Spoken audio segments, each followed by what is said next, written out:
And I think we're live. We should be back for our final day of Tarothon. I'm going to just make sure we're live and streaming by going over to YouTube.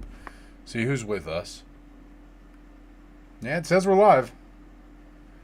Go ahead and click the video link so I can see everyone's chat. Yeah, here we are. This is definitely real. I'm watching it. I'm watching it. Hey, Ronnie, welcome back. Let me pull up the live chat. I'm glad we're going again. We got people tuning in. I want to make sure that the links are live and valid and all that good jazz everywhere. So I'm just going to go through my links and make sure everything looks good.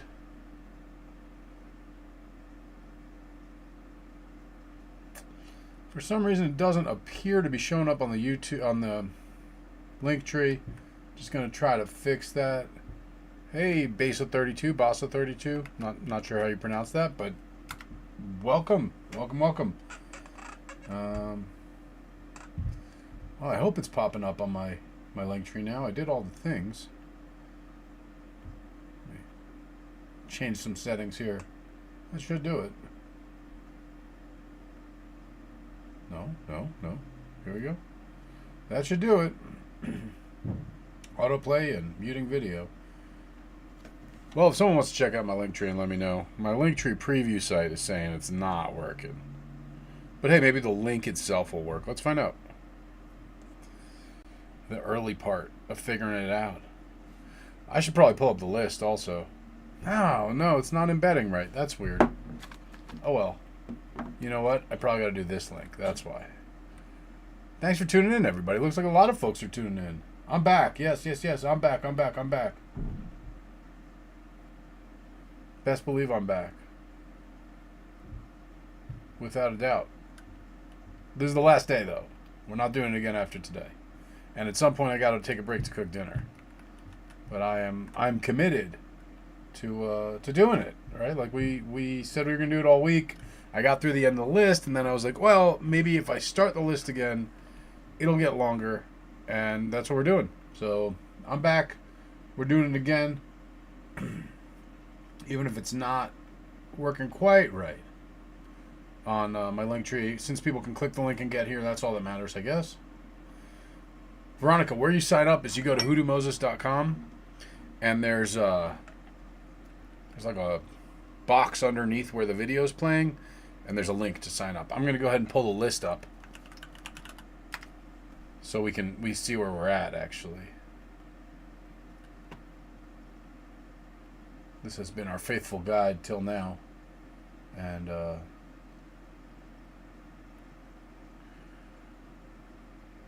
it looks like we got a couple new sign-ups, so I'll do the usual and highlight the folks who haven't gotten their reading yet, and as new people pop up, we'll pull that up. And I'm gonna hide the phone number column unless we need it, because that's what previously we had been going by phone numbers to tell people apart if they had the same names, but I don't think we need that now. We'll just hide that column so we don't accidentally show someone's phone number. Well, cool. Hey everybody. Hey Sammy. We got Sammy, we got Vanessa. Oh, we got Ronnie here. We got everything's up and live.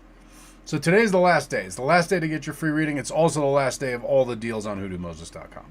So the crazy specials I've had going on, the 40% off the webinars, the discounts on the amulets, the prayer cards, the candles, all that ends tonight at midnight. So I wish I could do it all the time, but you know, these things have to be closely calculated to make sure this all works. So I want to, close it out strong. Looking for anyone who hasn't gotten a reading yet to make sure that everybody gets their readings, because that's what we're here to do. That is what we're here to do. I'm a little surprised that it's not showing up in my link tree. I wonder why that is. Got one more way to do it. Let's see if it works. We can see if we can get that going. In the meantime, I will absolutely keep an eye out for anyone who's signing up on the list. Like Veronica, who just signed up on the list. I saw it come in live. It happened live right in front of my eyes. So Veronica, I think you are the earliest one who's on the list, who's here. So I guess we'll start with you, my friend. Let us know what question I can answer, and I'll get shuffling and get praying and all that good stuff in a moment here. Hey, Jackie T, welcome. Thanks for joining us. So we got 10 folks in here right now. We only got one like, though. 11 folks, only one like. You guys know where the like button is. It's right underneath me down here. Go ahead and smash that thumbs up button. If you want to subscribe and all that stuff, that's good too. But at least smash that like button for us. Get some more folks in here. Meanwhile, I'll shuffle the cards, and I will await Veronica's question. Jackie, if you want to get signed up, you can go ahead and sign up at hoodoomoses.com. Right under where the video is playing, you'll see a box. And there will be a link to sign up for the reading. If you click that link, fill out the form, you'll be on the list. Veronica, you're going to go ahead and just type the question right here in the chat. Right here in the chat. You do have to bear in mind there's a little bit of delay, so by the time you send it to me and I see it on my end, it might be a couple minutes, but you type it in the chat and I'll read it and get to it. Cuban Chica, welcome, welcome. Ooh, the discount wasn't applying for candles. That is a problem.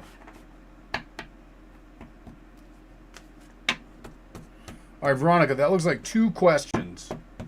So why don't we do one question first and we'll do the second one second. Never mind. Let me see what's going on with this candle discount. Because I checked it. I thought it wasn't working because I was like, hey, nobody's getting any candles. What's going on? And then I checked the discount and it looked like it was active. But let me just make sure. 25% off of... Yeah. Oh, you know... All right. All right.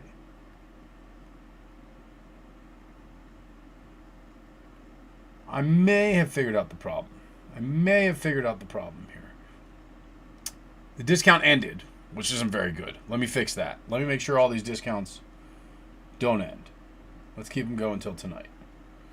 That's my bad. Shouldn't have said that before I fixed that. But if you want to check that again and let me know, that would be cool because they should all be good. All discounts should be live till midnight tonight from what I can tell on my end. If that doesn't appear right to you, go ahead and let me know and I'll create another discount or make a discount code or something like that. I'm sure there's another solution. But I'm going to go ahead and update all these end dates so they're live at least till midnight tonight so we can remove that from the explanations of why things are going wrong. Yikes. Okay. So this should be all of them. I'm just going to double check candles.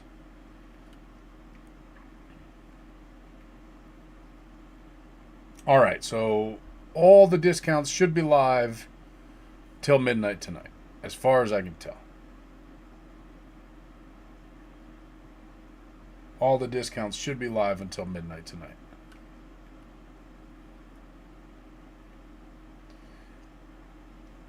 Hey, Val. If you put in a request for a reading and it did not yet hit, that is probably either because it's a delay or you didn't go through the form. Make sure you're going through the form on hoodoomoses.com.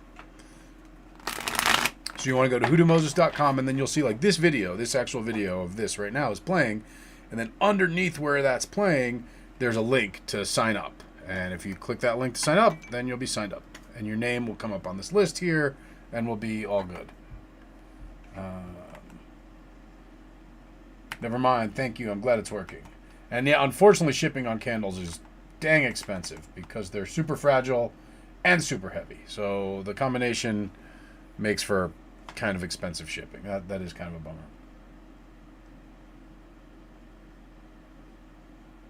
Val, I'm not seeing it come up here, so give it a moment. It might take a moment to refresh. It should come through automatically. All right, Veronica, let's see if you should transfer to the women's prison.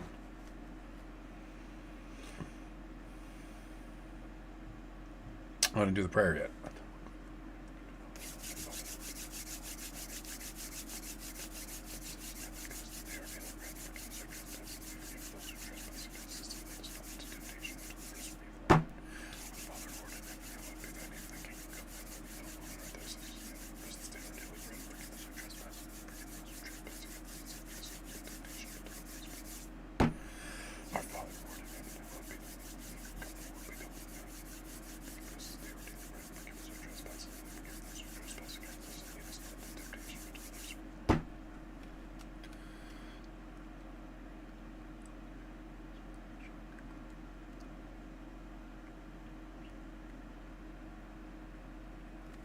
All right, let me give some smoke to the cards, and then we'll do it. Chris Turner, welcome.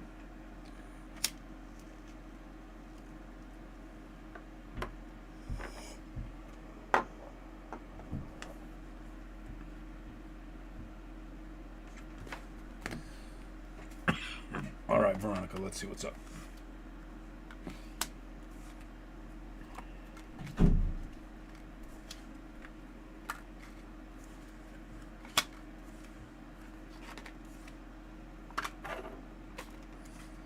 All right.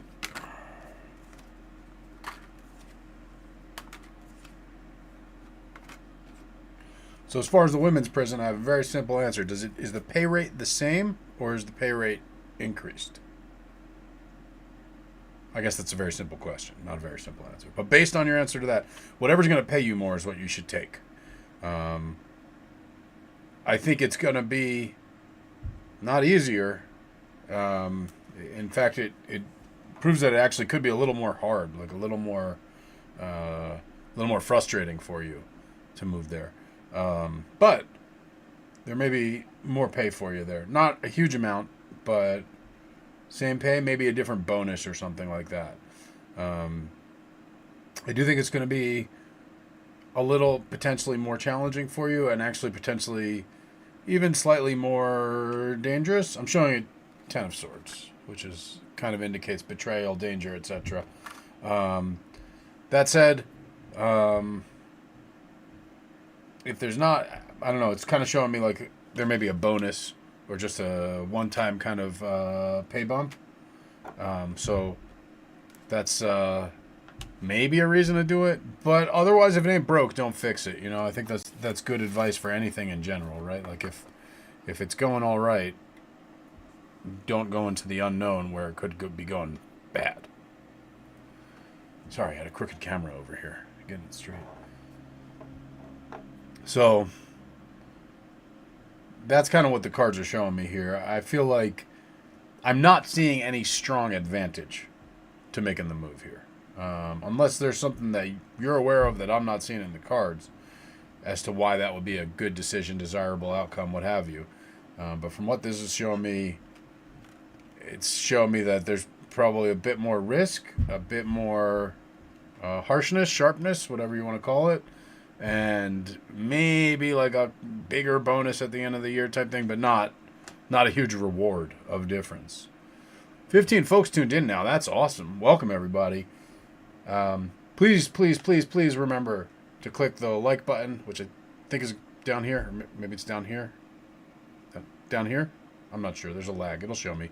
But go ahead and click that thumbs up for me. And if you want to sign up to get a reading, go to whotomoses.com and get on the list. I'm going to fine-tune that, by the way. See what's going on with that list.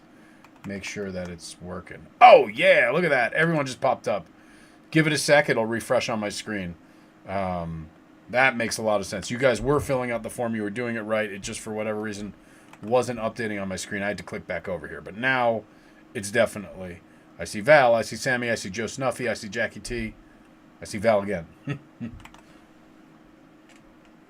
So that makes sense. All right, we're getting this figured out, guys. We're getting this figured out. So talk to me, Veronica. What's the motivation for you? And I know you had a second question, too. I want to read on that one as well.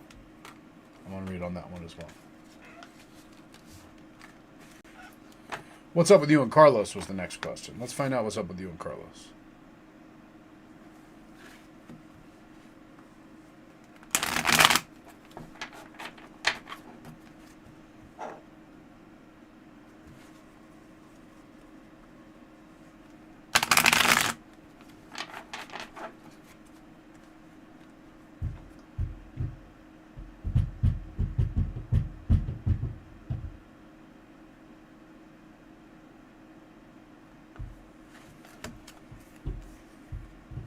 Ooh, the Empress. Across the Page of Pentacles. Heartbreak on the mind, but temperance supporting you. Behind you is the Four of Wands. Ahead of you, the Five of Cups. Seems the honeymoon's over, as it were. See yourself as strength. Others seeing you as Three of Pentacles. The tension is the Ace of Wands. The outcome, King of Cups. Okay. So Val, first of all, don't worry. It happens all the time. It happens all the time. We just know that you get one. Veronica. Sorry, I got two V names here. It's not confusing me, but I do have to stay focused. So Veronica, it looks like kind of the honeymoon's over. Especially he's stressed about financials right now. And that's causing him to not show up his best way. But what I can say is happening, because I'm seeing this temperance card supporting you, is that this is a relationship that the interchange between the two people is underway, right? The effect of each other is underway, right? You guys are attached. I think the kind of sweet, idealistic or idealized, kind of easiest part is in the past. But you know what? That happens in every relationship, and I dare say, I don't know, it's kind of good to get that behind you. And yeah, is there a little hard work ahead? Do you have to kind of take stock of what's going wrong and both work to make it better? Yeah, but that's true in every single relationship. And like the sooner you get there is the sooner you get to the part where you have taken stock, you have done that work, you have made it better, and you're not stressing on that anymore. I do think this has a good outcome for you, because I'm showing the King of Cups in the outcome. So this is a man who has his emotions in hand, in order, and is able to share and is able to be connected. There's tension on the Ace of Wands. There's tension and maybe some conflict around change or progress. And again, because the Page of Pentacles is coming up, because the Five of Pentacles is coming up, I'm really feeling that it has to do with finances. But you know, the thing with finances is they're never perfect, because even when you make more, then your spending goes more, right? So it's not just about how much money's coming in the door. It's about how you relate to each other and how you cooperate with each other. That's the big thing. Whether you're making, $30,000 a year or $300,000 a year, if you don't cooperate, that can all go out, and the stress can reach even higher levels. And think about how much higher that would be with more money on the table. So this is, I guess, the big message here is about cooperating with each other, seeing each other as allies, as teammates, rather than as adversaries. And there is this exchange, this back and forth, this, you listen to him, he listens to you type thing that you got to move to. But I think it's possible. Again, King of Cups here. And I think there's probably some less than awesome conversations that have to be had. But those are super duper important in every relationship. I think in the past that probably wasn't necessary, because it was too new, it was too sweet. We had kind of like the happy easy period. Okay, that's an immature relationship, and you can't get the satisfaction or the fulfillment that a mature person needs from an immature relationship. All of us go through that period. Every relationship starts there.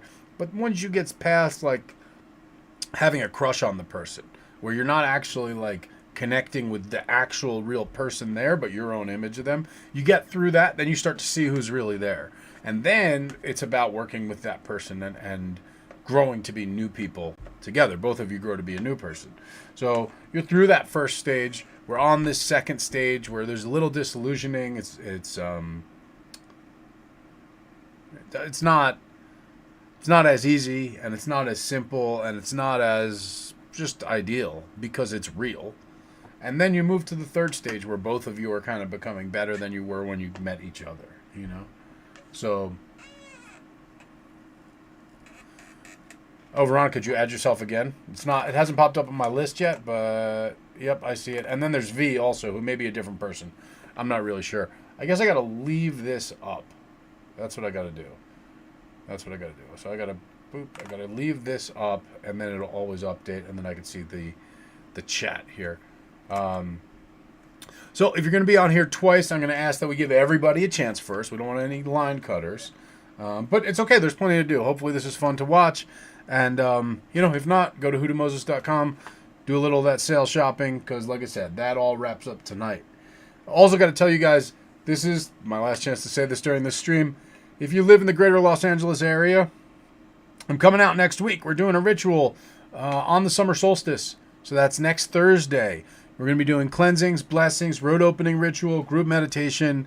It is going to be actually completely awesome. We've done a small fraction of this here in Colorado for the winter solstice. And I can tell you right off the bat, it was cold as hell. It was really, really, really cold.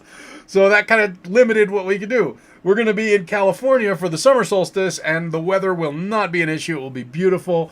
We're going to have some refreshments. We're going to have, I'll be there. Other folks from the community will be there. And it'll be an awesome time. I'll be out there a few days earlier getting things ready. But I'm really looking forward to it. And I know a lot of folks have been interested in the road opening work that I've been posting, the lamps I've been posting recently, and things like that. So if you're into that kind of stuff, come actually get the work done for you. This is a really cool concept that we've put together. Usually to get a road opening working is a pretty costly endeavor, right? If you're just going to be like, Moses, do a road opening working for me. So, and then if you're going to be like, hey, Moses, come to my area and do a road opening working for me, that's extremely costly, usually. So, the way we do this is by getting a lot of people together, by getting a group thing together, we can make it more economical for everyone. So, if you want to join that, if you want to check that, we have 5 seats left, and then it'll be all full. So, 5 seats left. I can drop you the link right in here. And if you know folks who are in LA who might benefit from this, let them know. Like I said, we have 5 seats left only. And then I'm like full because we're doing it at somebody's house, and I can't really stretch that out. If it's at my place, I make exceptions, but I'm not going to do that with someone else's home who's graciously letting us use it. So here we go. I'm going to drop the link in here for folks who are interested. And again, pass it around, share it with people. It's going to be really amazing. It's going to be really good.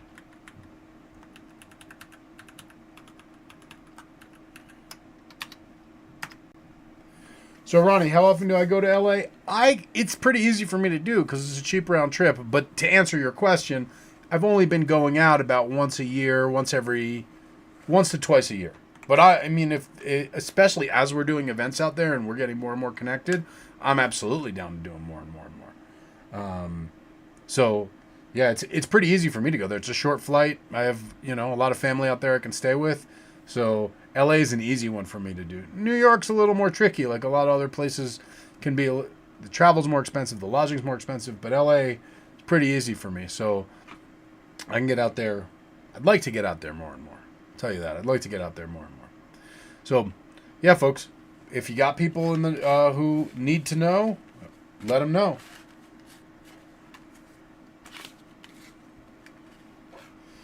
Val, I've never come to NJ to do it because there's not that many people. I mean, it's you. It's like 2 or 3. Hey, Bean, welcome. So we got like 2 or 3 people in NJ. Usually I just go to the city and do it there. I'm going to try to get back to New York this year. No guarantees on that one. But that is the intention. Probably later in the year. I'm also going to try... Philly, probably. We're going to try to do Philly this year. Probably try to do New York once this year. LA that one time. There's been talk about Las Vegas for folks in the Las Vegas area. And, of course, you got the big group ritual in Utah in September. That no one really lives in Utah, though. Everyone's going to travel for that one. But, the big group retreat. So if that's the sort of thing, that's going to be 5 days of us together, not just kind of like a one evening thing. So we got that rocking, too. Well, that said, let's keep moving on the readings if y'all are fine. I got Val up next, I believe. Now, I should tell you, Val, if you want me to come to Jersey, if you got enough people, I'll be there. It's probably most worth it if we have, at least 7 or 8 people. Probably, group size of 12 is really what I'm looking for. 12 to 20 is a good group size. But we can make it happen.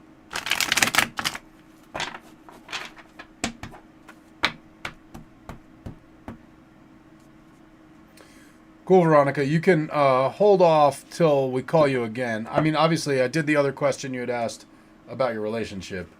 Hope you got the answer to that one as I was just doing it all. But we can do the other question as we get to the end of the list, too. Val, I was out there in October. I was out in New York last October, and I did a little thing, but I wasn't so good at the targeted advertisement yet. I'm just really learning how to communicate to the people who live in this area. Figuring that out now. So I'll be better at it. So next time I go to New York, I'll definitely let you know. or come down to Philly. I'm probably going to do Philly sooner because Philly seems pretty cool, and I haven't been there in like 20 years. And it seems like it's only gotten cooler, whereas New York has gotten what seems like less cool. I mean, Brooklyn was cool. I was out, like I said, I was out there in October. And New York was super cool, and everyone was smoking weed everywhere. But apparently, I guess that's happening, but the stores are getting shut down, which is, I guess, okay. That's okay. That's okay. So you're up, Val. We're waiting on your question. Cedric, welcome, sir. I see you on the list. I'm assuming you're here in the room as well. Go ahead and check in.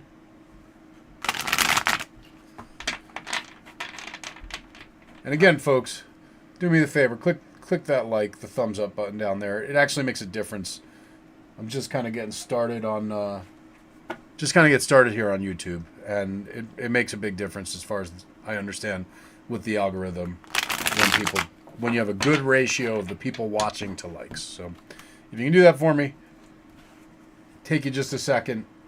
Should be pretty good. Victoria North, welcome, welcome, welcome. Thank you for joining us. If you want to drop a question, you can go to hoodoomoses.com and just follow the link that's under this video and add your name to the list. Right now we're on Valbona. Next is going to be Sammy, then Joe Snuffy, Jackie T,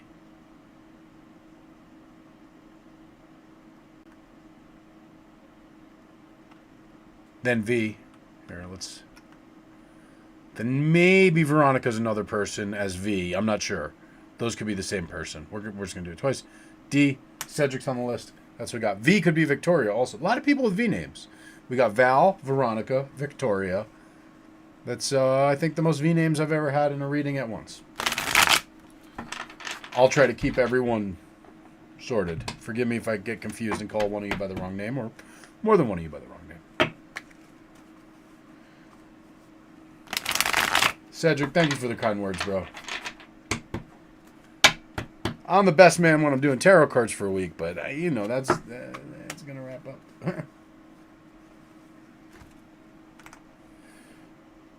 So, Victoria, the list that I'm talking about is the list, that's popped up right here on the side of the screen, and that's the list to get a reading. So if you want to get a reading, that's how you get on it. You go to hoodoomoses.com. It is under my video. You'll click the link, and then you'll fill out a little form, and then your name will pop up on the list automatically.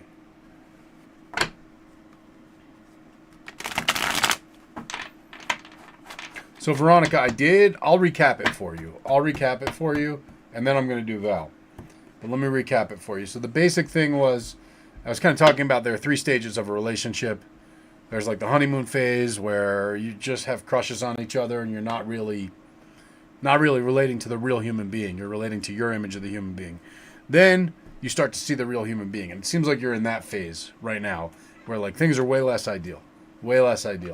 And what actually happens is to make it through that phase, you got to have some hard conversations, some hard looks at yourself.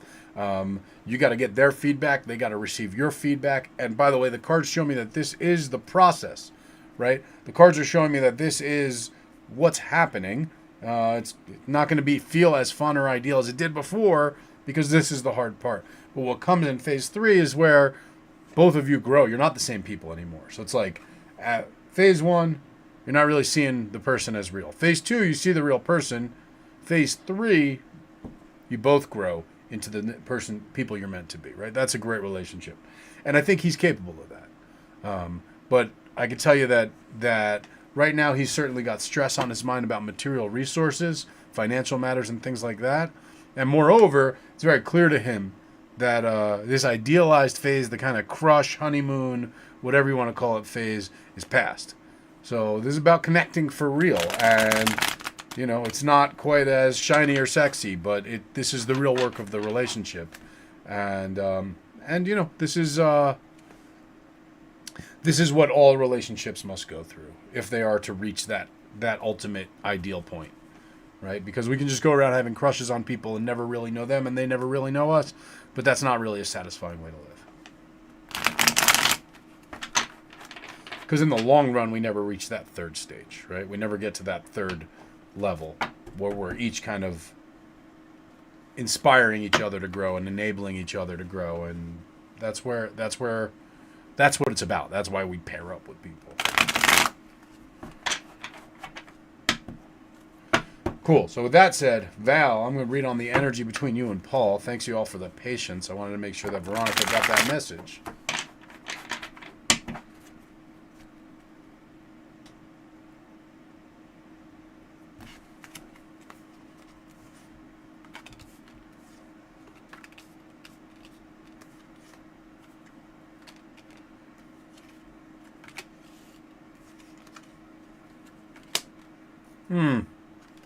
All right, so the energy I'm getting here, Val, is interesting. What's showing up for you is the Six of Wands. I think he likes you. He likes you, and you're probably feeling pretty good about it. He is being a little sneaky, a little coy, but not necessarily in a bad way, not evil. Maybe there's some information that he's not exactly sharing. As far as the energy, I think it's good. It's positive. It's eager is the word. That said, I think underneath it, maybe some regrets, maybe a sad backstory or an emotionally difficult backstory to Paul, and indecision in that, right? But as far as the energy, the intention, the kind of what's the next step? I think the next step is definitely fun. Probably exciting. Is it like long-term material?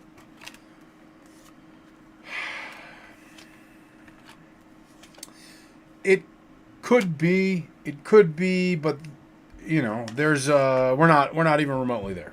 We're not even remotely there. There's a lot that's still under the surface, a lot for him to work through. And whether he can get to the point where he feels comfortable working through it, I think there's a lot of sadness. And I think the sooner he's comfortable crying in front of you, the sooner that becomes likely. But what I can tell you is that he's keen on you, and that energy is perfect for a summer fling. I'll tell you that. Perfect for a summer fling. Whether it's perfect for a partner for the rest of your days, it's not quite mature. It's not quite robust. It's not quite inclusive of all the subtlety that you would look for in that. But, as I was just saying about that other relationship, like no relationship starts there. So it's a good starting place. When you get to that phase 2 of like really finding out each other and the deep dark and all that, he's going to have to feel really, really, really safe. He's going to have to feel really safe to be able to share. And I think he's been hurt before. I think he's hurt people before. Not like physically necessarily, but emotionally. And I think that's something that he can grow past, but hasn't grown past yet. Put it that way. Does that all make sense, Val?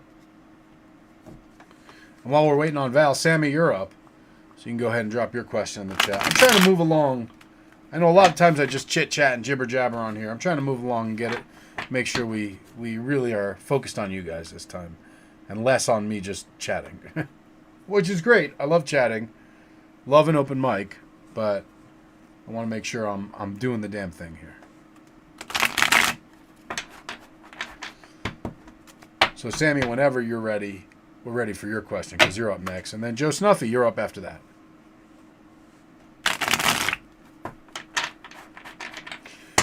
And I'm still not seeing any more likes, you guys. Which is like, I get it. It's a pain. You got to click the screen. You got to click the button. But it'll take you 2 seconds. It makes a big difference to me. And, I'm giving you guys the time. Yeah, Victoria, you definitely got it. I see you here on the list.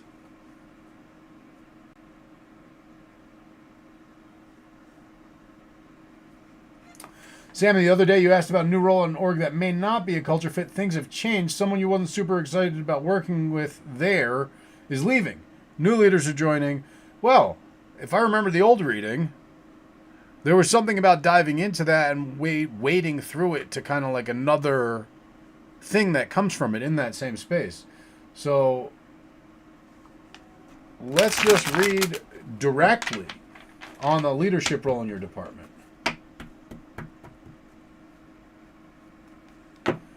and education and all that. Let's lay that out.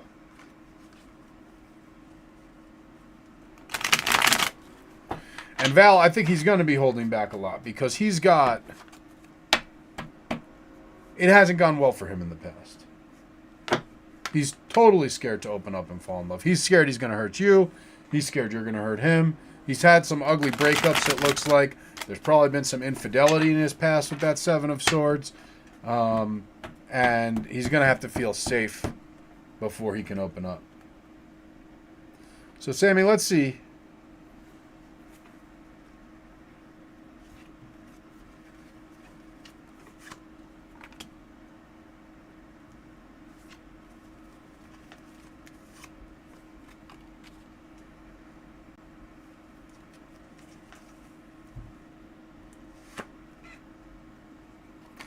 All right, so I do think that you should aspire for a leadership role. I do think, though, that this is more of a training on the job, and especially because I have the Hierophant on the board, a training under leadership, right? A mentorship is maybe what I wanna call it.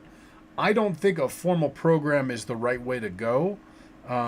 Because I feel like there's more from the value of the mentorship in terms of the relationship / network, but also of the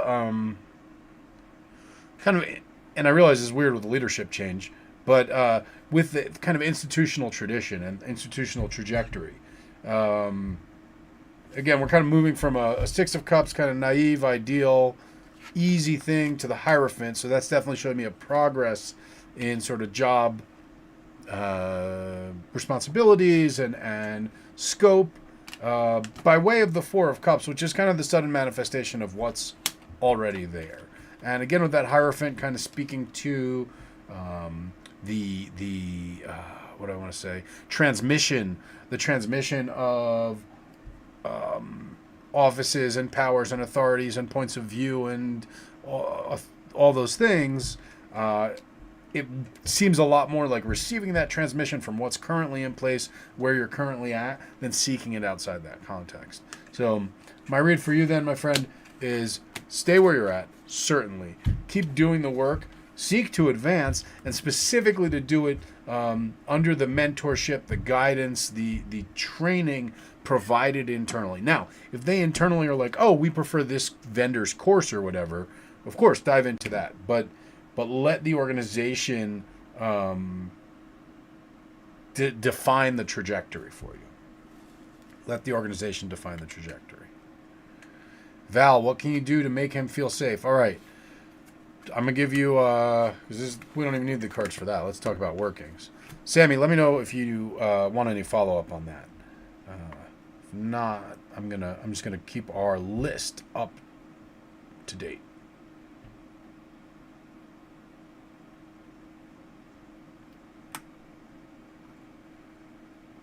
Cool. Sammy, you got it. Okay. Joe Snuffy, you're coming up real soon. Sounds like Sammy's got it. Val, you want to know how to make him feel safe? So, is he spending the night in your bed with you? If not, we'll come up with a different way. But the best thing is to fix your bed, fix your pillows. If he's spending the night. Is that possible? And I'm not going to ask you to spend the night with the guy just to do this. But if already spending the night sometimes, then this is what you do. So you tell me. Because what we do is we got to make him feel safe, loved, comfortable. And, you know, the guy's going to have mommy issues if this is the situation. Know that you're signing up for that. And know that that's going to manifest in multiple domains. In different ways. And, you know, I know nobody in New Jersey wants to go to therapy, but probably could benefit from therapy. I realize that's not the culture there. Cool, Victoria. Got your question locked in here, and when we get to you, I'm happy to serve that up. And I see Veronica P. You're identifying as V. Cool. Now I know a little more who's who. So we'll finish Val's question. And then Joe Snuffy, Jackie T. We'll keep it rocking. Veronica P. On and on. Again, folks, even when I wrap up the stream this time, that sale will be going till midnight my time. It's about 6 p.m. my time, so you got 6 more hours on that. Oh, let's see. That's a good opportunity for me to make some shout-outs and thank yous. Shout-outs and thank yous. Right on. All right. Shout-out and thank you, Joey. Hopefully it's not too bad to get that road opener out there, my friend.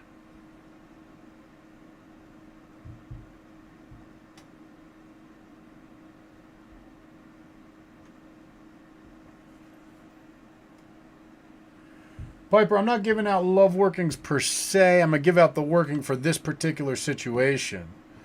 So, Val, let's talk about the type of contact, the context of contact that you have with him.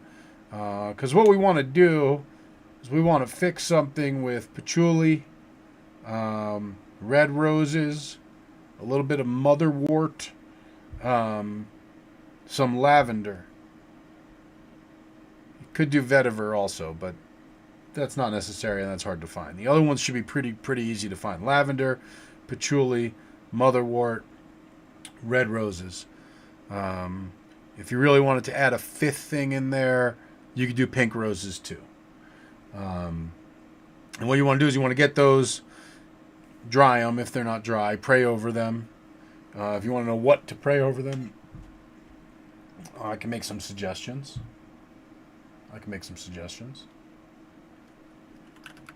Certainly.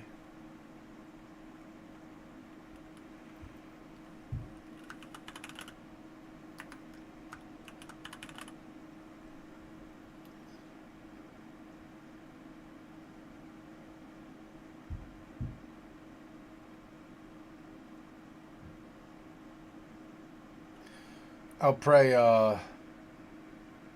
Psalm 24.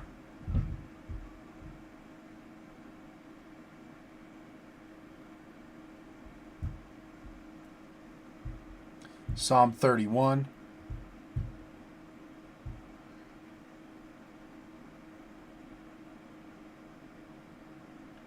Psalm 37.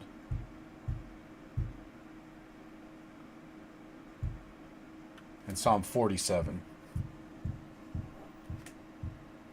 So as I said, 24, 37, 47,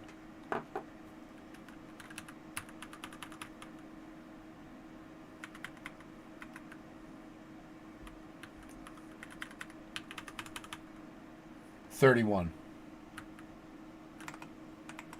So you pray those over them, powder them up, and then, so if he is going to spend the night,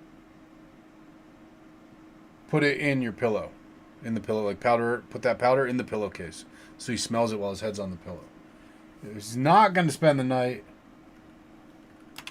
I'll type out what I said: patchouli, red rose, pink rose, motherwort, lavender. Boom. I spelled patchouli wrong. Hold on. There we go. Boom. You could be able to get all those very easily. Very easily. They're common. Prayers are going to be Psalms. What do you say? 24, 31, 37, and 47. Is that what I said? I should do 5 prayers for 5 ingredients. You can add 32 in there.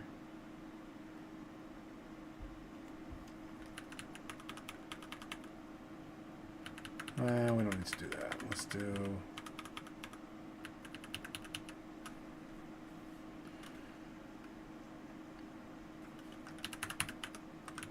24, 27, 31, 37, 47. Val, there you go. So pray that over them. And then, I mean, again, really you want to put that in your pillow and have him keep his head on that pillow. If that's not going to happen, that's okay. You could sprinkle that like in your shoes. Sprinkle that on yourself when you see him. Put it in your hair. You know, if he's going to get close enough to smell you, you can kind of wear it on yourself. Put a little on your bra or whatever. You can, if you want, you could extract it in alcohol and then just spray the alcohol on yourself and let it evaporate. That'll work too. I mean, the classic is to have him lay on the pillow. That's the way to do it. Or any place he's going to put his head. If he wears a hat and you can steal his hat and sprinkle it in his hat, awesome. But any place he's going to rest would be the ideal thing, because you want to kind of pull him into that rest and relaxation. Cool. All right. I think we got that one pretty thoroughly answered, yeah? I think so. Let me make sure the list is up to date too, guys.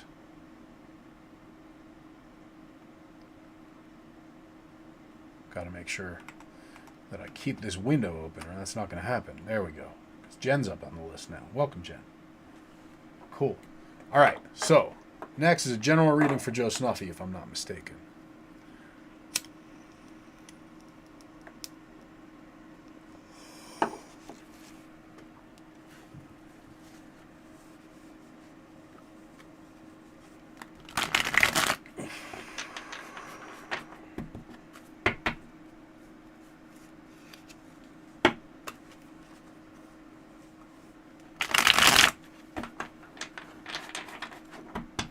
Guys, I'm going to be real. Not doing very well on the likes. I can see it on my screen. And I'm probably talking to you, because only one of you has clicked the like button. And there are 19 of you. So, just saying. It's an easy thing to do. And it matters. And it's a kind thing to do. And I appreciate your kindness if you do it. If you're like, I can't necessarily buy something on the sale. I can't necessarily be coming to these retreats. I'm not going to be able to make it to this LA event. That's okay. Click that button. Click that thumbs up button. If you appreciate these Tarothons, appreciate me having this YouTube platform, that's kind of what makes it stay available to all of us. Jen, awesome. Thank you. So those psalms and herbs are in particular to calm someone who has mommy issues. So, well, the Psalms are for love. But those herbs are to calm someone who has mommy issues. So don't go widely doing that to everybody. Okay? Because when I give work, it's not general work. It's very specific to a situation. Oh, Joey, you're showing all those likes? Or maybe I need to refresh, because it's only showing me one. That's my bad. Sorry, everyone. Didn't mean to accuse you. You're right. I'm seeing the 19 likes. Jeez. Thanks, Joey. Thank you, sir, for bringing that to my attention. Thank you, sir. Well, all right, so that's solved. Cool. The mystery of the missing likes is handily resolved. Joe Snuffle, you're up, my friend. General reading. Let's see what's going on.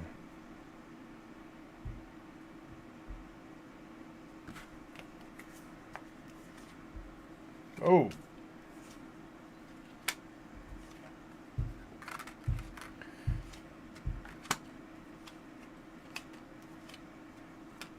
Well, I don't know you, but I feel like I do, my friend. Moon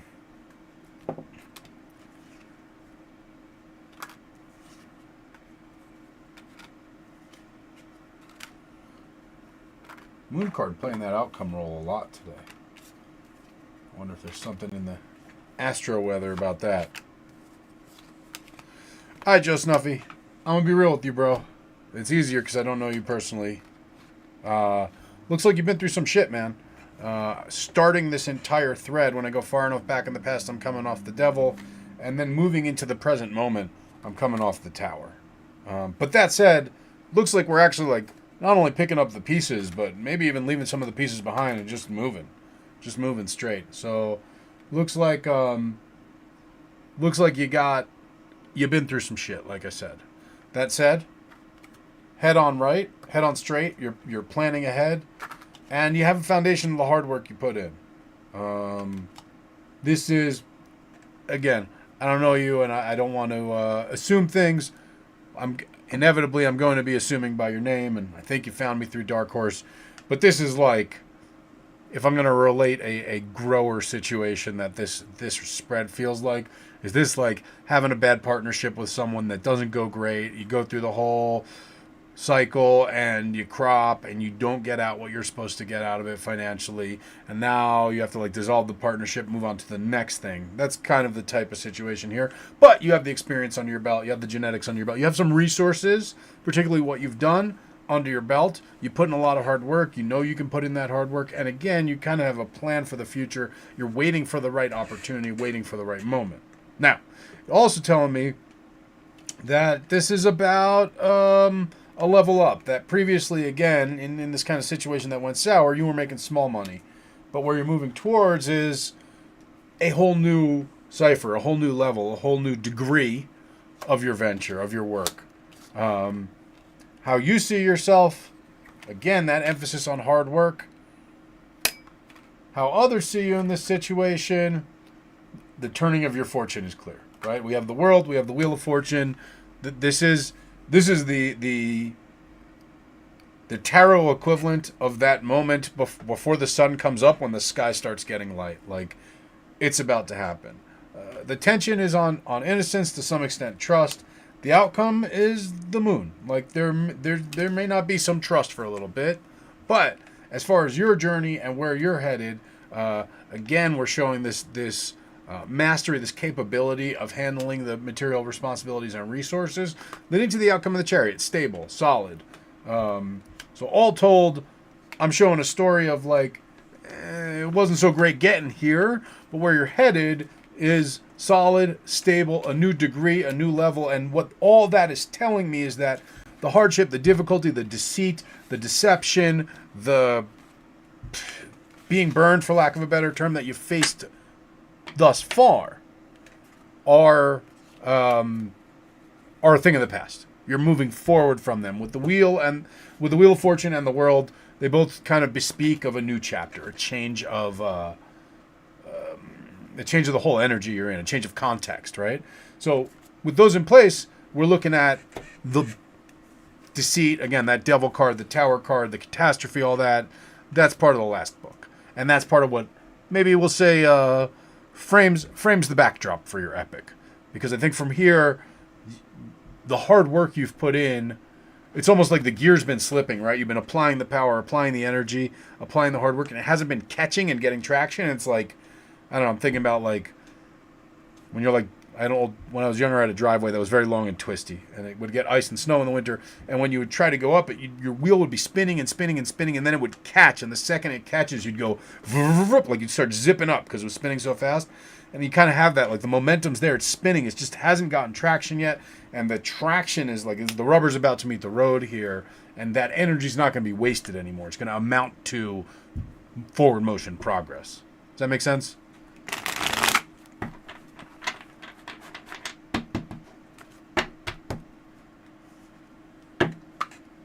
Welcome to everyone watching. Spot on. Hey man, I love it. Welcome to everybody who's watching. 20 folks up in here live. I love that. If you want to get on the list to get a reading, it's easy. You just got to go to hoodoomoses.com, and there will be a link under this video. Just click that, fill out the form, your name will pop up on the list. You don't have to do anything else. It'll be right here. Sorry. The camera switches which is the left and the right. It's like a mirror, but it's, I think, maybe not like a mirror. This is my left hand, and when I point, but I'm pointing to my right, and it's going to my right on screen. Okay, so it's not like a mirror. Not on the mirror. Cool. Cool. Well, it looks like Joe Snuffy got what he needed. I'm just seeing the yeses and the spot-ons coming in, so... Excellent. That's what I love. And I can tell you, man, it's the hardest part. The hardest part of this phase is behind you, my friend. Downhill from here, we'll say. Until you reach the next mountain. But for this mountain, downhill from here. Downhill from here. So Jackie T is up then. Jackie T, I'm ready for you to drop your question in the chat.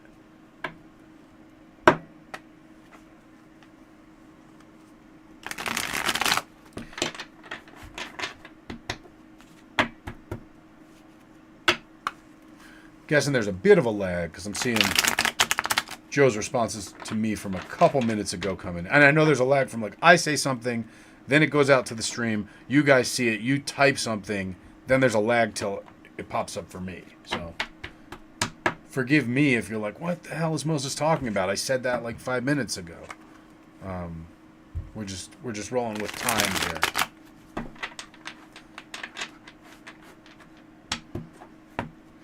Joe, be safe. If you know anybody in LA, tell them to come through the event.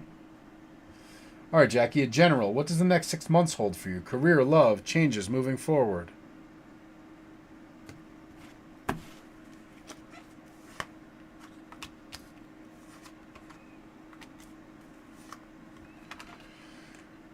All right, big picture here, we got a lot more balance. It won't necessarily feel like progress as much as balance, but comes through hard work. Where we're coming from is this Five of Swords, which is honestly a card of conflict, a card of victory, but meanness. It's not a card of joy or pleasure or peace or anything that we really like. You're moving to Temperance, which is balance, refinement, moving towards perfection. You're getting there by way of Ten of Wands. Hard work, hard effort. So let's unpack each of these a little bit.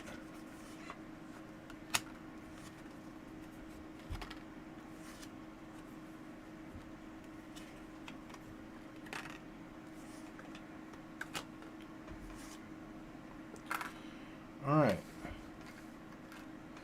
So we'll unpack where we're coming from, then we'll go to how we're going to get to this next stage, and then what the next stage looks like.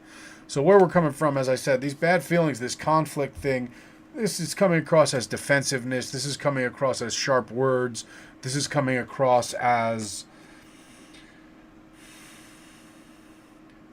it's not even attacking. It's just in feeling vulnerable and feeling attacked, sharp words sometimes come out, right? And that's not the best, right? And where that comes from a place of disappointment. That comes from a place of regret. That comes from a place of things not having gone ideally. That said, your focus has been on the cups that are spilled rather than the cups that are standing. The result of all this is this back and forth. Maybe sometimes you don't even feel like you're in control, right? This card shows us on one side the dog, on one side the wolf, right? And maybe it feels like there's this seething anger that's kind of like threatening to erupt forth at times. So now we move into how we're getting where we're going. And it's showing me Ten of Wands. Again, that hard work thing.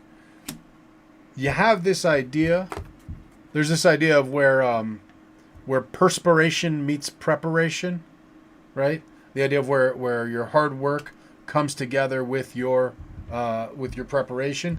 But there's additionally this idea where luck meets preparation, right? And that's where this next stage is lined up for you. Luck to meet preparation, because this page of cups speaks of kind of a lucky synchronous thing, and this Two of Swords is a crossroads. It's also a card of initiation and preparation.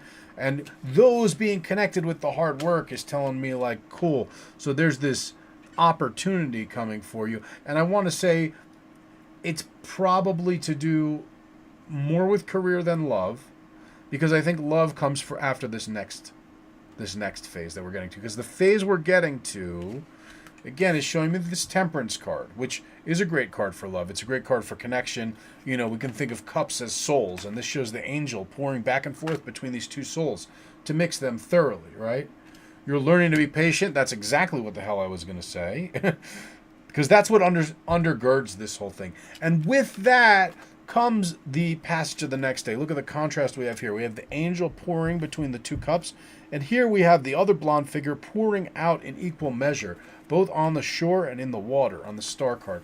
And so what's happening here is this is a refinement. This is a refinement of your patience with yourself, your patience with others.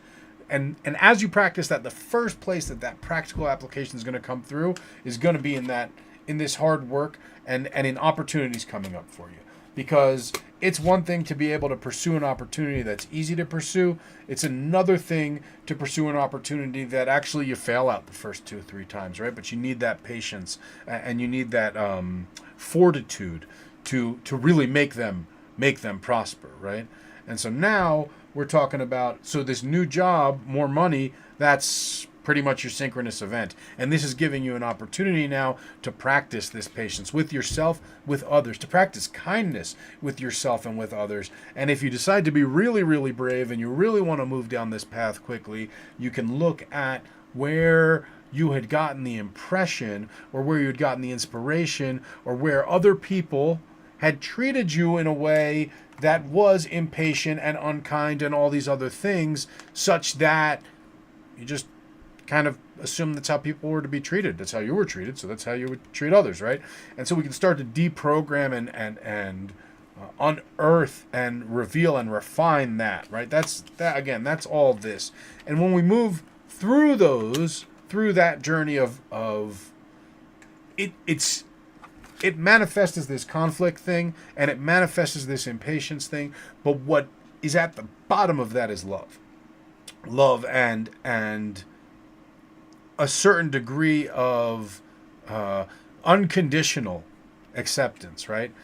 That you're certainly capable of, but probably feels a little uncomfortable or unsafe right now. And as you move through this, you'll find more and more of that, right? That process will bring you into that unconditional love and acceptance of yourself, which is when you are ready for unconditional love from another person, right? So this is all getting you towards there. Again, I think this is the first of all, I do think that the hard work is going to pay off. Like, even though you just got the job, I think there's probably a pay raise in the works for you, probably in the 6 to 9 month range. Not huge, but it's there, which is fantastic. And then, yeah, as you move through this process of personal growth, this then opens up and puts you in positions and puts you with people where you can really experience real love. Yes. So let me know if you have any questions on that, Jackie. Moji, welcome. No, you're actually at the top of our list for today, so you'll be up next if you want to just drop your question in the chat. And then Veronica P, you're up after that. Then D, Cedric, Victoria, Jen, Candice, Alejandro.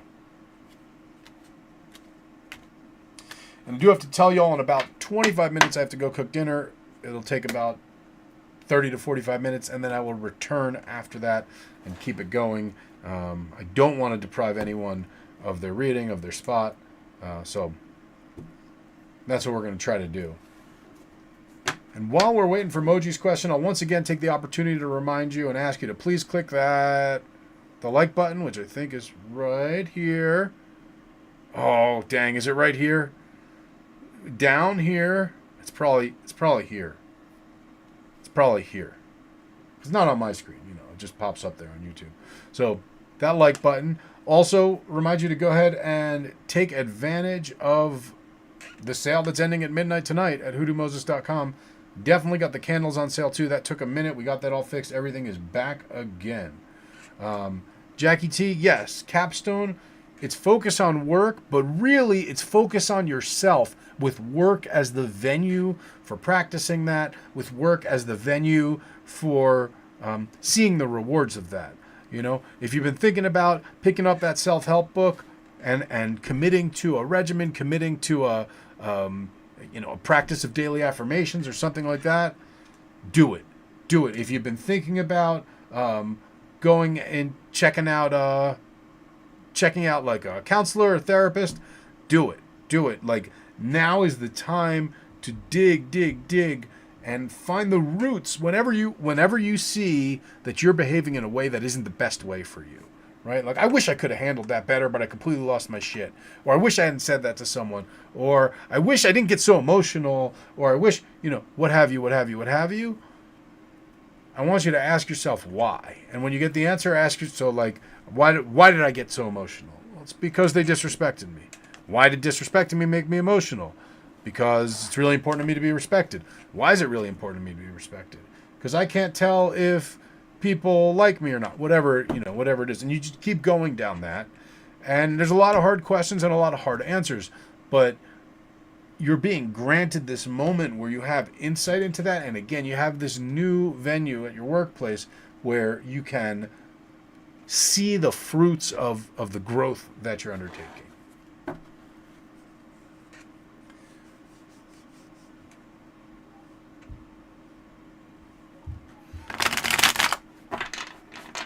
Cedric, I got you. And I don't know if you messaged me her full name, but I know you gave the name to the whole chat, but if you message me her full name, you may. Cuban Chica, right under my list. I'm not sure what's right under my list. Oh, the buttons? No, the like button's here. The subscribe button is here under the list for sure. The like button's here, subscribe's here, and then I wish I had a link, because I could do this one if I had the YouTube embed link and be like, oh, here to Hootie Moses. But that's not that link. That link's not there. That link's not there. All right, Moji. General reading. You want to make sure your money is aligned. I appreciate that as well.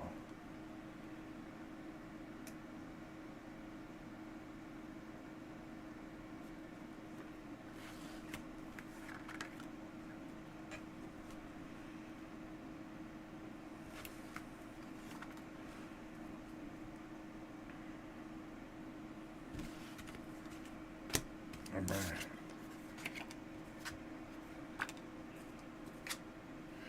Well, look, I'm going to tell you that this new business venture looks very, very, very promising. Extremely promising. Right off the bat, the energy you have going in is the Ace of Wands. It's good energy. It's strong energy. It's directed and focused action. You're not blundering around. You're not figuring this out as you go. You know exactly what you're doing, and you're able to take those steps, like a deliberate course of action to one end. So that's fantastic. You have, I think, also mentors, past relationships, people who have walked this road or similar roads before to coach and guide you, and to support you in this, and very much in your corner. And the outcome I have, the Magician, right? It couldn't go better. All the resources aligned with all the intention, aligned with all the timing. This is very, very, very promising for the endeavor that you're getting into. I can draw a little more to find out a little more.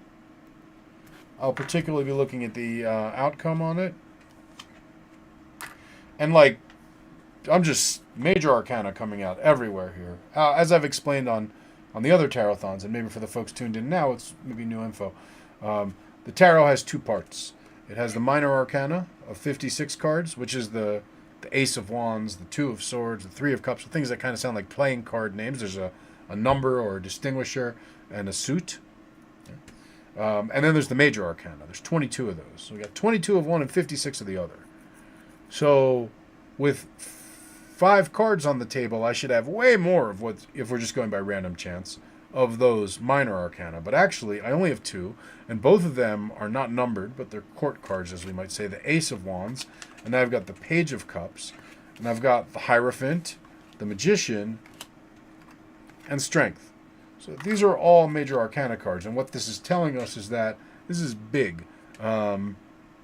This resolves through the right opportunity for you to act, or not resolves, excuse me, this progresses, let me say, through the right opportunity for you to act, meaning there's a moment that will come just as you're ready for it, so proximal to when you are ready for it that you might think like, I don't know if I'm ready for this. I'm not sure I'm ready for this. I think maybe I am, but it hasn't been proven yet. And this moment will present itself. And when you seize that opportunity, it's an opportunity to solve a problem much larger than yourself. Right? Here the woman tames the beast just with her grace, right? And so there is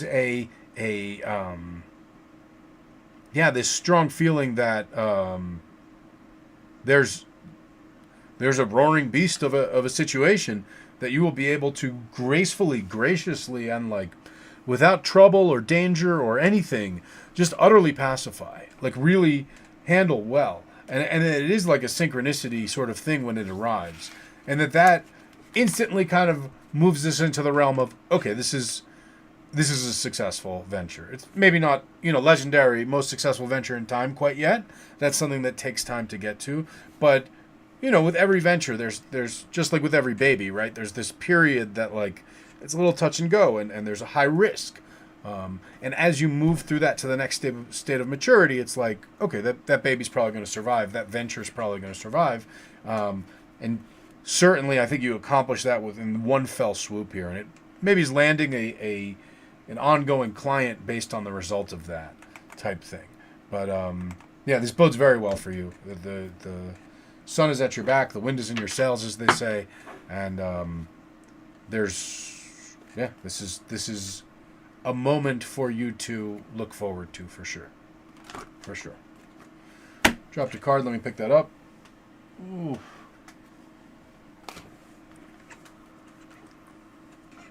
So let me know if you have any follow-ups on that emoji, but I think that made sense. I feel like that was self-contained. Okay, so we got Jackie. We got Moji. So now we're up for V, which is Veronica P, if my memory serves me correctly. And then D, if you're still here, give us a shout. Let me highlight your guys' names.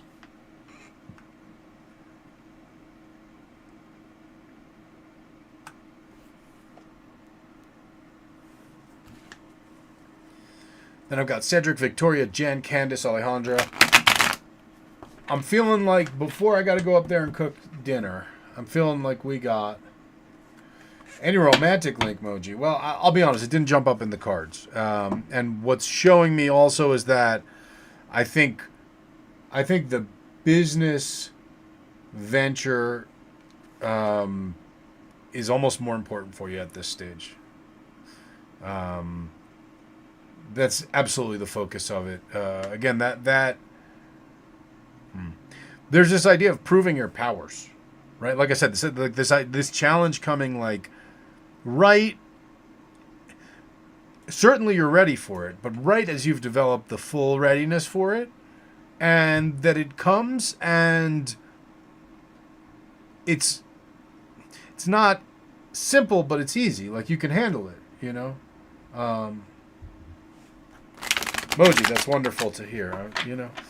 This is. I'm glad I keep doing it, and I'm glad the same people keep coming, right? Because that means that this is a reliable guide for all of us, right? It's easy for me to say, oh, I'm doing more tarot readings for people who I'm never going to talk to again. I'm not as interested in that as doing more tarot readings for people who I talk to every year, So my blessings on you. And yeah, I think there's a certainty that comes with this one. There's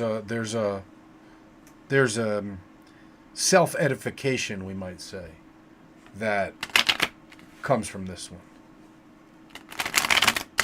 And then maybe romance is on the table and something else, but no distractions. We can't have any romance to distract you from this, because again, the opportunity comes just as you're prepared. So that means you really have to focus on being prepared. If you give a day up to that preparation to meet that moment, you're going to be a day late.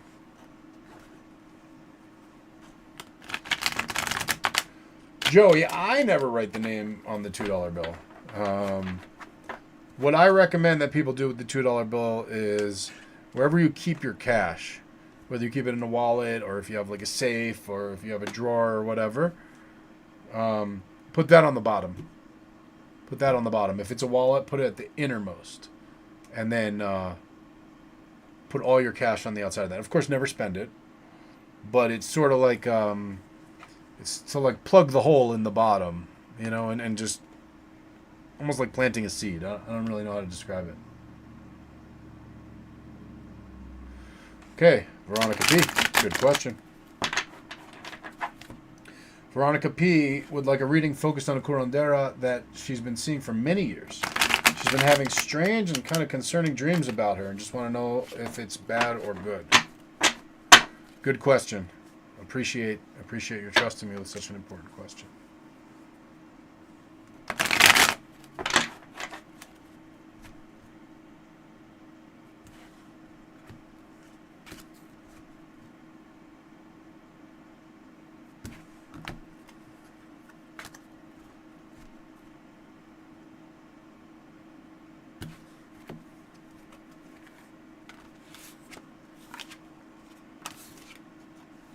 All right, everything looks good. I actually think she's probably doing some good work on your behalf. I'll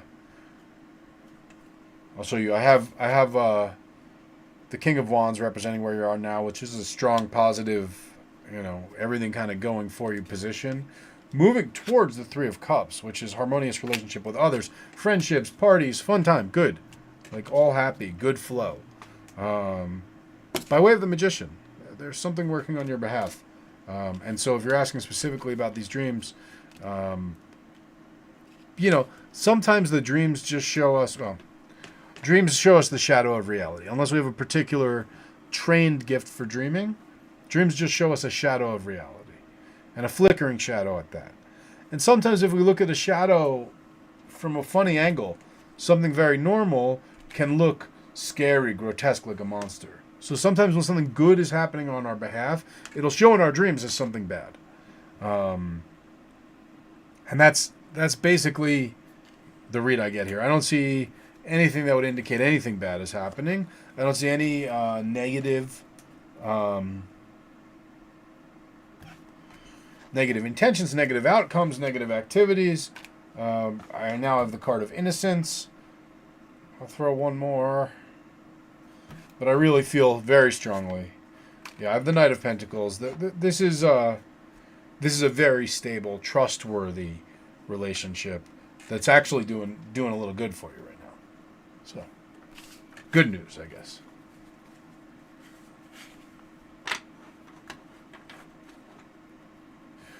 Joey, I guess they don't take U.S. currency there? I don't know. In Europe, you can usually spend $1. I guess they don't take U.S. currency in Australia. Yeah, Veronica. Thank you. Don't forget to check out the sale before it's over. Like I said, we've got less than 6 hours till those deals evaporate.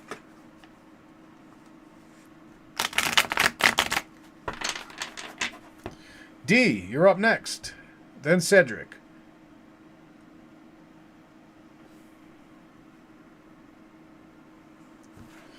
So D, drop your question whenever you're ready. I think we'll get through Cedric. And then I got to go make dinner. And then I'll be back in about half an hour, 45 minutes. And then we'll pick up with Jen, Candace, Alejandra. I'm sticking in it, you guys. I'm in it tonight. We got like a little neighborhood party going on, but I'm not going to go over there until everybody here's taken care of. And then I'll go read cards over there. I promised them a couple months ago I'd bring the cards. So I'm going to get all really, really, really rocking over here.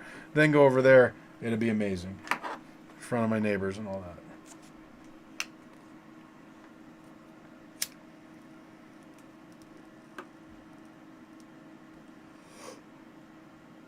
So D, your question whenever you're ready.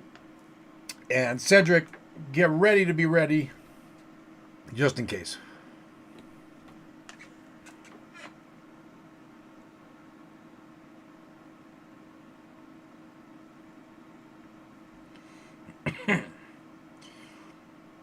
Thanks, Jennifer. Thank you for the support. Congrats on taking advantage of the sale. Awesome of you to do.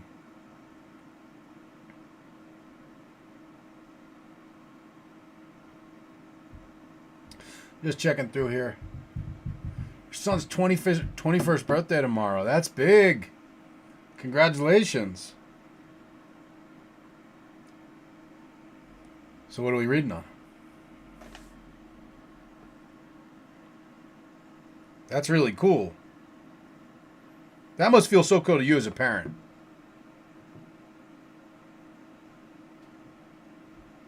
What can you do to help him on the life he's on the in the next stage in life he's on the spectrum? That must feel really good as a parent. You know, my daughter just turned 10, my oldest one, and that was a big. We got her ears pierced, and he kind of like celebrated her maturing. So in terms of that must feel really, really, really good.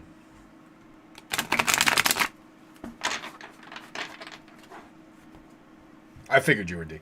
You were Cuban Chica. You were responding when I was talking to D, so I assumed.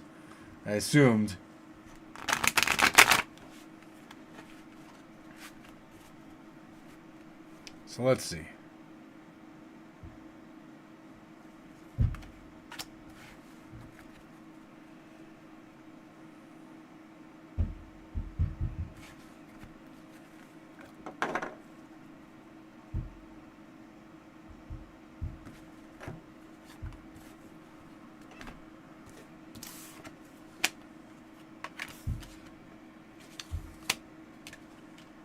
Okay. Again, all beautiful stuff. I like to say all beautiful readings. It's a good. We haven't had any bad ones today. So it says coming from the lovers, and this is a period. Of course, the lovers doesn't always mean the lovers. It doesn't mean like love, romance, right? But this is a period of very close connection, very close exchange. It seems you're very involved in your son's life. He's very special to you, and probably he's a big part of yours in that regard. It's going to the Six of Cups. Very interesting, especially very interesting representative of someone on the spectrum, because it is the best case depiction of, the Six of Cups speaks of an idealism, an innocence, right? Super appropriate. Super appropriate. It speaks of not focusing on the dangers. There's the idea that these kids are playing in a garden while there's a war going on, right? And there is all sorts of difficulty in the world, but they're able to be engaged in the beauty of it, right? And, my daughter's on the spectrum as well, and I feel like that's a lot of her reality, right? In the best case scenarios. When she engages with the horror of the world, she doesn't have the ability to be numb to it the way we do. She's horrified by the injustice and the brutality, everything. It's really horrible to her. But at the same time, when she appreciates the beauty of the world, she can connect with that in a way that the average person can. And so I assume, in some way or another, obviously it's a spectrum, right? But in some way or another, that has to be your son's experience. And that makes a lot of sense. That makes a lot of sense. And so what you can do for him, to answer your question, what you can do to help him, I have the Judgment card. The Judgment card is about discernment, right? They say the angel Gabriel comes and plays his trumpet, and the righteous rise from the grave, and the not righteous, the wicked, whatever, don't. So it's this moment where, like I say very often, it's like the call in the poker game. There's no more BS. There's no more deception. The truth is revealed, right? And in the truth being revealed, it's very clear to see who's faithful, who's not faithful, who's good, who's bad, to oversimplify, right? And so helping him to develop his resources in that judgment, right? That's the name of the card, judgment. In that judgment of people and situations, and to trust his judgment. And there's part of that is just like, the basic of like, look at their face. How do you think they feel? That stuff, right? And then there's this process of getting him to be proud of making the right decisions, right? Praising those right decisions, the good judgment. There is let me pull some more here.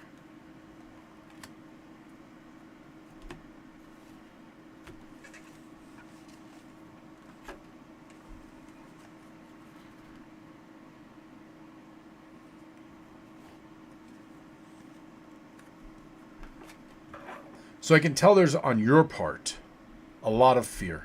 A lot of fear that he's going to be taken advantage of. A lot of fear that he's going to be manipulated. Maybe manipulated is the better word for it.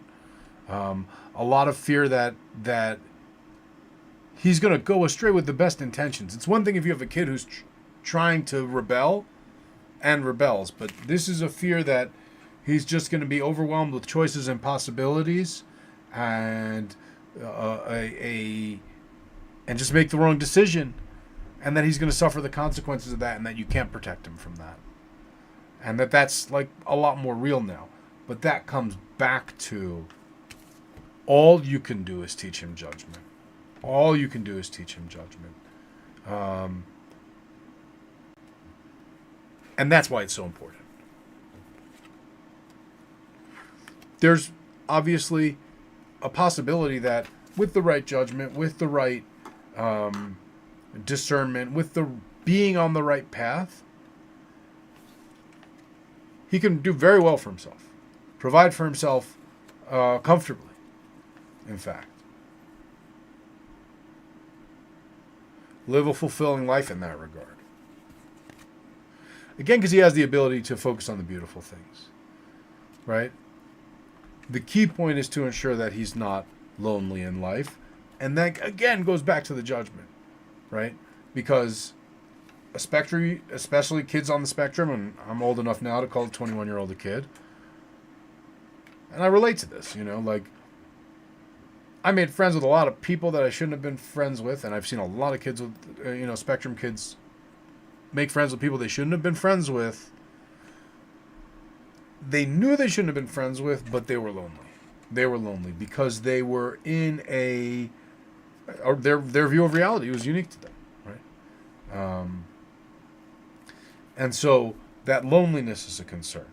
And the companionship is, again, something he's going to need that judgment on.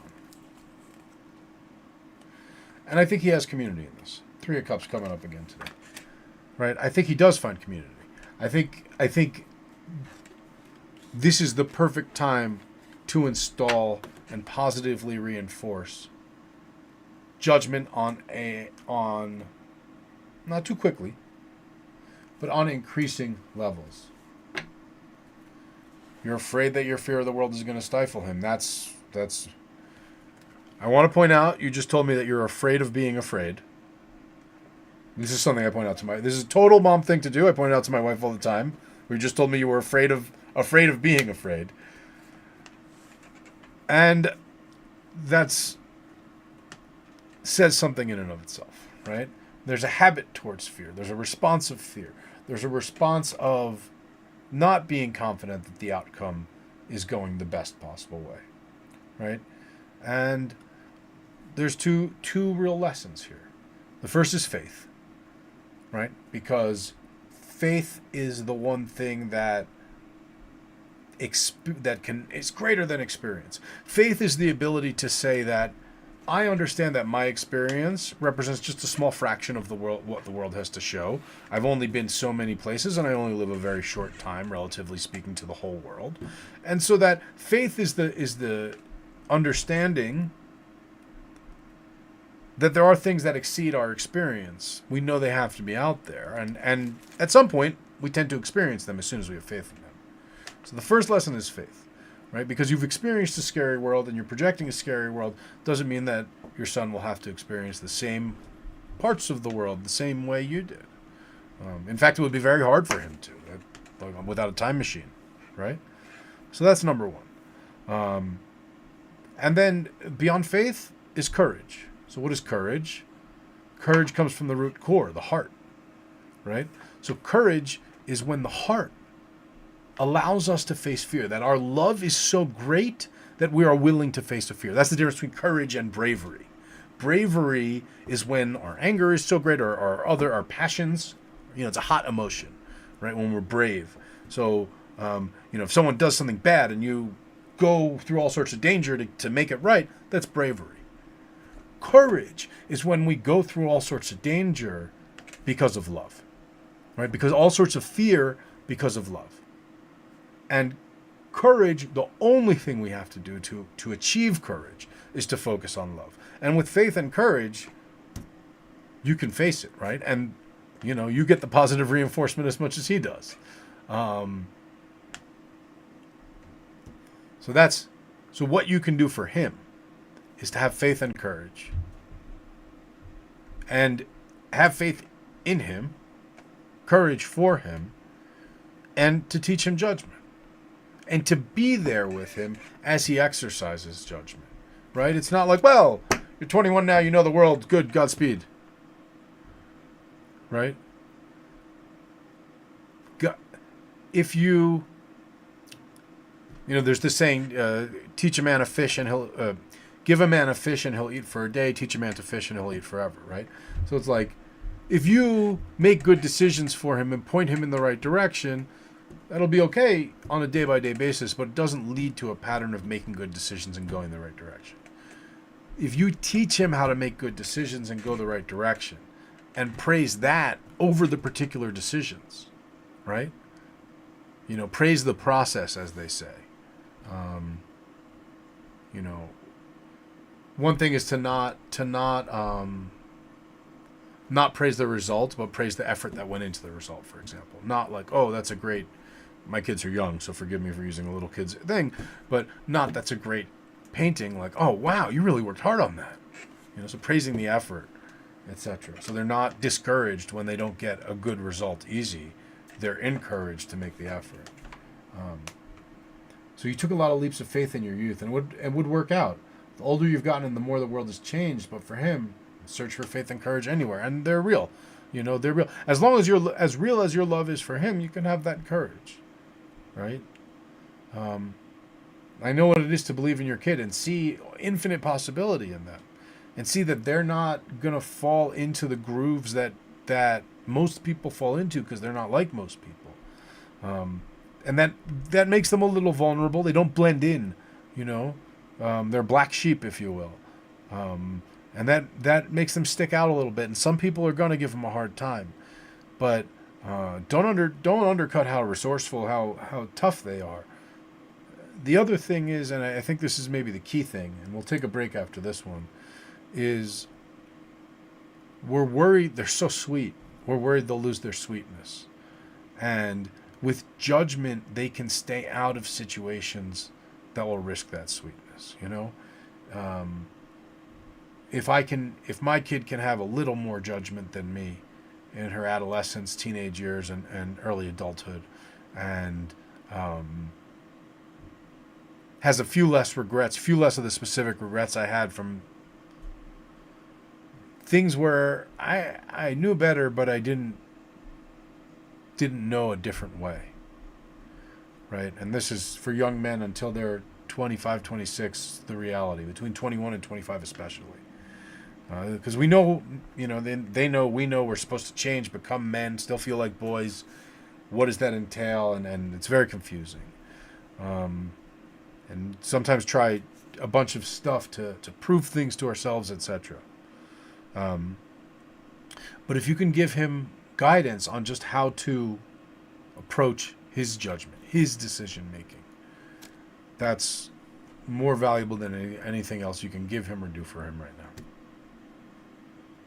Because that's a gift that for life we'll give to him.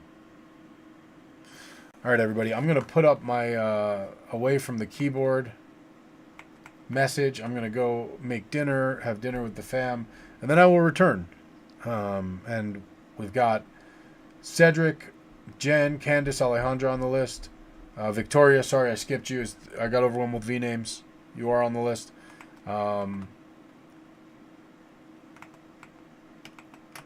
Let me keep the list up. So there's the list. We're going to let new people join. Thank you all so much. Thanks for doing this. Thanks for joining me. I didn't know if anyone was going to show up if I went live again. So thank you all for joining me live. Thank you for supporting at hoodoomoses.com. If you have questions about any of the stuff on there, whenever I'm live, you can feel free to ask me that stuff. If you know someone in LA, thank you for letting them know about this event we've got going on next Thursday. We'd love to have them there. Love to have you there if it's feasible for you to get out there. And of course, thank you for clicking that like button, which I'm going to say I now know is here. Here-ish. All right, so I will be back in 30 to 45 minutes. Maybe a smidge longer, but I'm going to get cooking and get these people served. I will see you all. I'm just going to leave this stream going, actually, rather than restarting. So if you want to leave this playing in the background or you want to check back, whatever works best for you, I'm going to pull down my camera now. I'll keep talking to you guys from the void.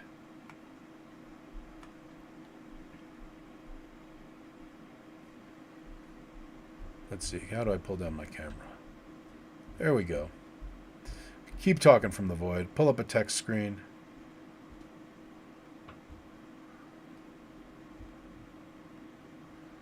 Edit this.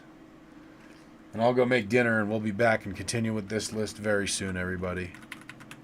Hey, when we come back, why don't we invite some friends? I don't know who. You invite your friends. But someone who would appreciate it. Maybe bring them. Let's try to get a big crowd to close it out. That would be super duper cool.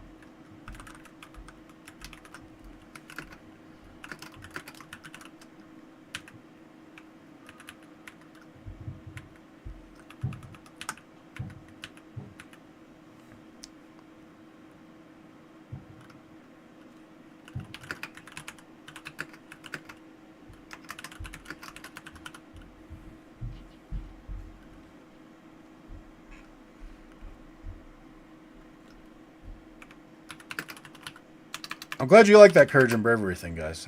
That's like a. I definitely didn't make that up. Someone very wise told me that. Maybe not in the exact same pattern or whatever, but someone I picked that up along the way, and I'm glad I did because I think about it all the time, and I tell my kids. It's one of those things that I tell my kids very often. So I'm gonna put on this mini documentary my friend Josh did about me. Um, it's it's not totally glorious. That's kind of why I like it. It's I'm not embarrassed of it by any means. I'm really proud of it. Um, but it's not perfect. It's a few years ago. It's not. It was very much as I was still figuring things out and laying groundwork and things like that. So that's one of the reasons I like it.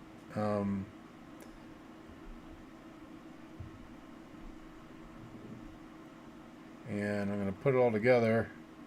And it should run about an hour. About till I get back. So let me... there we go. Put that up for you. I played it the other night, but I know a lot of folks weren't here the other night. So hope you guys enjoy. So curio is kind of a catch-all term for an object of fascination. Right? It's a unique object. Usually natural, but sometimes man-made. That has something really special about it, and it carries that.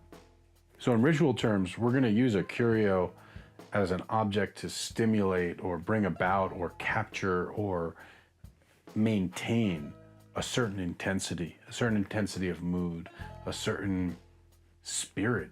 How we determine the purpose or use of a curio is we consider its form, we consider its function in the natural world, and that speaks to us of what we call its nature. So we might talk about something like a rooster foot. Well, what does a rooster do? First of all the chickens and all kind of barn fowl scratch up the dirt and scratch up the bugs and the creepy crawlies and eat them. So we'll use something like this, usually a normal hen foot, for scratching off creepy crawlies that might be on a person, energetically, and get rid of them. But the rooster has some specific virtue to it, because he's got this big spur on his foot. And he uses this for fighting, of course, for protection, yeah, but mostly for dominance, right? The bigger the spur, the more dominant that rooster is. So carrying a rooster foot with a big spur like this carries with it that virtue of the sort of alpha male.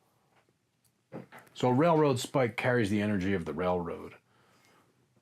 That energy of coal and fire, dynamite, iron, locomotion, steam, power, driving. We use it to break through obstacles, break through barriers. Also, we use it for protection because it's that powered up iron. It's kind of a interesting take on a railroad spike. It's a railroad spike of 10 ounces of pure silver. We use it for the same purposes. But this one in particular we'd use for things that are attuned to the energy of silver, which would be that lunar energy, the energy of the moon, the thing that governs shades and shadows, spirits, indeed witchcraft. This one's an alligator tooth. We think of the gator as this creature that kind of lies beneath the surface in the depths and suddenly erupts out of the water and snatches its prey.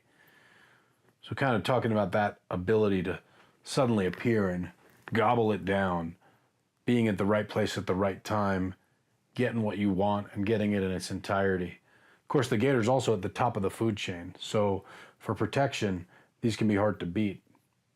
You'll notice the gator tooth's hollow, so what we would do is fill this with powders prepared from different herbs and minerals, possibly even other animals, seal it up, and that'll program it to the virtue of the gator that we want to work with.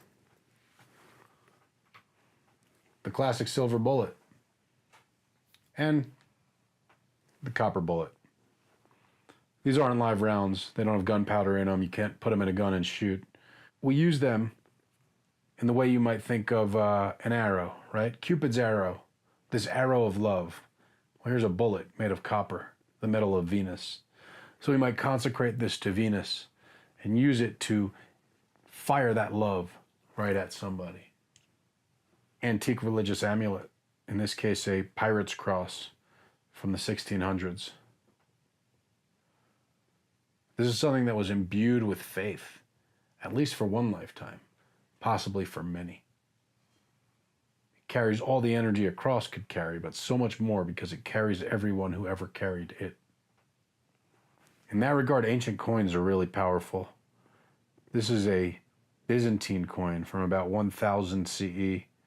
It's the first Byzantine coin to feature the face of Christ. $2 bills, the luckiest bill you can get. You can find all kinds of work with a $2 bill. The thing about a $2 bill is you're never down to your last dollar. We can use them as parchments for calligraphy. I get to collect them by serial number too. These ones kind of have interesting serial numbers. Similar to the railroad spike that we can use to bind, to keep in or out, hold together, we can use nails, especially antique nails, old nails that have a resonance. This particular nail is taken from the wall of a 1800s sheriff's jail cell. Just like the rooster foot, animal parts kind of retain the virtues of the part and the creature. This is, of course, a rattlesnake rattle. So the virtue of the rattlesnake, of course, is that thing that hides and suddenly, dangerously strikes out.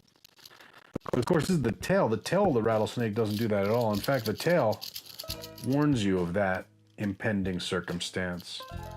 So we carry something like this to warn us of those snakes in the grass that may be hiding to strike us.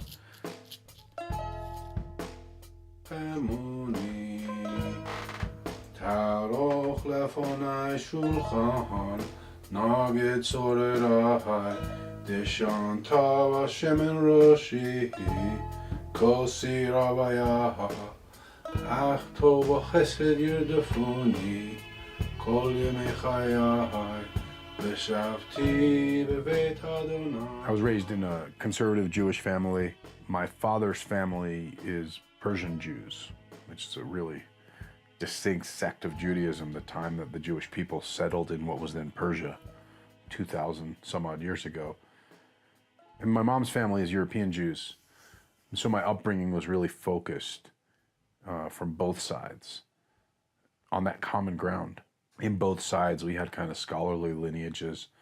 So from kindergarten, I was enrolled in what you might call a pre-rabbinic day school.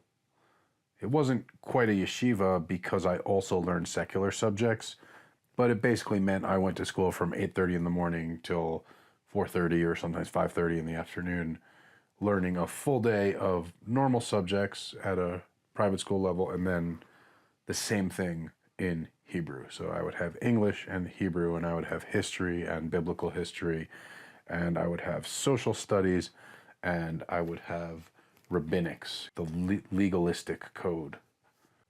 My parents were both major figures in our synagogue. I grew up in the synagogue, every Friday night, every Saturday, often on weekdays, and then we prayed every day in school. So that was just life. I grew up praying. I grew up reading the Old Testament, learning it. It was probably the first book I ever heard stories from. And so as a kid, as soon as I was old enough to put two and two together, reading the Bible, I was like, this says this character Moses, who has the same name as me, is having a battle with the Pharaoh's magicians. That's the word you're telling me? This is magicians? I'd like to talk about this magic thing. And the rabbis would say, oh, you mean Kabbalah? And I would say, yeah, I mean Kabbalah. And they would say, well, when you are 40 years old and have 2 children and have started a business, we can teach you about Kabbalah. But until then, mind your lessons. But in the meantime, I was curious, and so I studied as much as I could. I threw myself into it and just really explored the world of magic and miracles and mysteries, occultism and esotericism, everything I could find. So my formal religious education prepared me in a lot of ways for that, better than a lot of my peers I found, simply by the fact that I could read Hebrew. And that allowed me to access and understanding on a lot of amulets, the ability to identify versicles of scripture just because I got them hammered into my head as a kid, and to recognize symbols and all sorts of things, turned out to give me a really interesting point of entry into texts and systems that were otherwise way too dense for people. These things would end up being the most esoteric mysteries of some of these systems. And it was really just me putting together a lot of the stuff that I learned as a kid. And I guess I started to understand why they didn't want to teach me Kabbalah yet. So when I was 14 years old, I was walking on a sidewalk with my best friend Ricky on a beautiful day in June. And the driver of a cargo van fell asleep at the wheel that afternoon. His cargo van jumped the curb and hit me. It broke my pelvis and I spun around and the side view mirror crashed into my skull, broke off the van. It caved my skull in and the broken edge of my skull jabbed into my brain right here. And consequently, I had a near-death experience.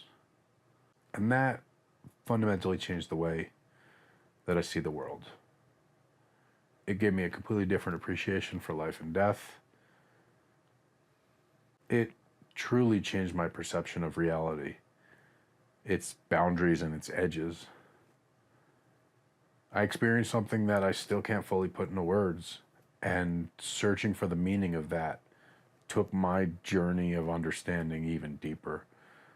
I explored shamanism and all sorts of esoteric religions, just trying to understand this knowledge that seemed to be like encoded into me after that experience. So looking at all these different traditions, when I got the chance to go to college, I went to study cultural anthropology. I became especially interested in the traditions of West Africa and in the African diaspora, in Haiti, throughout Latin America, and of course here in the United States. When I was at Rutgers, I spent a lot of time hanging out at this all-night newsstand, and among the really colorful cast of characters I met in New Brunswick, New Jersey, was a man we affectionately knew as Old Man Willie. Old Man Willie was a conjure man, hoodoo man, and that's where I started seeing a lot of the hoodoo work, the African-American, African diasporic spiritual working tradition that is here.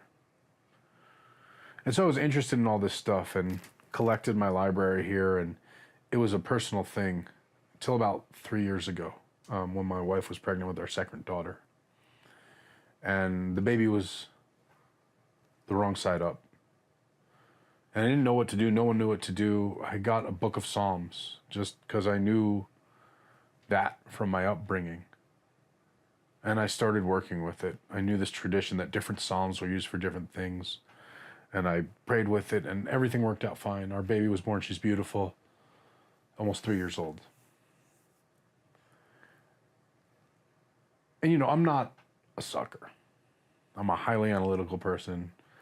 I am a trained social scientist, a skeptic, trained to be skeptical. And so as I'm practicing this stuff, working with this book of Psalms, this is allegedly for wealth, and this is allegedly for good fortune, and it's working. And I can't tell why it's working. And I go through all these theories. Is it some kind of psychological trick? Maybe subliminal programming? Maybe it's like NLP, neuro-linguistic programming, and I'm sort of setting my expectations, and therefore I'm performing differently because my unconscious mind is programmed, and hey, if that's all it is, cool, it's working. And once it worked enough, I kind of made a deal with the voice in my head, that if it worked on one last thing, I would do it for other people. And it worked. So I started an Instagram account and sort of hung up my shingle, offering my services, conjuring, for other people. But then somebody hired me to break up a couple. And that was an interesting proposition. I took the case on contingency, and it was the first and last time I ever broke up a couple. I took it on contingency because it was the ultimate test of my hypothesis. This couple had no idea I would be doing what I did. They were across the country and was not in direct contact with either of them. So if anything happened, it couldn't be a simple matter of programming the unconscious. And so I went and performed this ritual that I was, as I said at the time, just inspired with a very specific intention as to what was supposed to happen, when they were supposed to fight, how they were supposed to fight, and what it was supposed to all lead to. And step after step after step, it played out exactly as I commanded in the ritual. That threw me for a loop. It caused a radical reevaluation of basically everything I thought I knew, and really in earnest set me on the journey that I've been on for the past 3 years.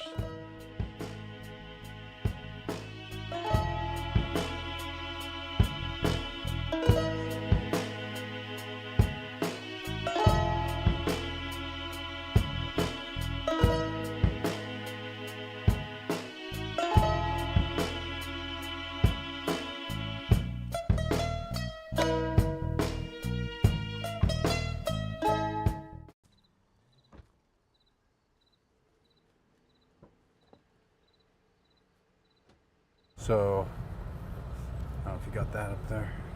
A little something muerte on top of the mirror. Kind of got the indication that I should get Saints for my car. And when I did not get Michael. And they were like, you should get Michael. And I didn't get the Michael. And instead I was going to glue them in place. And something, Spirit said, just Velcro it, make it temporary, make it temporary. It was maybe 10 days later that I crashed the car and the whole front end was smashed up. So far, no accidents since Michael's been in the mix.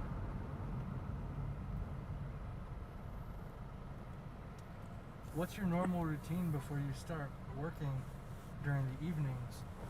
So I'll kind of take time to shift gears from, in the daytime I'm doing everything really, from, promoting the temple, promoting the work.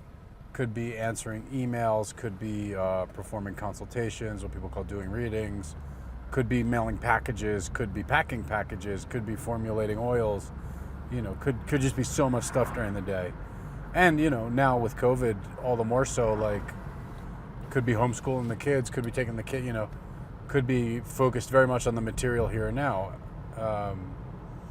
So I kind of take the evening to shift gears. So I'll kind of go drive around, usually till dusk. We should have sunset here within the next 15 minutes. We should start transitioning, and then I'll probably get a coffee or something to keep my energy level up for the evening. Depending on, again, what spirit I'm going to need to be able to get with, communicate with, sort of synchronize with, I might start leaning myself in that direction now. But I want to spend some altar time with St. Michael, relight his lamp, reset his lamp, and do a round of prayer, maybe a rosary for him. So, that depending on how deep we go and what spirit moves me to do in that could again take 20 minutes. It could take 2 hours.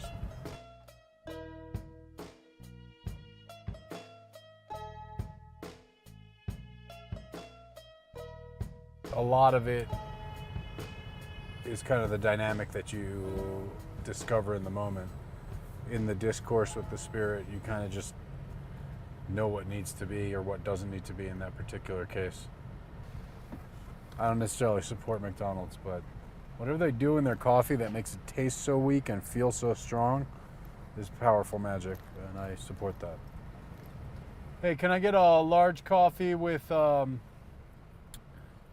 cream, 4 sugar, and you want a small coffee with small coffee black? People can relate to that, like picking up a coffee on the way to work. Like, who can't relate to that, With all due respect to tea drinkers, I'm not this like tea drinking mystic. Like, very more or less normal life. You know, I don't normal car, drink normal coffee, kind of do normal stuff, sort of, I guess. How would you define what you do? It really depends who's asking. I often describe myself as a witch doctor because I think what people think of, I think if people were to see what I do and they think of the word witch doctor, and that those two things kind of mesh. It's not necessarily purely accurate one way or the other, but it kind of draws the right image in their mind. If I'm interacting with an upstanding citizen, I'll tell them I'm a spiritualist minister. But, if it's a complete stranger, I'll tell them I do e-commerce. That's what I tell them I do. What's strange to me is how strange it is to everyone else, or how alien it is to everyone else, because at least the way it's conceived in my mind and the way that it is, the way it functions, the way I approach it is nothing alien. It's all, I say all the time, people are like, well, I've never interacted with a spirit. Like, I'm about to interact with this spirit right here. It happens to be in a body that works at McDonald's, but it's a spirit, This person, here you go, the spirit in this body. Nice. Small coffee, large coffee? Yes, sir. 17? Thank you. Thanks, have a good night. Thank you, have a good night. So, good interaction with that spirit. It's a gatekeeper spirit. So when you start to think of things that way, like, yeah, large and a small. Yep, small. For this guy, large. Thank you. I had no clue how kind of bleak the professional landscape was in the spiritual services. And what I mean is, like, it is more common than not to find someone who doesn't know what they're talking about. Has no experience, has no deep depth of knowledge, has no real study, has no lineage, has no, anything beyond what you're going to find in a few weeks or months of Googling. And I was kind of shocked by that. Fortunately, there are some really great practitioners out there, and we tend to find each other, which is really cool, because that kind of helps. We each guide each other as we're each progressing in our studies. We're always developing our understanding. It's never a static understanding, oh, we know it all, we got it figured out, it's no problem. Like, it's very much a living discipline.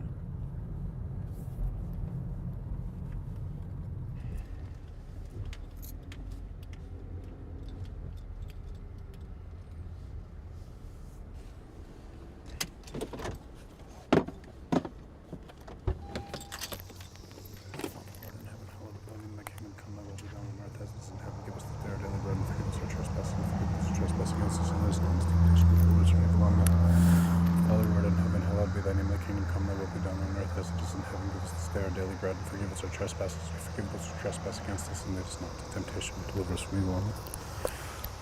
Spirit of the cemetery, I salute you. Thank you for granting me passage. This cemetery doesn't have proper gates, so I kind of use the trees as the gates to the cemetery. But we pay at the gates of the cemetery, or we leave offerings if that's what's appropriate. But we've entered into another kingdom when we go into the cemetery. When we come into the kingdom of the dead, we pay our respects at very least, and giving a tribute. We can think of in the ancient times visiting a king. As we say, it's a kingdom. So visiting a king, we give a tribute. Why is the Our Father a tribute? Just for we Catholics? just say the prayer to wake up the spirits in general. And so now something like this, if you see over there that big cross, right? I don't know if you can see it from there, but this area's got like the big soldier, the big cross over there, the big obelisk. That's like a point of intersection between the worlds, that big cross.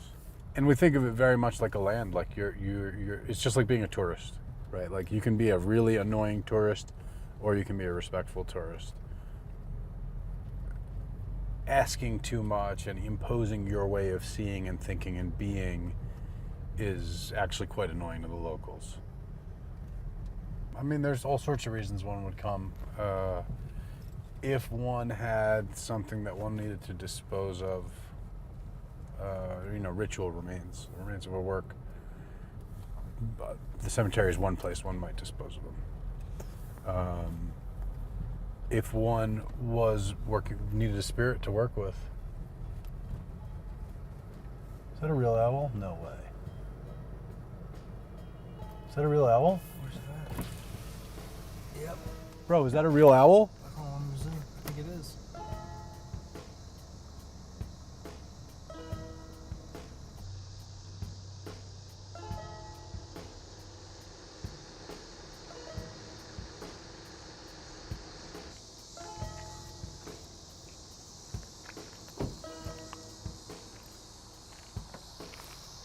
See if I have an offering for it.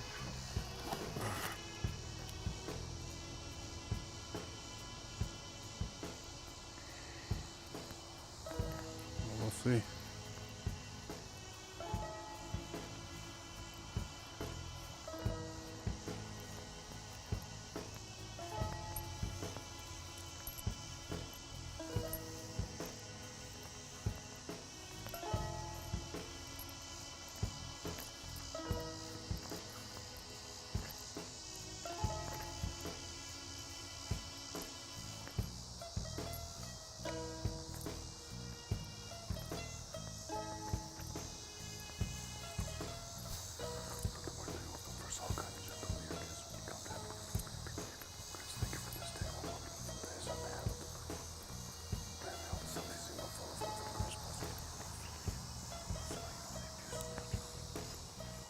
You see where it ended up?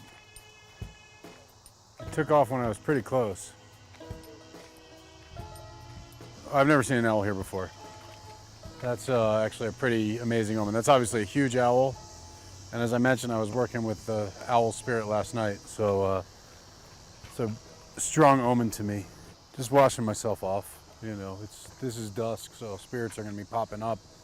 And we don't want anyone following us home looking for a free ride. So seeing an owl at a cemetery at dusk is quite the omen. Quite the omen. I don't know the grave that I was at. I just followed an owl there, so I spent enough time there that if the spirit were so inclined, especially at this time of day, it would likely start to attach, potentially follow us, just to clean off any residual. You don't necessarily know that you've got a spiritual attachment until the effects make themselves known. It's almost like you don't know yourself, you don't know that you've gotten sick until you start showing symptoms of a sickness. So it's just kind of best practices. And now, like, when we leave here, I'm not going to go right home, Oh, look, there's kids hanging out in the cemetery. It's good to know the kids still hang out in the cemetery at dusk. It gives me some cover.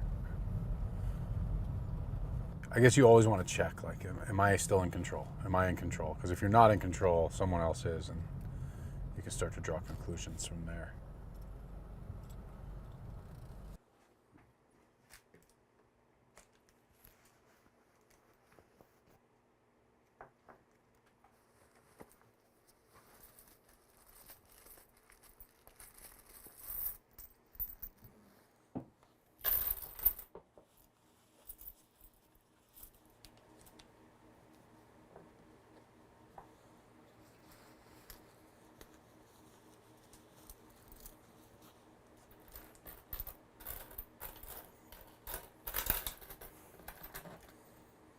This thing's basically like a luck generator.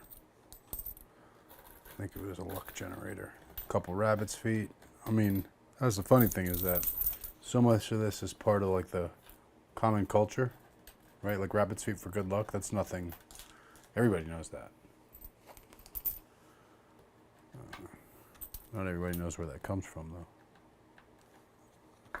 The African rabbit god was a trickster. The trickster god always seems to govern fortune and luck, So he governs fortune and luck.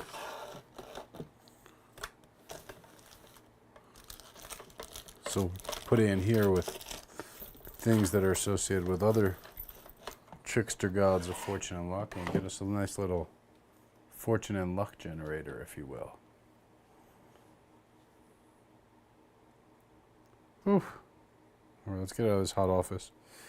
Get out to that nice cool temple. Okay.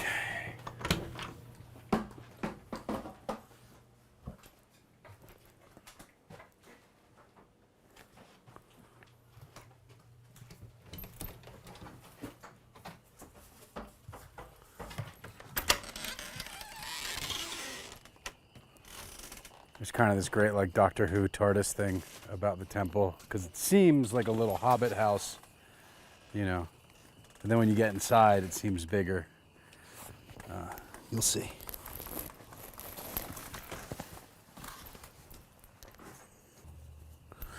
Father, who art in heaven, hallowed be thy name, thy kingdom come, thy will be done on earth as it is in heaven. Give us this day our daily bread, and forgive us our trespasses as we forgive those who trespass against us, and lead us not into temptation, but deliver us from evil. Amen.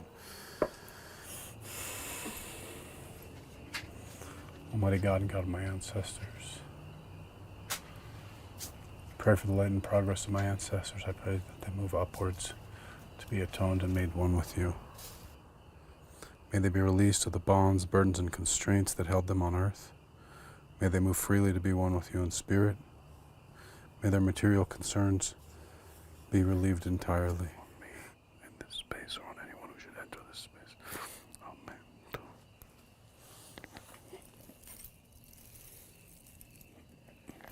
יתגדל ויתקדש שמי רבה, ביעמד יברך אלוהי וימלך מלכותי בחייכון וימכון ובחיי לכל בית ישראל בהגרלה בזמן קריב ואמרו אמן. יהי שמי רבה מבורך לעולמו מיום היה. יתברך וישתבח ויתפאר ויתרומם ויתנשא ויתהדר ויתעלה ויתעלה שמי לקודשו בריחו לעילה מן כל ברכתו ושירתו תשבחתו ונחמתו דמיה ביעמד ואמרו אמן. יהי שלום רב מן שמיה לחיים עלינו וכל ישראל ואמרו אמן. עושה שלום במלכו יעשה שלום עלינו ועל כל ישראל ואמרו אמן.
Father, who art in heaven, hallowed be thy name, thy kingdom come, thy will be done on earth as it is in heaven.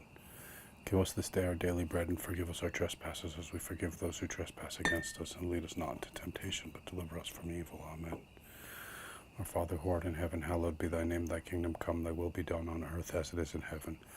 Give us this day our daily bread, and forgive us our trespasses as we forgive those who trespass against us, and lead us not into temptation, but deliver us from evil. Amen. Our Father, who art in heaven, hallowed be thy name, thy kingdom come, thy will be done on earth as it is in heaven. Give us this day our daily bread, and forgive us our trespasses as we forgive those who trespass against us. And lead us not into temptation, but deliver us from evil. Amen. Saint Michael, Archangel, defend us in battle. Be our defense against the snares and wickedness of the devil. May God rebuke him, we humbly pray. O glorious Prince of the heavenly army, by the power of God, cast into hell Satan and all the evil spirits who prowl the earth, seeking the ruin of souls. Amen. Saint Michael, Archangel, defend us in battle. Be our defense against the snares and wickedness of the devil. May God rebuke him, we humbly pray.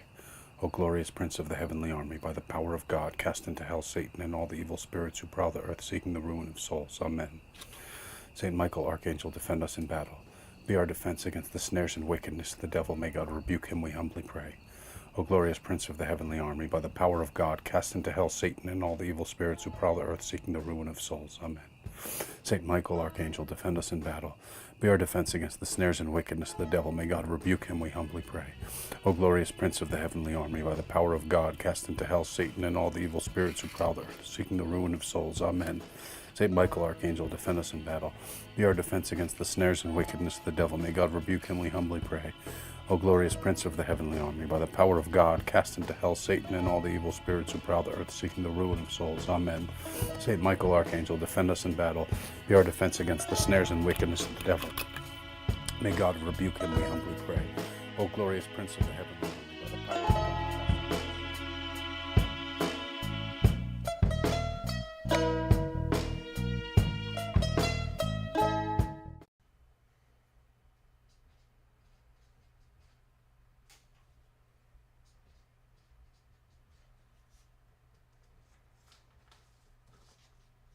Normally, I think we would just like let them sit as is, given their nature, and like, I mean, they look cool, but for identification purposes, for people who got multiple, makes sense to at least label them.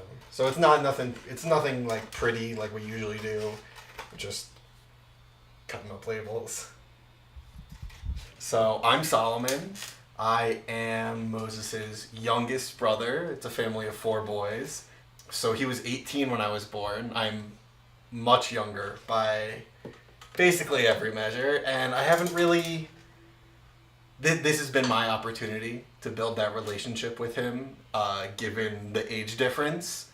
He's always been someone I looked up to, someone I admired, someone who I thought really accomplished in what he wanted to do, and the more that I've been exposed to this world and this way of thinking, and it's been a wonderful process, but it's become more and more clear that this is the obvious thing for him to do and the obvious thing to do.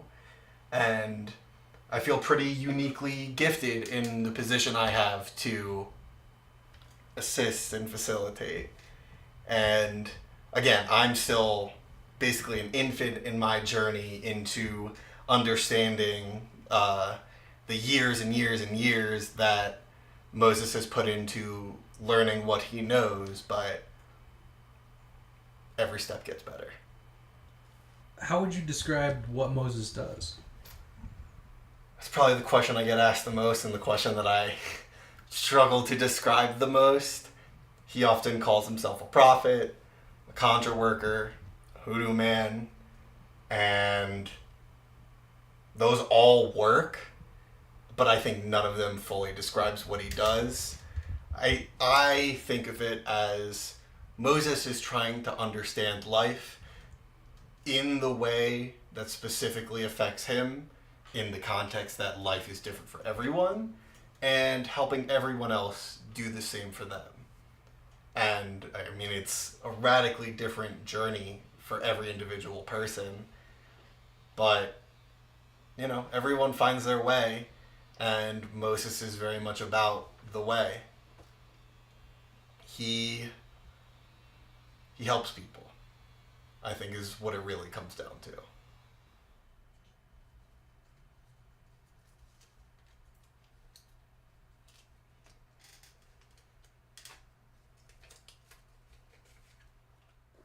Some people swim across the English Channel, or some people, I don't know, break Guinness records. And I set about making a spiritual formulary for every card in the playing card deck. So it was definitely a personal challenge. Naturally, there's all sorts of rare and expensive ingredients in these jars. Hundreds, thousands of dollars of ingredients for sure. You know, whether you're talking about a diamondback skin or, you know, rare herbs, or somewhere in here there's some chameleons and various bones and rooster feet and just exotic ingredients. So the idea of spiritual colognes is kind of what we would call this. And cologne doesn't necessarily mean that you put it on before a fancy date. It just means that it's based in alcohol. It's an alcohol extraction. So one thing you could do is put it on yourself, right? As an alcohol extraction, kind of like a cologne for a fancy date. And for, your friendship ones and your loved ones and your things of that nature, that's generally what you'll do. Another thing you can do is just anoint things with it. Since it is alcohol-based, whatever you put it on, alcohol evaporates very quickly and then leaves behind, the essence of the formula. So, if you had a cursing one of these lethality ones, you might use it to curse someone or put it in, their path, somewhere they have to walk, put it in their socks, put it on something they'll touch. Same with a blessing one if you want to anonymously bless someone. If I had, for example, my black joker here, my trickster one, I might keep the formula on my trickster altar and then use it to dress candles before I did fire or before I lit them. If you had an amulet or whatever that you'd like to charge with fire, you could dress it in the cologne and give it fire, and it'll naturally burn off the alcohol, and the active ingredients will sort of get absorbed into the amulet or whatever as the heat expands it, and then it cools down as it absorbs the ingredients. The sky's really the limit with them. That's kind of why I like colognes. Oils are good, but very limited. Colognes you can even use to dress documents because that alcohol evaporates and it leaves no stain when it dries. The playing cards all have kind of meanings in divination. One thing about playing card divination is it's very subtle. The meanings shift depending on relative position of things. And so that's kind of where this comes from. And it's everything from, the King of Spades is a dangerous man, a lethal man, an executioner, a judge. And so this is lethality in a jar indeed. Versus, the Two of Hearts is two loving friends. This is beautiful red. This is companionship, friendship. And this has all sorts of things to nurture just a warm, companionable, deep personal affection, love. Let's see what else we got here. Six of Diamonds. The Six of Diamonds is for holy inspiration. This is actually one of my favorites. And then, we're all over the place. The Eight of Clubs in here. I see white sage, tobacco. This is going to be for domination, especially in court matters here. Jack of Spades has a chameleon, coyote teeth. There's the chameleon's head. I think it would be cool to show the two chameleons relative to each other. What's the other one with the chameleon? It's one of the clear ones. True, Black Joker. Yeah. Where is it? Right here. So I don't know if you'll be able to see on camera, but this is a chameleon who I got sort of desiccated as such, with his ribs showing and things. A dried out dead chameleon. This was a chameleon that I blessed as it was dying, and the difference in their texture and appearance is dramatic, very dramatic. See, Two of Clubs. Oh. Two of Clubs was an interesting one. The Two of Clubs is an hourglass. So what became a formula on how to master the moment, capture time. So it actually has sand from an hourglass, along with different roots and herbs for mastery.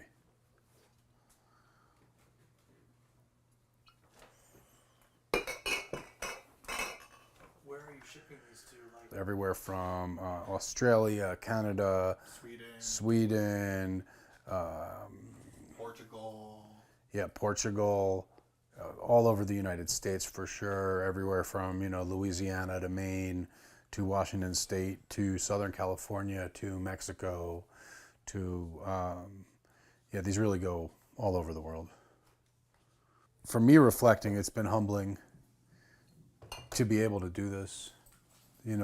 Wasn't that long ago, a few hundred years ago, maybe even 100 years ago.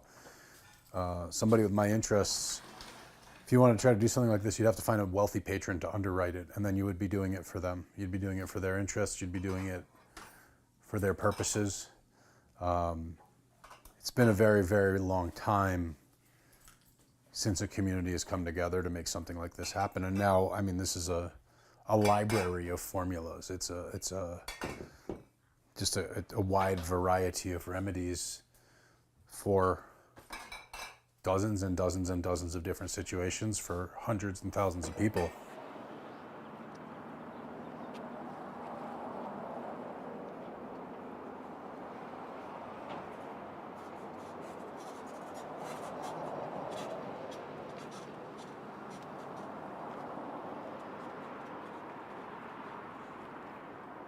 So what happened in Boulder at the King Soopers on March 22nd, 2021? A gunman entered the store, opened fire with a semi-automatic pistol, wounded a number of people, and took 10 lives. And immediately at that time, the community responded to the tragedy, and I felt called in my spirit to respond to those 10 souls that were very confused and very scared and very suddenly drawn from their trajectory, torn from their trajectory.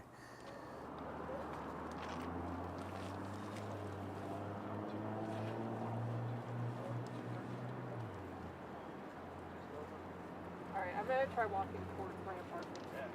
I mean, the basic idea of setting up a white table, that's kind of a traditional spiritualist idea to bring peace to the spirits and giving them physical elevation, giving them flowers. The big version of Guadalupe was Andrea, who lives in Denver and is a Holy Mountain member, and a member of our sister temple, House of Zion, picked up that Virgin of Guadalupe to bring down. And House of Zion contributed significantly to the financial overhead of getting all those flowers and things like that. So Andrea works at a King Soopers, a different one in the chain, but not far from here. So it was really close to home for her. You know, something that I really wanted to include her in. So letting her bring her Virgin was really cool. As far as she prepared all the candles with everyone's photos and everything like that, she really went above and beyond. Come, thy will be done on earth as it is in heaven. Give us this day our daily bread. And forgive us our trespasses as we forgive those who trespass against us. And lead us not into temptation, but deliver us from evil. Amen. Our Father who art in heaven, hallowed be thy name. Thy kingdom come, thy will be done on earth as it is in heaven. Give us this day our daily bread, and forgive us our trespasses as we forgive those who trespass against us. And lead us not into temptation, but deliver us from evil. Amen. Our Father who art in heaven, hallowed be thy name. Thy kingdom come, thy will be done on earth as it is in heaven. Give us this day. Prayer is that genuine expression, I think, is fundamentally inspiring. I think we live in a world where we are either discouraged or perhaps just intimidated or perhaps just made uncomfortable about loudly and publicly expressing our heartfelt feelings and wishes and beliefs. I think that's something that's considered embarrassing to a lot of people. So I think just the fundamental fact of seeing someone pray publicly is very liberating for people. I think it's something that gives people permission in a really effective, powerful way. I think additionally, beyond just that impact, I do feel that prayer is the most accessible, the most convenient, at-hand way of expressing ourselves to the universe, in the sense that the voice is so adaptable, the human voice, the range of tones and volumes and timbres and pitches, and just how much we can convey with our voice, how much sincerity, how much depth of emotion can be clearly transmitted to the ear, I think is very unique. And the fact that we can then not just use these sounds that convey this emotion, but then words that give meaning and form to it. It creates these very enduring things to those who witness it, to those who participate in it, and to the universe at large. I think it's a way to sort of project our patterns outward. On these suffering people,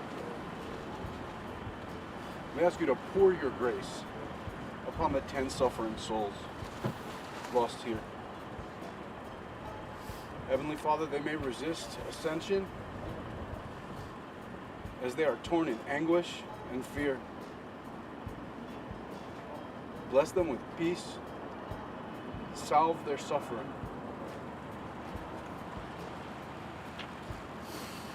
By your holy name, El Elyon, call upon the blessed Archangel Michael, the guardian of heroes, the adjudicator of souls, the eternal light, who guide all to heaven. Blessed Archangel, entrust these souls to your care. Let them not be lost in torment. Let them not be confused nor distracted. Would they not ascend, remediate them, but let them not suffer what they have already suffered. Pema Yanachamuni, Taroch Lefonai Shulchan, Naged Sorerai, Deshantava Shemen Roshi, Kosir Avaya, Achtov Chesed Yertufuni, Kol Yemechaya, Veshavti Bevet Adonai, Laorach Yamim. Our Father who art in heaven, hallowed be thy name, thy kingdom come, thy will be done on earth as it is in heaven. Give us this day our daily bread, and forgive us our trespasses as we forgive those who trespass against us. And lead us not into temptation, but deliver us from evil. Amen. I mean, a lot of what we're trying to do here is decolonize religion. The fact that the religious institution became managed by the same, literally the same people who managed colonization. The fact that the narrative became controlled by the same people who controlled the people makes the way that we've received it kind of problematic. And when we look before that, when we look before a few hundred years ago, we have thousands of years of this contributing centrally and positively to human culture. When we take that focus away from Europe and bring it to the ancient Near East, down into Africa, across the world, we see this formula for individual and collective empowerment. We see the center of life, of the community's life, their moral life, their code of conduct, their aspirations. It all centers around this ancestral recognition and this spiritual connection. And that's what Holy Mountain's about. We're about resurrecting that, resurrecting ancestral reverence, and resurrecting a direct relationship with spirits.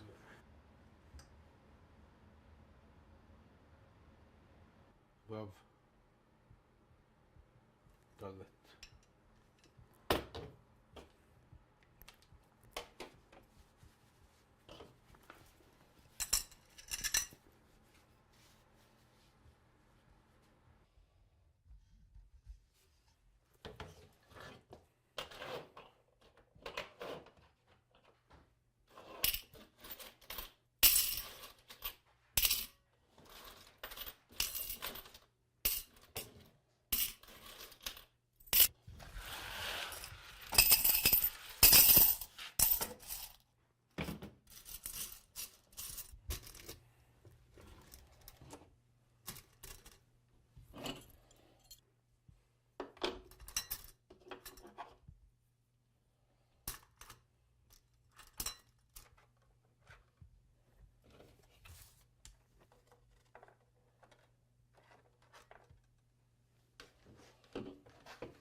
Our Father who art in heaven, hallowed be thy name. Thy kingdom come, thy will be done, on earth as it is in heaven. Give us this day our daily bread, and forgive us our trespasses as we forgive those who trespass against us. And lead us not into temptation, but deliver us from evil. Amen. Our Father who art in heaven, hallowed be thy name. Thy kingdom come, thy will be done on earth as it is in heaven. Give us this day our daily bread, and forgive us our trespasses as we forgive those who trespass against us. And lead us not into temptation, but deliver us from evil. Amen.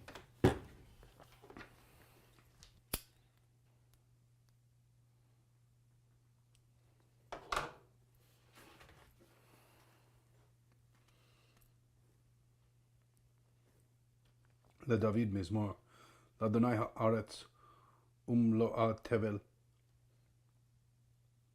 ויושבי בה. כי הוא על ימים, יסדה ועל נהרות יכוננה. מי יעלה בהר אדוני, ומי יקום במקום קדשו. נקי כפיים ובר לבב, אשר לא נשא לשווא נפשי, ולא נשבע למרמה. יישא ברכה מאת אדוני, וצדקה מאלוהי יישא. זה דור שב מבקשי פניך, יעקב סלה.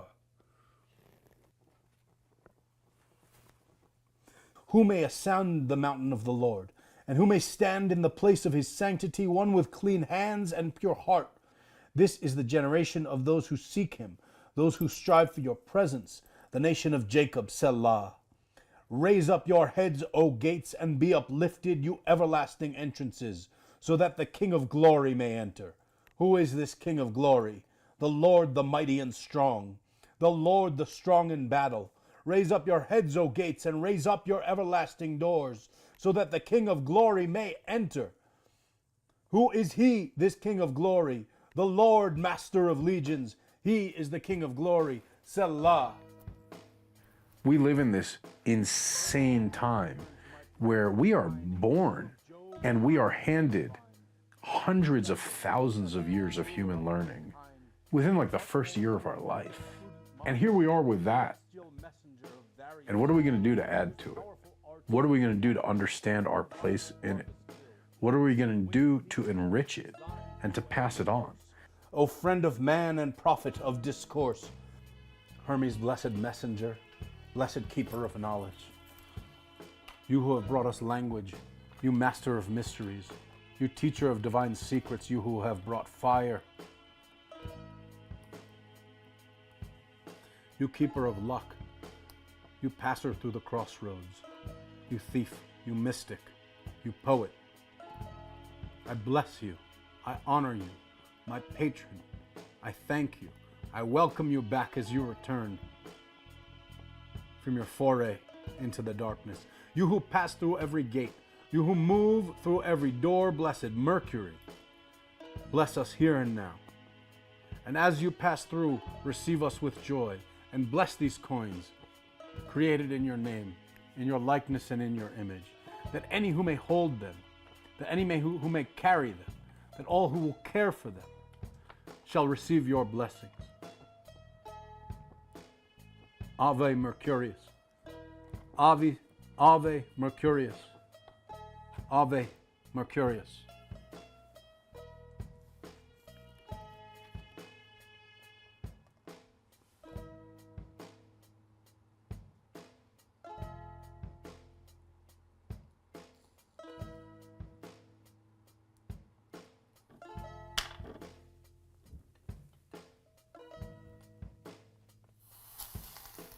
Tarry not, swift messenger. Cut your course.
Oh, my mic was off the whole time, you guys. I've been here talking, but my mic was off. So as I was saying, welcome back, everyone. Cuban Chico, I'm glad you enjoyed the show. Kimbo Willy Wonka, love the name. Welcome, welcome. I think there's sound now. It's showing me that there's sound. I know there was no sound. And Sarah, I do have you on the list. Thanks for signing up and getting on the list. You're going to see it. Now there's sound. Yeah. So yeah, my family's celebrating. My wife's mother just bought a house just around the corner from here, like just today. So we were just celebrating that. That was something we've been working on for a long time. Made an oil lamp to St. Joseph and put 4 carpenter's nails in the lamp and prayed for St. Joseph to provide a home. And when she found this house, and this is after years and years and years of looking for a house near us, when she found this particular house, I said, this is the one. My wife and I went down there and buried the nails in the 4 corners, drove the nails in the 4 corners of the property. And every single issue that could have been in the way moved out of the way. They closed on the house today, and it's just been a blessing. So I have to say, as always, if you're looking for help with housing, St. Joseph, a reliable helper and patron in that regard.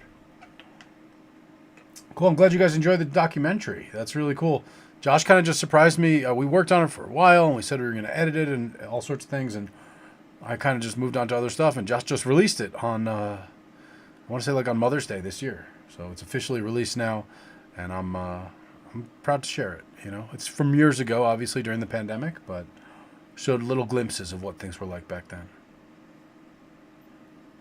So we're going back on the list. I believe I have D up next. D, then Cedric, followed by Victoria.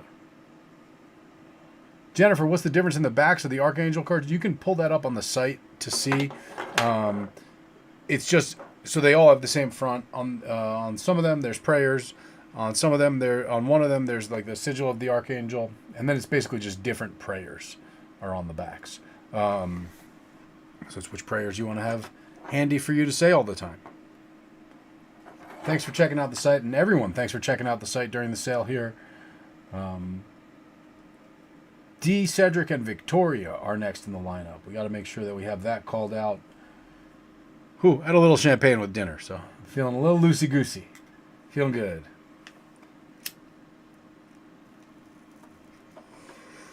Again, another reminder, anyone in the Los Angeles area, I'll be out in Los Angeles next week. We're doing our summer solstice road opener ritual. So we're going to do individual cleansings. That's why there's a limit on this ritual. Because everyone who shows up to the ritual, you're going to get cleansed with holy water. And the holy water I use is a blend of holy waters from different places. We're going to fortify it with herbs and various things. So you're going to get cleansed with that. We're going to cleanse you with herbs. We're going to do a cleansing with gunpowder. And we're going to do a cleansing with a cigar. So kind of cleansing with the 4 elements. And when everyone is nice and cleansed, that's when we get into the meat of the issue, which is the road opener ritual. You know, I've been posting some of the road opener working I've been doing on the Instagram, and people have just been loving it. So all those blessings of the open roads, of obstacles being moved out of the way, of your destination being before you, of every step being a blessing, that's what we're going to be working on. And the reason we're doing it on the summer solstice, let me step back and cover that, because I take that for granted, and I should cover it. So in many, many, many traditions of conjure, the summer solstice, or when it comes to hoodoo, it's St. John's Eve, because St. John's Eve is the 24th of June. The solstice moves around, but it's always that week. This year, it's very early. It's the earliest it's been in our lifetimes, on the 20th of June. But that week of June is the summer solstice, and that's considered when the good energy is the strongest it's going to be for the year. We got the most sun of the year. So we catch that energy and we use that to power ourselves through to the next summer solstice, right? It's the opposite of the winter solstice, which is the longest night. So we're doing the summer solstice ritual, cleansing, the road opening, the blessing. We'll be sharing a meal together. It'll be a very good time. Anyone in the Los Angeles area, or anyone who wants to get to the Los Angeles area, there's cheap flights, considerably cheap flights. Reach out. Absolutely love to get you there. I can send you the link. It's posted to my bio right now, but I'm happy to share it with you directly. And D, Cedric, Victoria, Jen, and Candace also. Anyone who's... Well, Jen, you're here. I see you. So Jen's here. So we're going to say D, Cedric, and Victoria. Victoria, you said you have sound, so I know you're here. So D and Cedric. If D is here or Cedric's here, they're going to go. If not, Victoria, we're going to ask you to go ahead and line your question up. Now, if you can't make it to Los Angeles next week, short notice, who could blame you? Unless you're already in the area or planning to be in the area. But September, just over 3 months from today. It's going to be 3 months from the ritual in LA because it's going to be on the autumn equinox, which is 1 quarter after the solstice. We're going to do a group retreat to Moab, Utah. We're going to Arches National Park. We'll be at the Devil's Garden Campground. We have a max cap on that of 30 people. It's 5 days long. It's going to be me, Dr. Cosmic, and some other excellent colleagues. We're going to be leading you in trance. We're going to be leading you in meditation. We're going to be leading you in ritual. We're going to be doing some very detailed magical workings out there in the most magical place I've ever been in my life.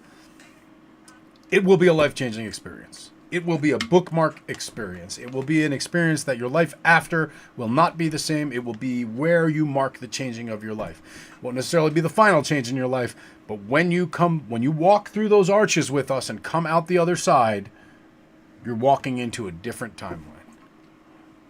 And we're excited to be all there together in the desert. We're excited to invite you guys, whether you've camped before, whether you've been to the desert before, whether you've been to Utah before, whether you've experienced anything like this before, especially if you haven't. This is an incredible, incredible opportunity. I have been excited since the idea kind of started to form 1 year ago. I had to reserve the campsite a year in advance. So 1 year ago is when we started looking at this, and I'm telling you, I'm excited for LA, don't get me wrong. LA is going to be really awesome, but 5 days of a private campsite, that's pretty incredible. D, thank you for your honesty. Thanks for reminding me. You did just have your turn right before the break. So Cedric, if you're back, bro, we can pick up with you. But in the interim, I'm going to tend to miss Victoria here. And Cedric will wait for you to tune back in, bro. General reading, looking at a few different paths, and you can't trust yourself right now, Victoria. Well, you can trust yourself, or let's get you to trust yourself. You can trust me, and you can trust the cards, so we have that. But I'm inclined to use this reading to help you get that trust in yourself. And let me ask you, Victoria, have you ever tried working with a pendulum?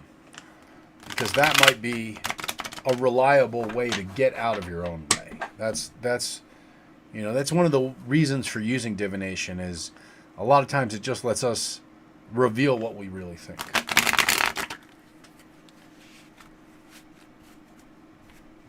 And takes away our excuses not to think that.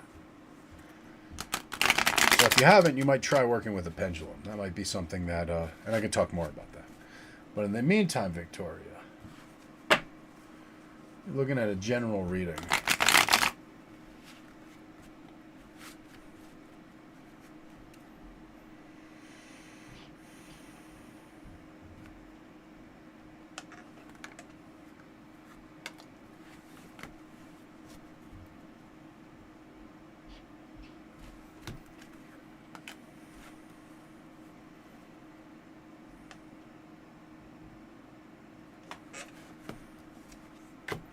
So, okay, I'm glad you've tried it. It's not the most, I will say it depends on your pendulum board or your table, as they call it.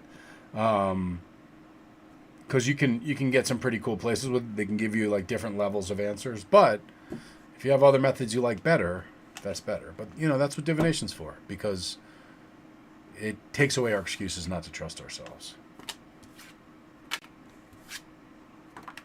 Crazy. All right, I got to feed this old deck because I feel like I just had this spread before the break. And it's funny because I'm cutting to every card. So it's not like they were sitting there in a row in some sort of unshuffled pocket. Oh, thank you for your patience, Victoria. I want to give you the best possible reading, as you know. Or I hope you know.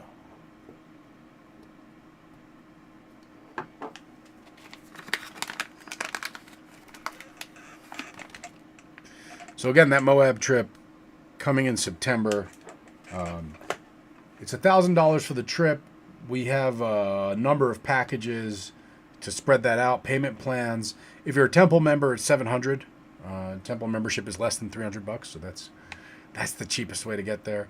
You do have to get your own travel to Denver, but then we'll have a bus going to Moab. You will need camping gear, but we will have gear rentals. So it's not like you have to buy camping gear. If you're into buying camping gear, we'll provide you with a list so you can get appropriate gear. It will be safe. We will have at least one medic on the site. I was just talking to a nurse as well, so we may have a paramedic and a nurse on site who are not just there to attend. They're there to keep people safe. And when I say safe, it's not a dangerous place. But, if you're hiking and you sprain an ankle, if you're not used to the altitude, because the altitude is quite high, someone will be there to administer oxygen. We're going in late September, so it won't be too hot. But if you're not used to a desert environment, you could get a little dehydrated. So someone to administer, basic electrolytes and things like that. Just monitor and be there for whatever reason.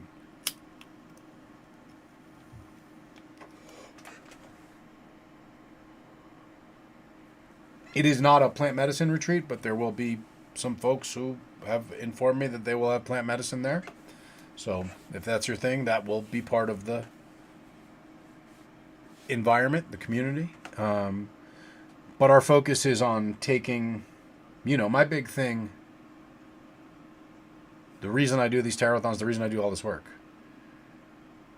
is my work is to provide the evidence that miracles are real, that magic is real. My work is because I've experienced it in my life and I feel the mindset shift that came from that, I feel obliged to share with everyone. And so this trip is my best effort to make that a lived reality for at least 30 people, or for 30 people. I guess that's all it can be, because you can't fit any more people. So if that's interested in you, if you want that to be part of your lived reality, please consider signing up for the trip. I have about less than 15 spots left, but let me know. We'll work out the payment plan. We'll work out all the details. If you want to be there, we'll make sure you're there. It's going to be September 20th through 24th in Moab, Utah. We're basically going to be leaving out of Denver is the idea. So we could leave out of Salt Lake City too, but it's as long a drive, and if we leave from Denver, we get to stop at a hot springs on the way. So I think it's better. With that said, my friends, let me bless up these cards one last time and get to reading.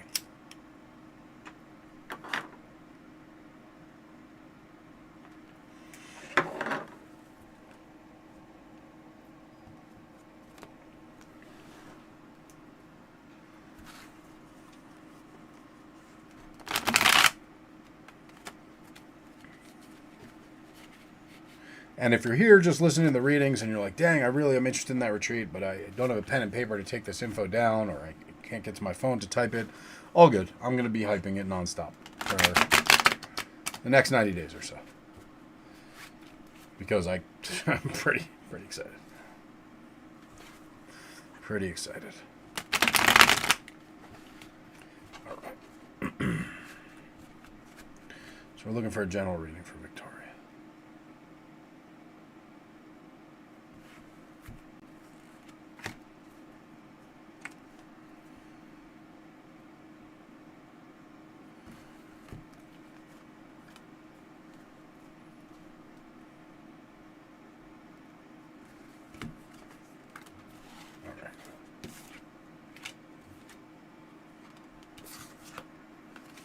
All right.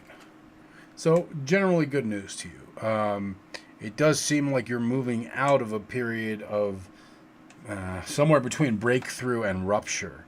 Three of Swords, right? Three of Swords means heartbreak, but it also means breakthrough. It means rupture. It means, the Two of Swords is two thoughts that are totally balanced so that you can't decide. The third one makes it so you can decide, but there's some inherent disappointment in that because you have now chosen. You can't have it all. And that's kind of echoed in where we're going, which is the Two of Pentacles, where it's kind of the balancing act, the keeping things moving. But you get there by the Knight of Pentacles, which means steady, consistent, applied hard work. So as far as paths for you, I would say in this one, it's take the slow plodding road. plodding, Plodding, not Tting. The road that takes consistency over time. I think that leads you to an abundance of resources, not an excess, but an abundance. Pull a couple more here. So there's some concern about your capability in what that kind of most slow path before you is. Whether you're up to it, you are up to it. And it's the sort of thing where you won't really see how suited you are to it until you put yourself to the test.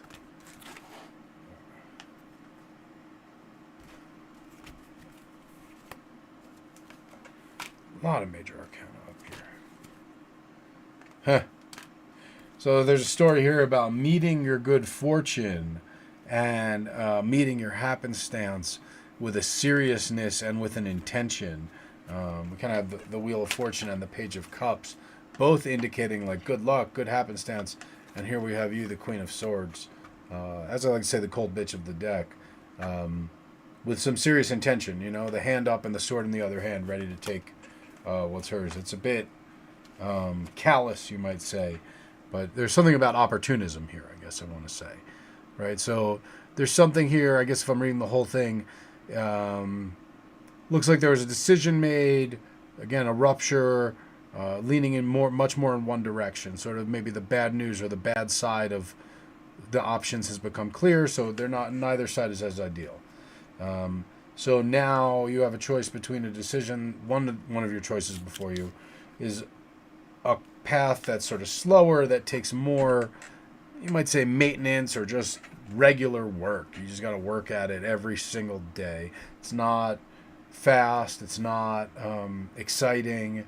It just takes commitment and putting in the slow, regular steps. You're concerned that you don't necessarily have what it is. You don't necessarily have what it takes to make it to the end of that path. But what this is saying is that you don't have to make it to the end of that path, actually. You have to start going on that path, and that while you're on that path, you'll encounter an opportunity, and being an opportunist, you seize that opportunity. You seize that opportunity, and you're off that path. To where? So it's definitely a financial opportunity. That's deep.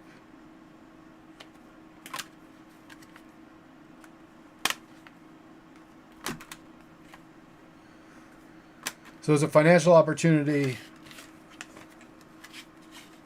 I have 4 of Pentacles here. And more than that, then, it's a we'll say manifestation opportunity, like lifestyle design, whatever term you like to use, because I have the Magician and the High Priestess back to back. There's definitely like a leaving behind of stuff at that point, and then planning kind of eagerly for the next thing, bringing you to a very good outcome. So the course from here then is, if you have multiple paths before you, pick the one that is more dependent on kind of boring consistency, and then look for an opportunity and seize that opportunity when it comes. An opportunity will come your way, and you can seize that opportunity for a significant amount of financial stability, we'll say. Because we have the 2 of Pentacles and the 4 of Pentacles. Both of them kind of depict figures moving their pentacles, but in a way that is kind of balanced, right? Like they're cards of some plentitude and stability. And so in that stability, that really gives you the background to live your best life, you might say, right? We have Magician, High Priestess, and then a bunch of wands leading to the Queen of Wands. So this is just a path of making it happen. Again, manifesting, lifestyle design, however you prefer to frame it. But approaching the life that you want, like in the biggest sense. And I think that has something to do with having the time and the resources that you can get from this opportunistic come up. And what kind of opportunistic come up? it's an opportunity to be a part of something, maybe as an employee, maybe as a contractor. I don't think as a partner, but it seems like just an opportunity that could put you a few months ahead. Enough ahead that you have got enough breathing room again to start being really intentional about some stuff. Does that make sense? If not, let me know and I can pull more cards.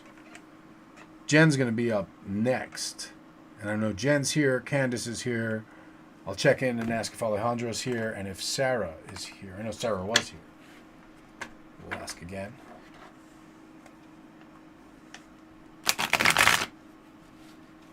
Welcome back to everyone who's tuning back in. Welcome to everyone who's tuning in for the first time.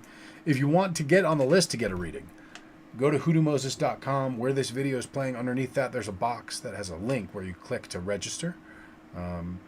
Just go ahead and put your name, fill out that form, and then your name will appear on this list magically to my, did I get the right side? Yes! Appear magically right here. I've been getting it wrong all night, if you just tuned in. Victoria, excellent, because that didn't make any sense to me, so I'm glad it made sense to you. Usually when the cards are really spitting, they don't make sense to me, so awesome. So Jen, you're up, my friend. Jen, then Candace. Alejandra, and then Sarah. General reading for Miss Jen Perkins. And did I answer your question about the Archangel Michael card? Do you feel like I explained that well enough for you? Cards. Oh, well, okay, so the difference... So, sorry. I didn't answer your question well. So even if I felt like I did it well, I didn't. There's two basic styles of card. There's the Daily Devotions cards, which all have one image. And then there's the Blessing and Protection card, which have a different image. And on the Daily Devotions, and that's what I assume you're talking about, the difference is what's on the back. They're different prayers, and you can scroll through on the site and see what the different prayers are. And one of them is the kind of seal of the Archangel, his angelic script, whatever. And then the Blessing and Protection card is a prayer for blessing and protection on the back. So that's just for anyone. And all that stuff's still on sale for the next 3.5 hours only. So if you're tuned in, you're interested in getting in on the biggest sale so far of this year, that's ending really soon. Now is definitely a good time to do it. Now's definitely a good time. All right. General reading for Miss Jennifer Perkins.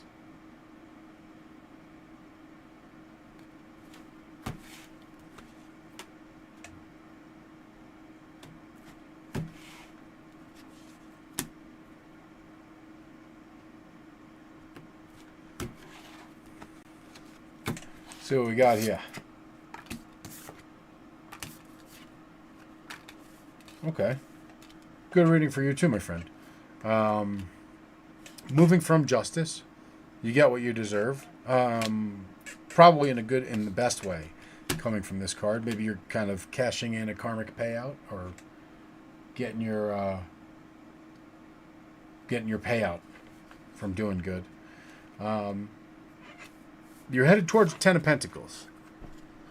Ten of Pentacles means inheriting money. It means receiving material security from someone else, whether it's a gift, a bequeathment, as I said, an inheritance. It can also mean inheriting a job or inheriting something else that gives you money. But it speaks to a great deal of wealth that accumulated over time.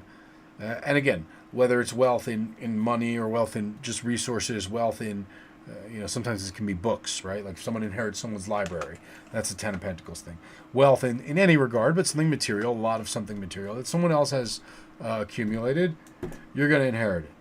And how you're going to do that, or the course there, and this is why I said that maybe it's a position or a job type thing, is Page of Wands, which is just this very eager, confident activity. And I'm going to flesh out more on both of these because they don't quite make sense to me. I also got to be really real with all you guys.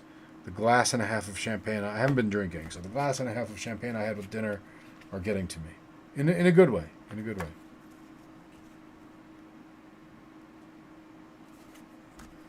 Feeling a little bubbly. D, thank you very much. Thank you very much for the support. Let's see what you got. Is it cool if I say what you got? I don't want to like, I don't know, break people's confidentiality, but I think it's cool. I can comment on your selections.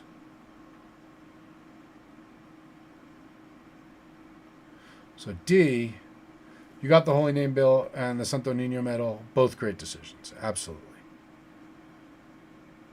Jennifer, you picked your prayer card. Blessing and Protection. Oh, no. The Daily Devotions 2.0. Prayer to Michael, traditional. That's, it's traditional. Hard to beat. It's classic for a reason. It's still my adaptation of it, but it is the traditional prayer to Michael. All right, Jennifer, let me keep pulling cards for you.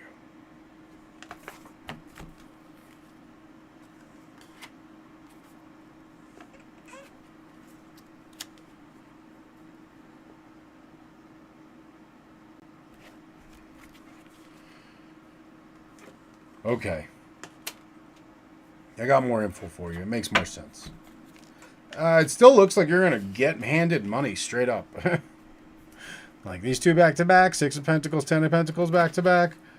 One is inheritance and one is charity. So seems like you're going to get money. I do have the sense that, and also that it's going to be like a quick thing. It's going to be maybe a sudden thing, like kind of surprising thing.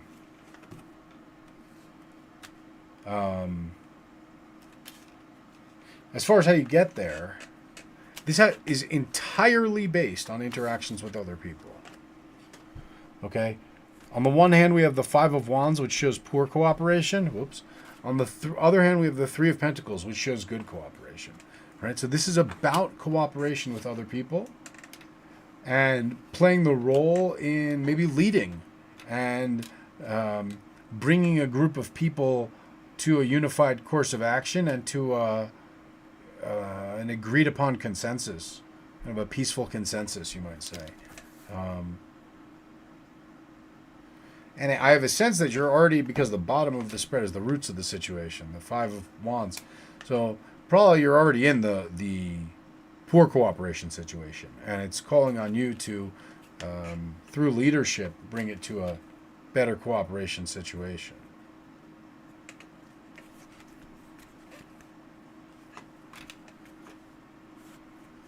That's interesting.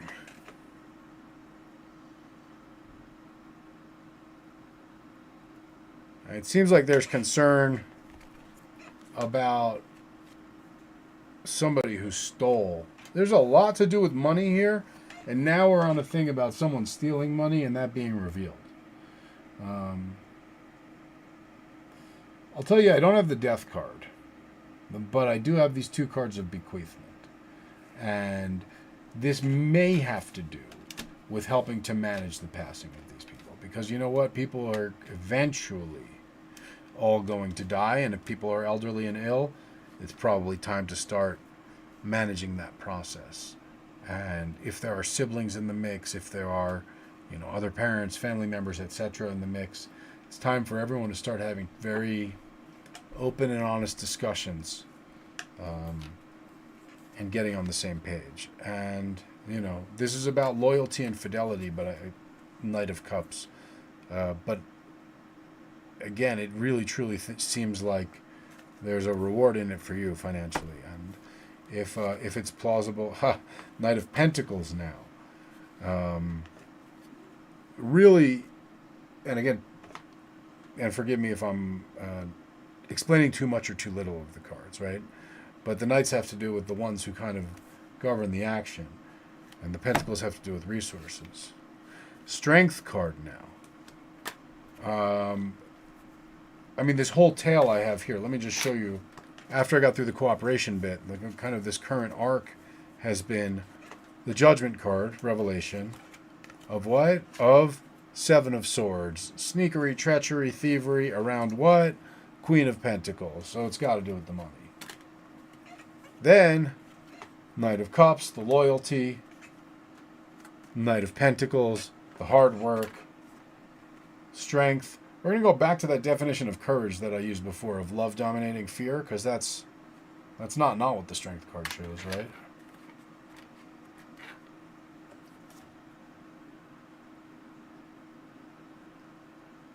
I'll pull a couple more.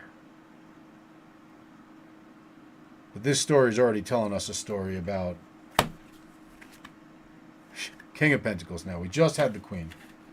I got the Queen of Oh.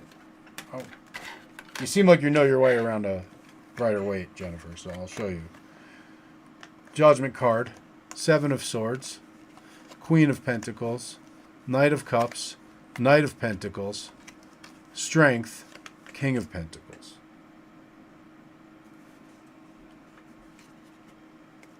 A lot about cooperation, a lot about money. I don't specifically have anyone's passing in the cards, but you know, we have inheritance in the cards for sure. And I think it's maybe time to have some real serious discussions.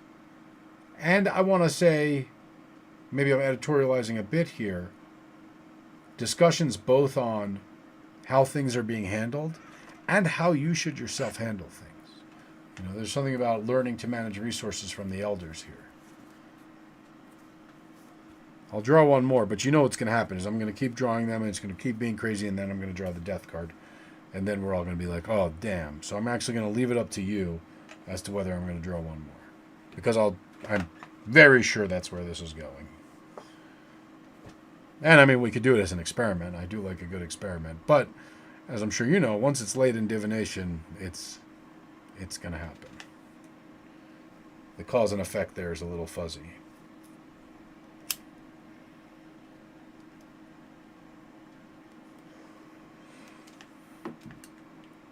So yeah, I'm going to let you say whether to keep going or whether you feel like you got the message and you're adequately able to take it into consideration. That's your call, Jennifer.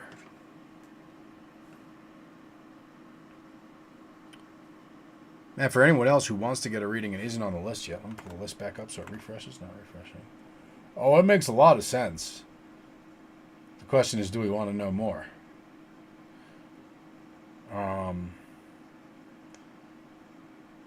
I mean, I don't know, really, I don't think I know you. I certainly don't know your family. This is really telling me that I don't know if you've ever known anyone who has entered the end of their life and the care given by the siblings is not equal, and what's owed after their passing and the disbursement of the estate between the siblings is causes a rift between the siblings and all that stuff. And this is very much not showing that. Actually, it's showing you leading the way to not that. So I don't know if it's siblings, but it definitely seems that it's about the group dynamic. It definitely seems like it's about inheritance and money, inheritance of property, inheritance of belongings. I'm going to probably say money because coins keeps coming up. And, yeah. All right, well, you say up to me to keep going. I say, do you know what to do? That's my question to you, Jennifer. And what's up to Taya Banks? Sorry, I almost said Tasha. My eyes are old and my vision ain't great. Jennifer, do you know what to do in your life and where to go from here or not? If you don't, we're going to keep going. If you do, it's better not. That's the way it is. That's definitely the way it is. If you haven't hit that like button yet, though it looks like a lot of you have, it's right here. It's under me right here, I think.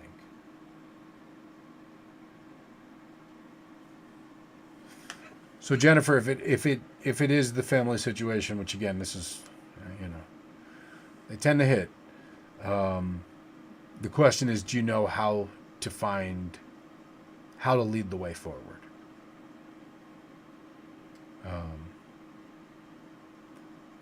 Because if you do, let's not keep going until we get the next cards, because there's going to be an ugly part of the story, because there always is. First of all, there's only so many cards in the deck. We got a lot of good ones out here, so we got to start running into bad ones. That's just a matter of odds. But, you know, towards the end of anyone's life, there's a lot of challenges. If you're good, let's keep it on the good. Thank you, Jennifer. Thank you very much. So Candace is up. Cedric, all good. All good. We just got Jen. We'll come back to you, Cedric. Jen, boom.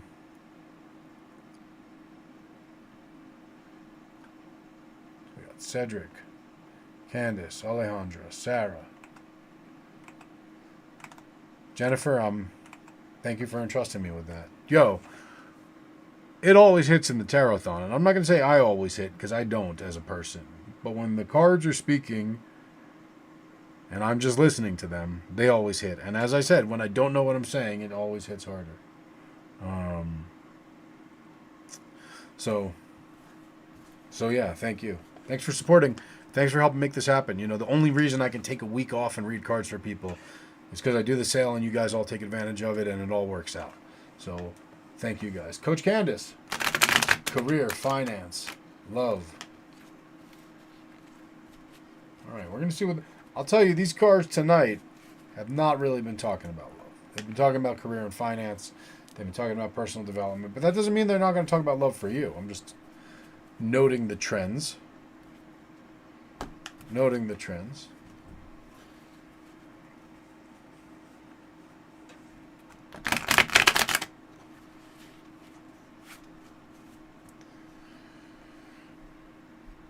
All right, Coach Candace. We're going to shuffle it a little more.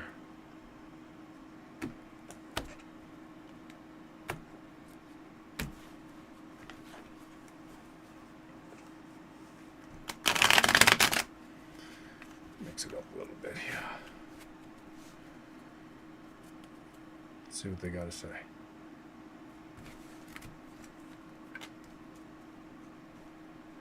Cedric, you up next.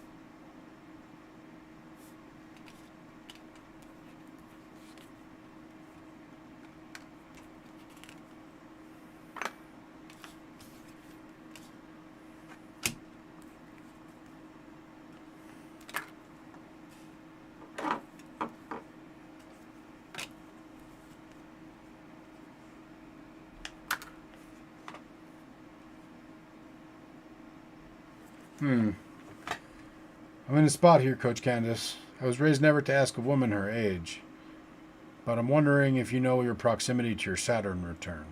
I could tell you if I asked her age, but I'm not going to do that. Because the lessons that this is speaking of here are very Saturn return. Maybe it's just a particular Saturn transit. I don't know. I'm no astrologer. But I'll tell you what I see here. You tell me where it hits. So where we're coming from, the King of Swords, it's a position of strength, but it's a position of intellectual superiority. But where that comes from is a place of some amount of insecurity. At this point, it is a sharpened intellect, without a doubt. It's a king. It's fully developed. But the root of it, because it's a sword, is there's some insecurity. The sword is always double-edged. The edge that cuts is equal to the edge that cuts the wielder. Yeah, so you could be at your Saturn opposition, yeah.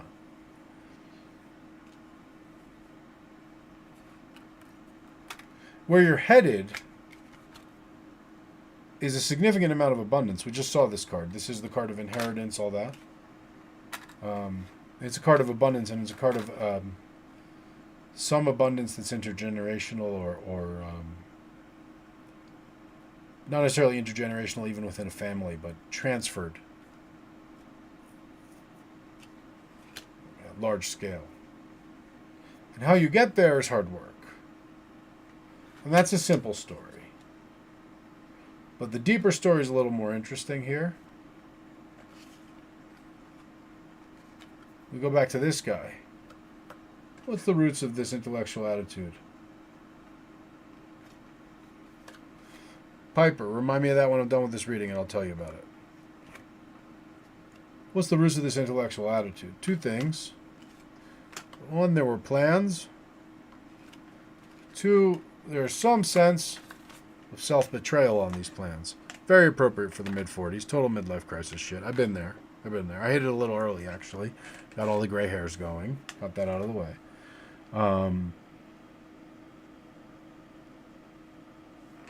There's the ambitions for life. There's the developing of the shrewdness and the coldness and the hardness and the sharpness to face life. And there's the intense sense of what is lost in that development. So what's the journey forward? The journey forward is this weird teeter-totter. It is hard work of what sort? The balancing, as we saw before, a balancing between the childlike innocence, like what you really expected being a grown-up human being was going to be like, and the harsh realities of fuck you, pay me, basically. The way the world is in that regard. So where does this lead? Fascinating. We say the abundance. What is the abundance? On the one hand, there's been a lot of waiting and working and being patient for the payoff. And yet, we can't escape the battle. We can't escape this situation. And so that's really the payoff. And so it's interesting you framed it in terms of self-love, because maybe it's a matter more of self-contentment. I'm going to pull a couple more cards here.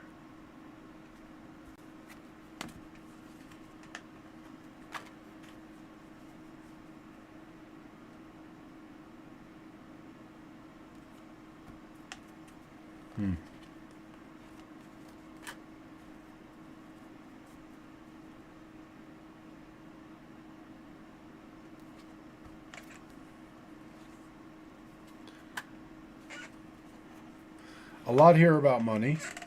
A lot here about attitudes to money. A lot here about, Can I air out your shit? I didn't even ask that. I didn't even look at the form. Sorry. You answered it on the form. Am I good to let it all out? Oh, I didn't even ask it on the form.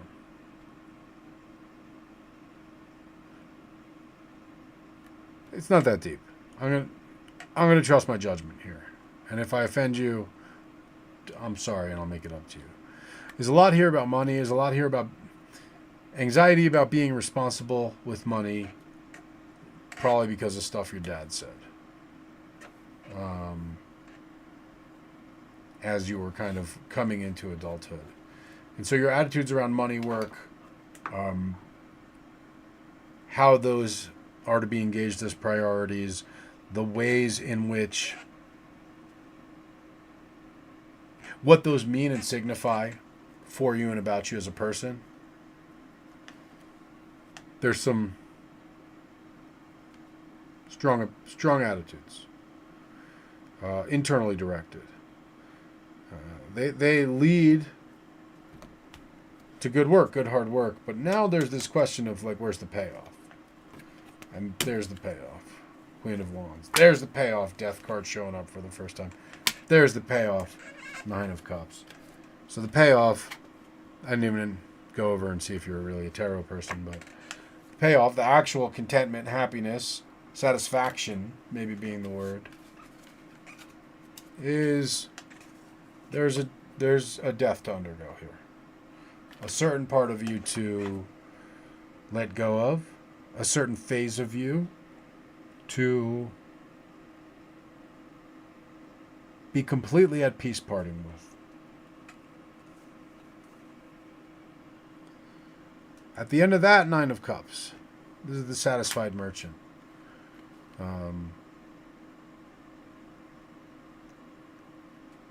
This whole thing talks about, Coach Candace, where are you from? This feels very East Coast. This feels very East Coast.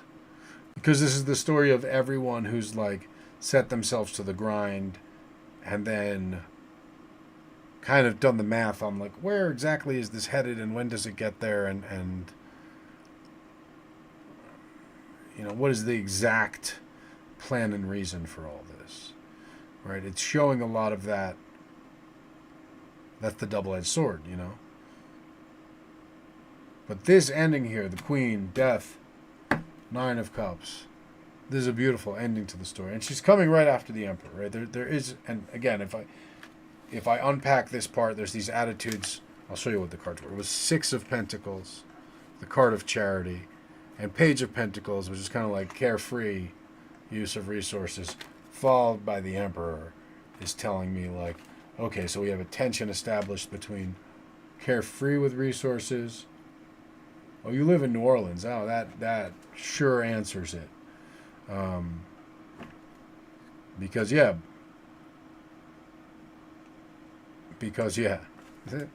New Orleans is certainly not a cheap, easy place to live. And it's a bit harder there and a bit more grimy than glitzy, perhaps, a bit more, I don't know. It doesn't lead to the promise that one might have thought. There's a lot of it there. And I think the way out ultimately is probably another relocation at some point in your life. But there's this story here of reevaluating priorities. Reevaluating trust in yourself regarding decision-making priorities and particularly resources.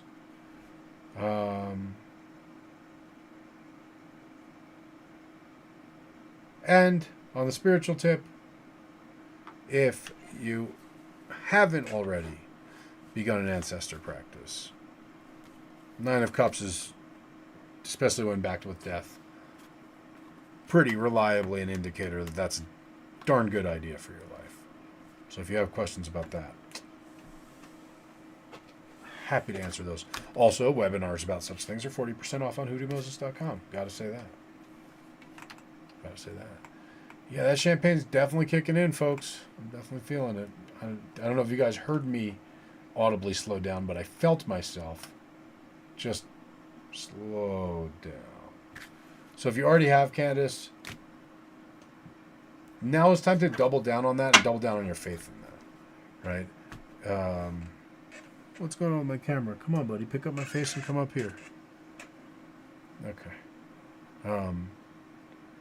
If you already have, it's time to really dive into it. And now it's time to get in touch with your ancestors, maybe like even more than you're in touch with like living people for a little tiny bit.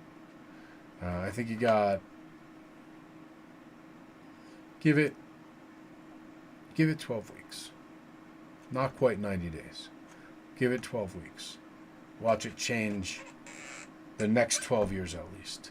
Give it 12 weeks where you talk to your ancestors at your ancestor altar more than anybody else. Doesn't mean don't talk to anybody else. Right? You talk to someone else for 2 hours, just make sure you talk to your ancestors for 2 hours and 15 minutes. Right? And they'll talk back, and you just listen. And take it to heart. Don't just take it into consideration. Right? They give you advice, act on the advice. But give it 12 weeks, then you'll see what I'm talking. Then we'll talk again. Hit me up. We'll have free sessions on me. Follow up in 12 weeks. 12 weeks of every day, of course. All right. Mr. Cedric, you still with me, bro? You did not necessarily miss your turn. And while I'm waiting for Cedric, so Piper, the reason the Lord's Prayer is so flexible, I do not have a webinar on it, but I've mentioned it in a number of webinars, is because it covers everything, so you can emphasize the parts that apply to your specific situation. So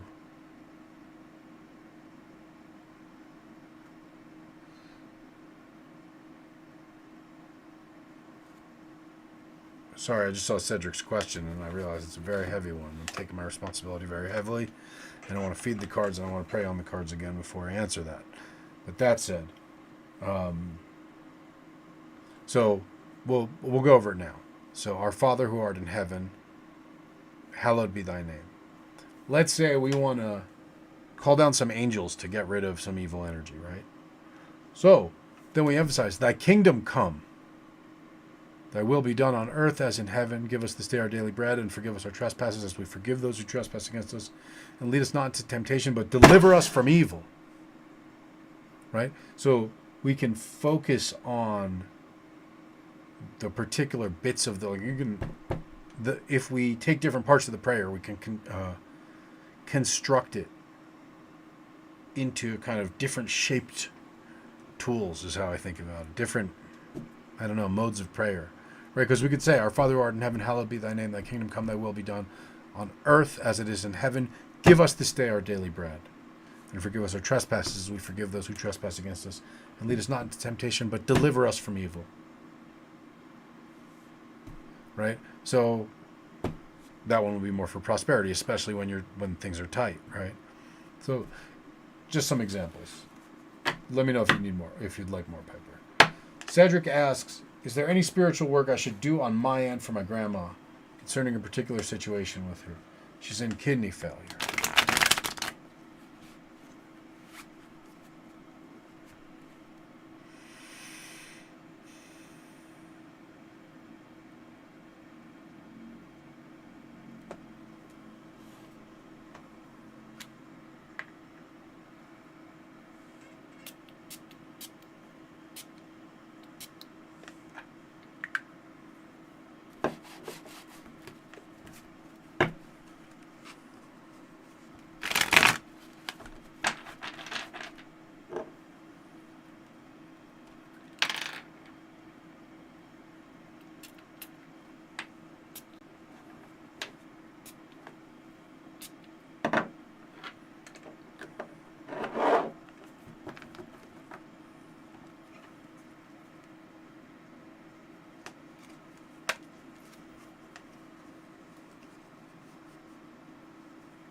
So,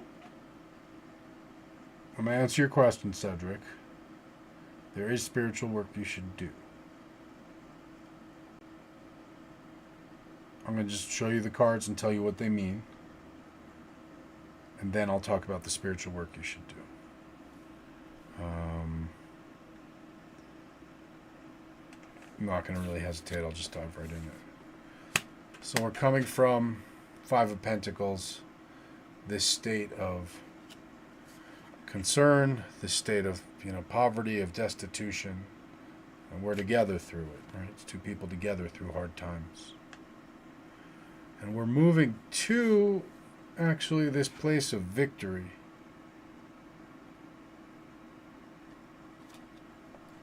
This place of the level up, being leveled up. How we get there, though, is the world. The card of completion. And I wanted to know more about this completion, what it meant, because that can mean so many different things. And I pulled first the King of Wands, which is interesting. And I'm curious to ask you, inquire after, I assume your late grandfather, right? Her husband. And I'm curious what, if he's already passed or what his deal is. Because next I have the Queen of Wands. So I got a pair, a king and a queen here. And now I have another interesting pairing. I have the Tower, the card of tragedy. And then I have the Six of Cups, the card of innocence. And, kind of true love, innocent love, pure love. So it's interesting I have this King of Wand, Queen of Wand, pure love in the Tower. So I have to ask if there's someone waiting for her on the other side. Because I think there's work around that to be done.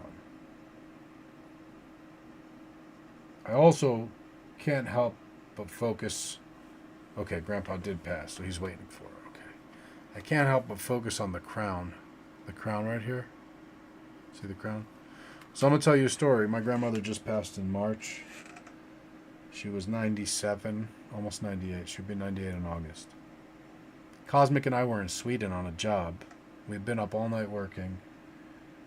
We finally got to our Airbnb. Finally got to sleep.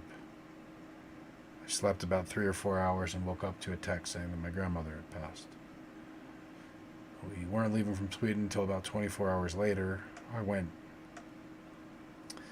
back to the client's house, and the client had lit a white candle for my grandmother. And when it was finally time to go, we were getting ready to go to the airport. I don't know if I brought my phone down here. I did. I try to put this on camera. I don't know if I'll be able to get it. We looked at the candle, and it was a crown.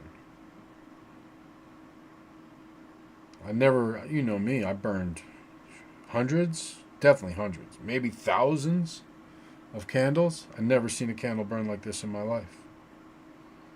Probably thousands of candles at this point. When it was a crown. It was a crown.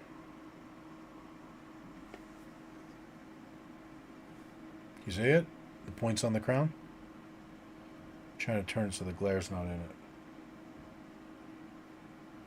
See if I got another picture.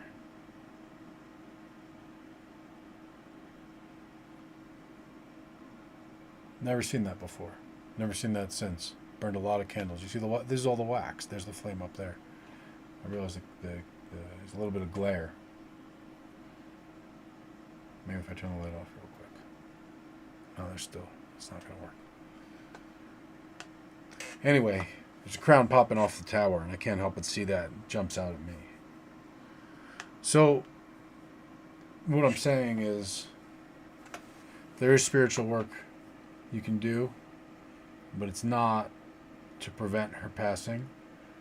It's to help her pass properly, and to help her receive the crown on the other side, and it's unite her with her love, right? Because, obviously they're wearing crowns, if I didn't point that out. And for you, this level up thing, well,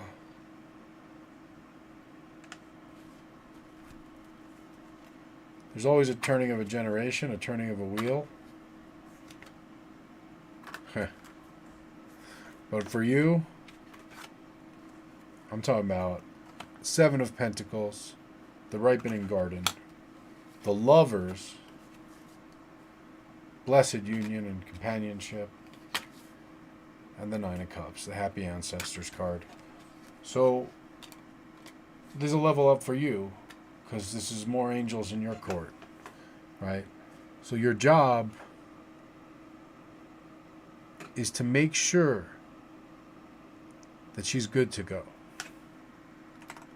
Right? To make sure that someone's good to go, first of all, their material concerns. Anything that they might have on their mind that they might be stressing when they pass has to be taken care of.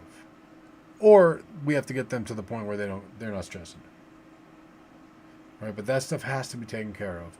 That one person they wanted to apologize to, or that one person they always wanted to say fuck you to, whatever it is, those things, the debts have to be settled. Whatever's owed to them and whatever they owe.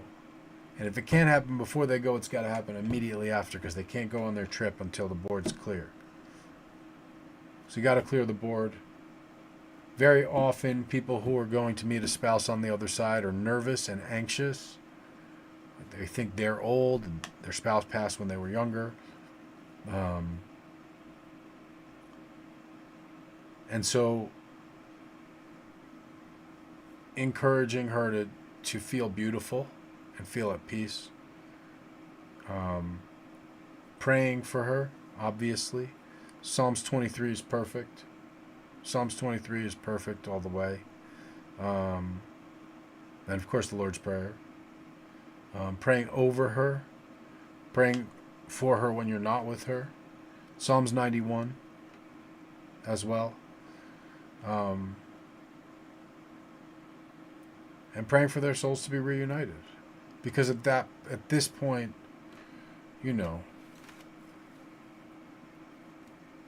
God forbid I should learn anytime soon what it's like to live for any amount of time without the person that I've committed to being with for the rest of my life.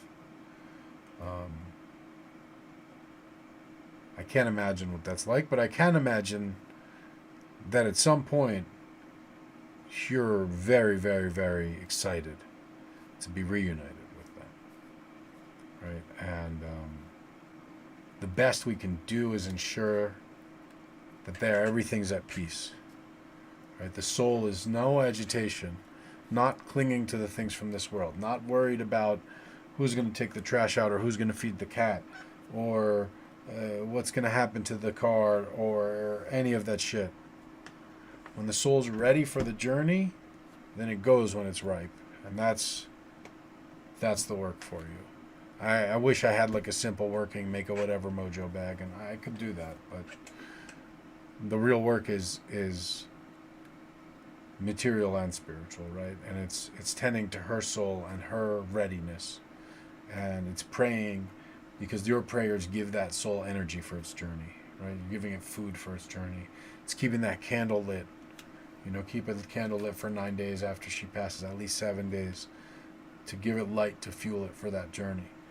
Because if it falls short, it's like the rocket ship goes, but it doesn't make it to the planet, and it's just in space. It'll eventually drift there, but you want to get it to the planet where Grandpa is, yeah. And good news is, like, she doesn't need much direction, but she has to let go of fear. She has to let go of worry, and she has to let go of, those strong emotions of the earthly things. And you can help her on the back end, before and after. And those are the things that you can be doing, because at some point it's more cruel to not let her go and reunite. Yeah, when she gets home, she knows where she's going, and she's maybe excited is a strong word, but she knows. So you help her in that journey, and she'll be grateful. And at the end of the day, here's what it is, and this is part of my favorite ancestor prayer. You let her know that she's got to unload everything to make the journey. So all her burdens and all her worries, all her concerns, all her attachments, to give them to you, and you'll take them on, and you'll carry them as far as you can. But also, she has to let go of all her blessings and all her treasures and all those magnificent things, because if she hangs on to those, she can't go either. So to give those to you too. And you get both, and you grow as a person, right? That's this. That's all this, right? You grow as a person. You have more in your soul, more full soul, stuff you never had before you inherit. And that's life, man. And it's beautiful and it's tragic, and it sounds like she's lived quite a long life, though, and that's blessed. Cool. Heavy one tonight, guys. Heavy one tonight. Heavy one. Hey, Gabriella. Heavy one tonight. Sorry, came in on a heavy one. Heavy one. All right, let me take a look here. Let me just see where I'm at. Let me see where I'm at over here. Oof. I gotta clear the air after that one, you guys. That one was like... You know what I mean? That one was...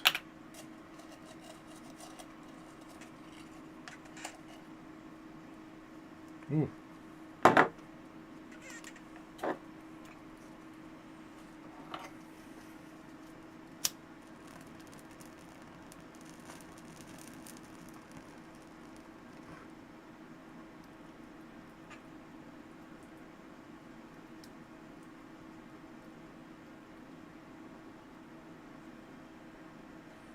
No, dude, you don't have to apologize. That's what community's for, Cedric. Come on, bro. Come on. I wish I could give you a hug right now, man, because, for real, this isn't one of those tarot streams where I only want bullshit-like questions, man. That's not, you know me. That's never what this is. That's never what it is. I'm here for the heavy shit. I just want to make sure that I'm there. I just want to make sure I'm there for Alejandra and Sarah. Oh, no, my bad. Cedric, we jumped up to you. We got Jen, Candace. Oh, no, I'm right. We got Candace. Now we're on Alejandra and Sarah. Life is just heavy sometimes. That's right. And where else? Where else? Where else? All right, there's less than 3 hours left on the sale. So if you've been thinking about it, you're the last minute type person, you're just like, hey, you know what? I really love to just see, there's this thing that I want, but I'm going to see if it's left at the end. It's about that time. It's about that time. It's about that time. I mean, it's 2 hours and, 49 minutes. And how Shopify works, checkout may take you most of that time. About that time. Father's Day's coming up Sunday. So it's kind of like a Father's Day gift to me. But also, get your dad something. Get your dad an Archangel Michael card. Get your dad an Archangel Michael medal. Get your dad a road opener candle for that new hobby. Won't be there for Father's Day, but you get to say, Dad, I got you a really pretty cool, pretty unique gift. Shoot, go to the services tab on top. Book your dad a reading. How about that? Let me know in the chat. First of all, if your dad has ever had a tarot reading, let me know in the chat. Right off the bat. If you think your dad has ever had a tarot reading. And then, if your dad needs a tarot reading, let me know in the chat.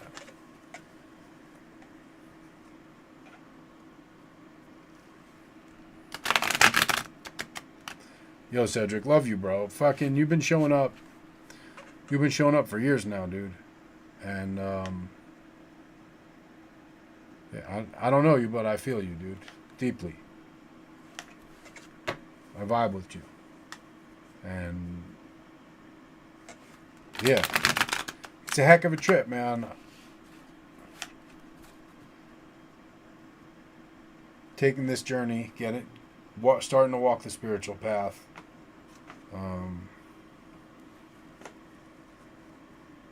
It's a thing, man. It's a harder thing than it seems like. It seems like it's an easier way, but it's a harder way.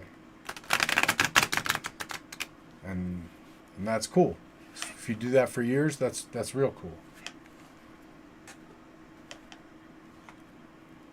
I mean, if you do it at all, it's real cool. But if you do it for years. All right, so let me know in the chat. Who thinks their dad has had a tarot reading? And if you don't think your dad has had a tarot reading, Let me know if you think your dad needs a tarot reading.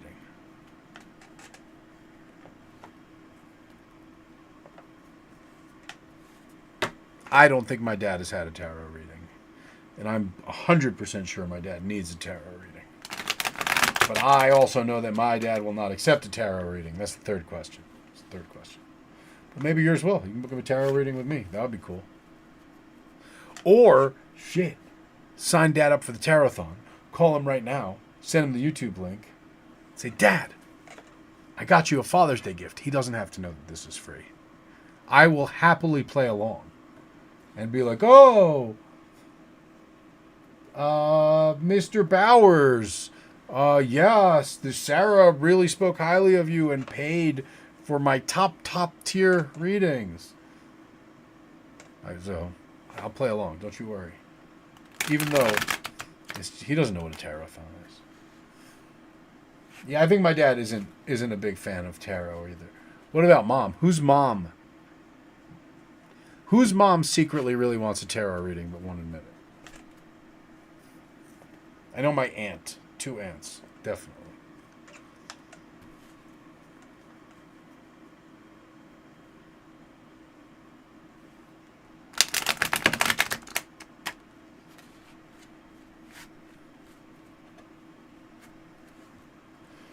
All right, Alejandra is asking for a reading on her little brother's characters drastically changed. Could it be mental or spiritual? I wonder.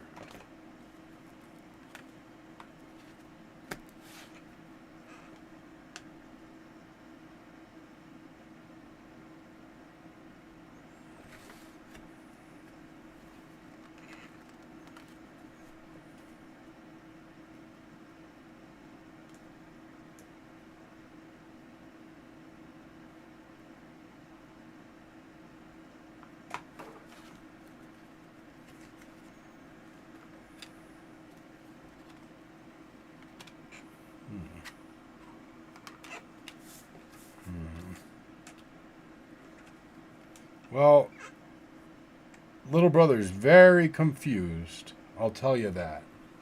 So coming from the moon, reflection, kind of going back and forth, moving to 2 of swords.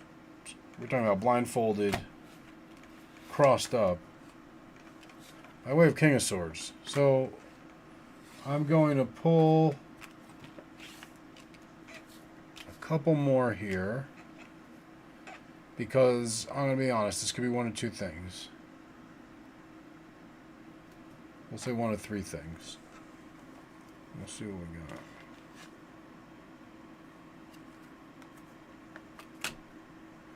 It's not looking great.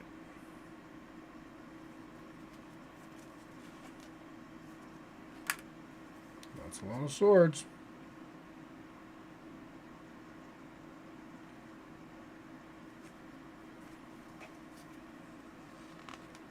Crazy question, Alejandra.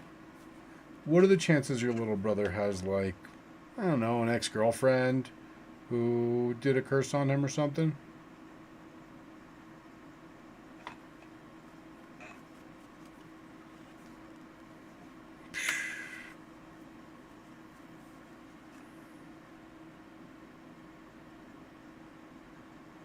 Could be a male ex-friend as well, but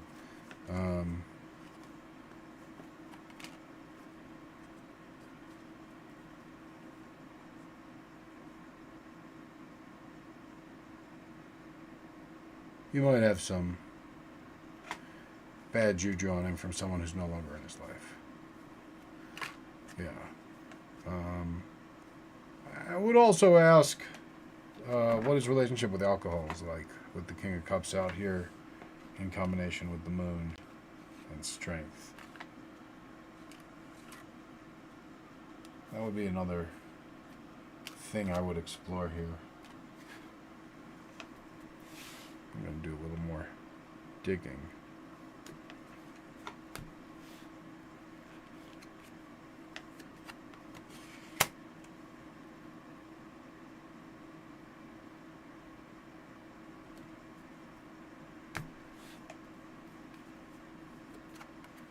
Yeah, so if he had a falling out, this could be a falling out with a friend who maybe there were ambitions with, or maybe there was a parting ways over ambition.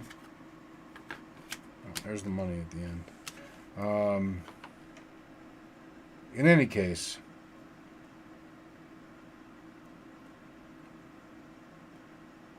this doesn't look like the worst kind of black magic or anything like that. It does look like he's got a little bad juju.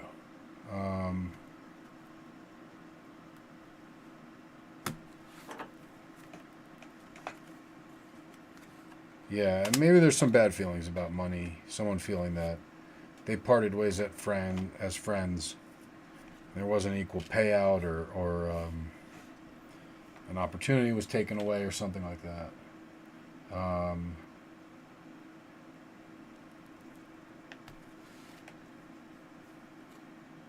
Do you get to see him at all?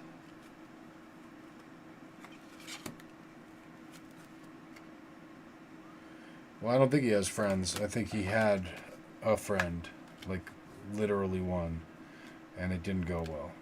And now we're in a bad spot. Does anyone talk to him or see him?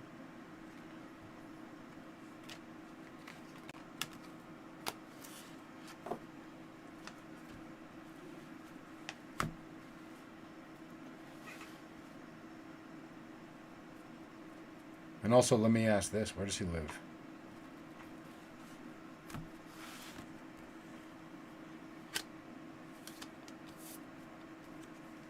So I have a sense of what's going to get through to him, but it's a matter of being able to kind of administer it to him. Does he live? Where do you live, and where does he live? Like, do you live near each other? Can you just show up at his house, or... Oh, he did have a best friend that moved away. Okay.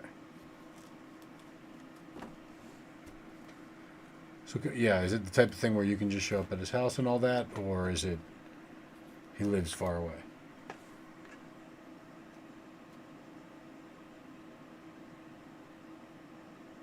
Okay, but the same town you live, where do you guys live?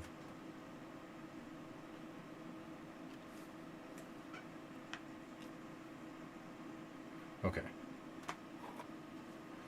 So if you can get there and see, and if you just go there and surprise him, will he be there? Obviously, because he's not doing anything else, right?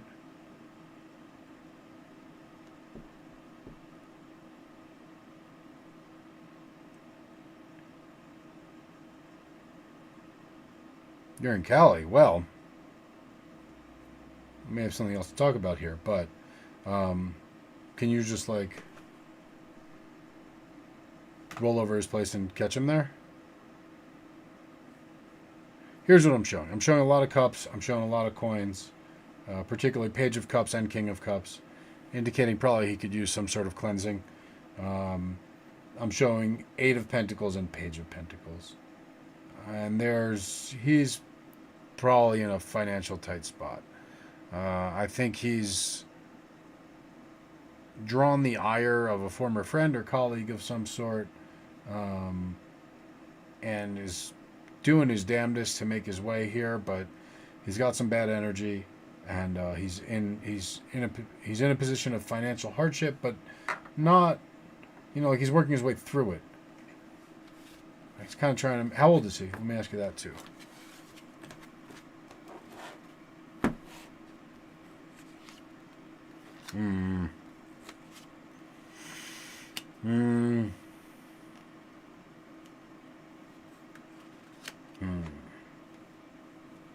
Okay, so he does live with your mom. Okay.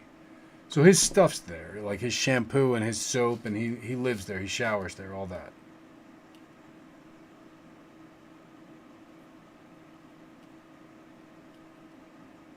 So, okay. So what's going on is, astrologically speaking, he's approaching the Saturn return. I was mentioning this before. This happens between the ages of 25 and 27.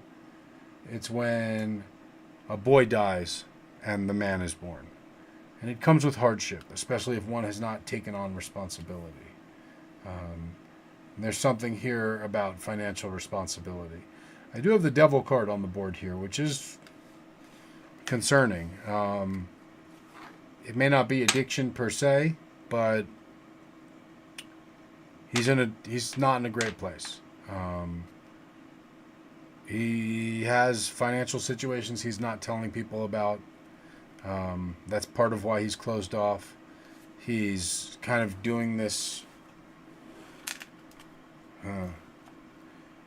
He's not in a solidly resourced condition. What he needs, I can tell you, is a round of spiritual baths or like an in-depth cleansing. But if he's not going to talk to you or let you do anything for him, there's not much you can do if he's going to resist it. That's for sure. If you guys are in the LA area and you want to bring him to be cleansed, I'm doing that ritual next Thursday. I'll be there.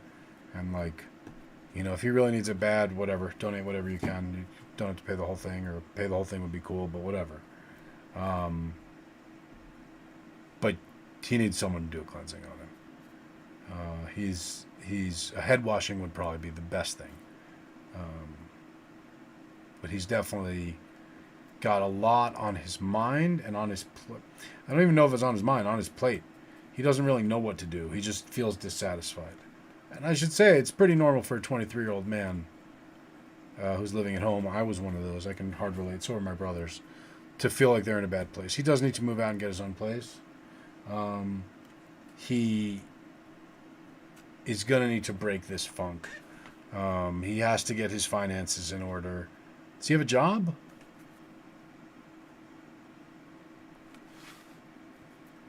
I don't think he'll be open to it either. I don't think it's an option.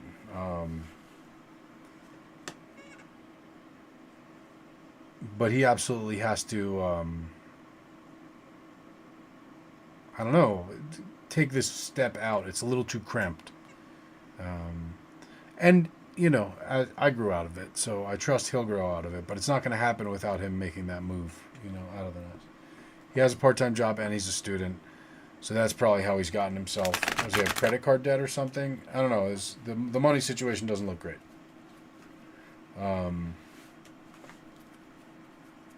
But it seems that he's got some pretty grim feelings right now.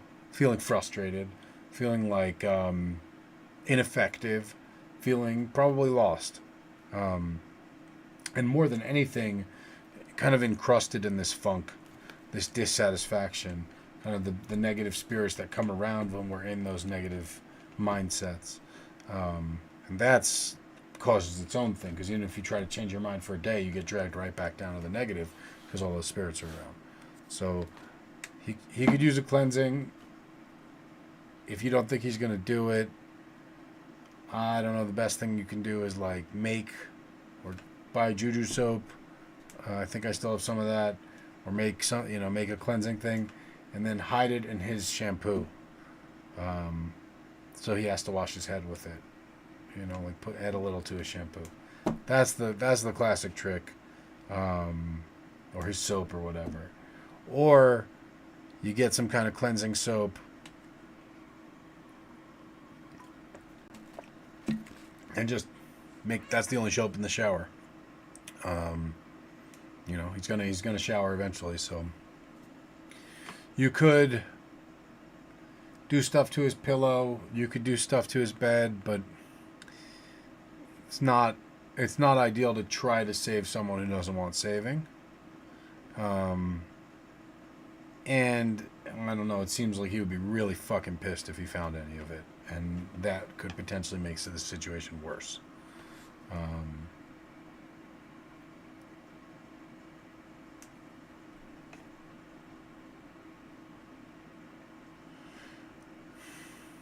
Trying to think of what else you might be able to do.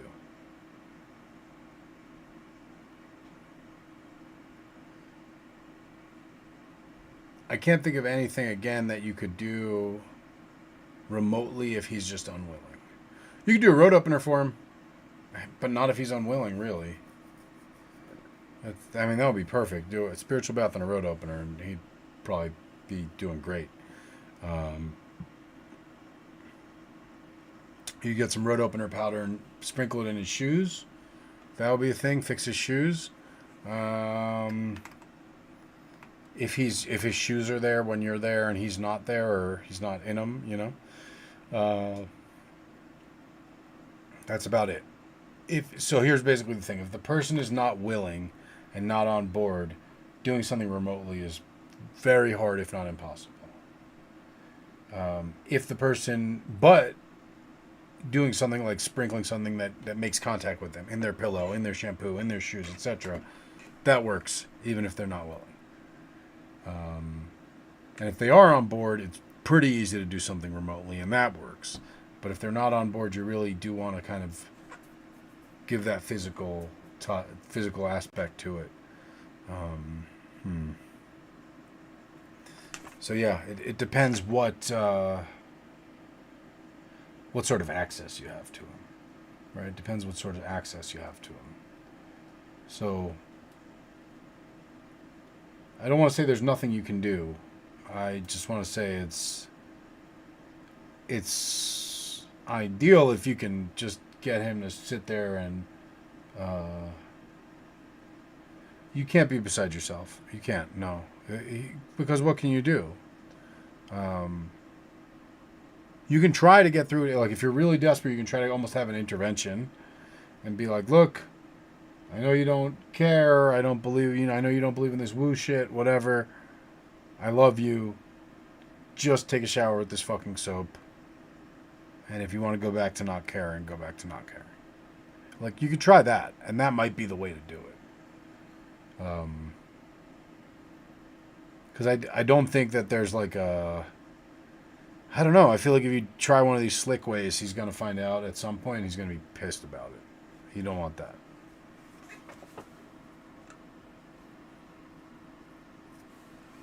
Sarah, are you still with us? Check in, please. And Melina, saw you pop up on the list. Welcome, welcome, welcome. Thank you for joining us. So, again, Alejandra, like, this might just take like a... Yeah, like that. Just like a shock. Don't literally slap him in the face. But essentially... a shocking confrontation in that regard.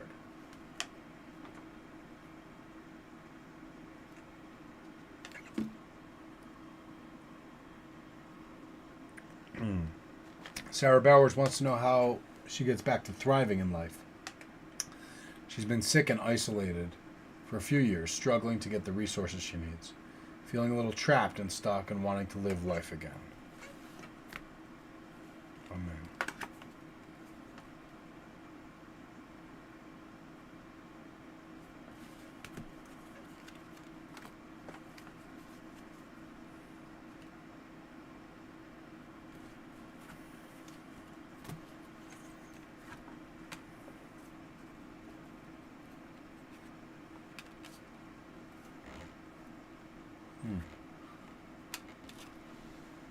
This deck is repeating itself. That's crazy. It's crazy when it repeats itself. You guys see how much I shuffle it.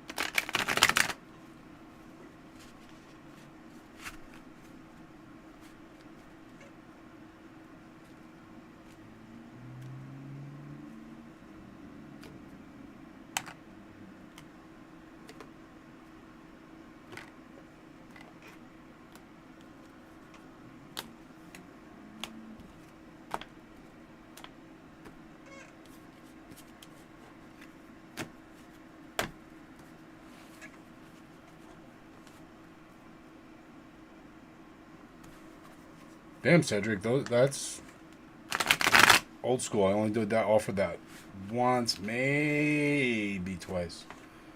That was a really good formula. I didn't write down the formula for that either. That's why it's only been once.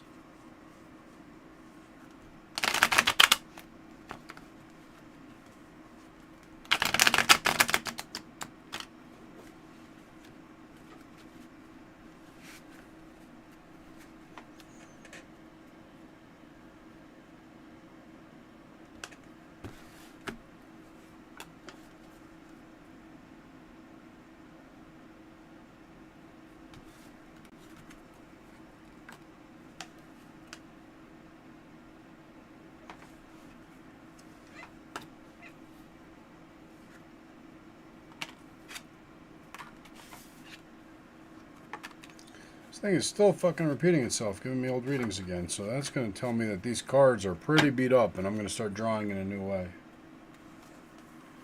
Cedric, I kind of maybe remember that.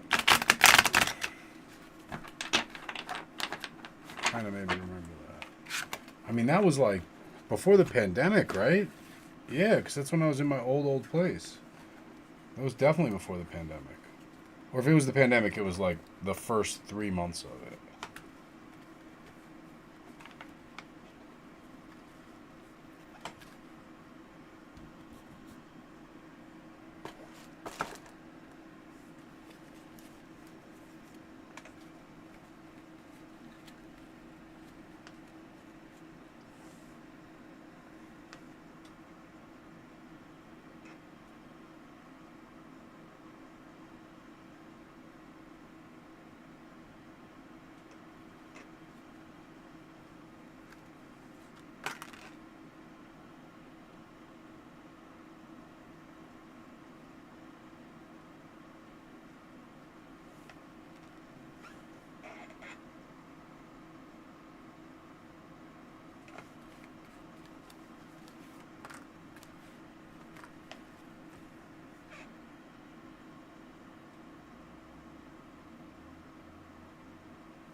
Okay.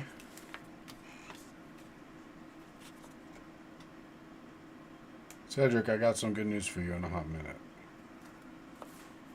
Let me just finish this draw.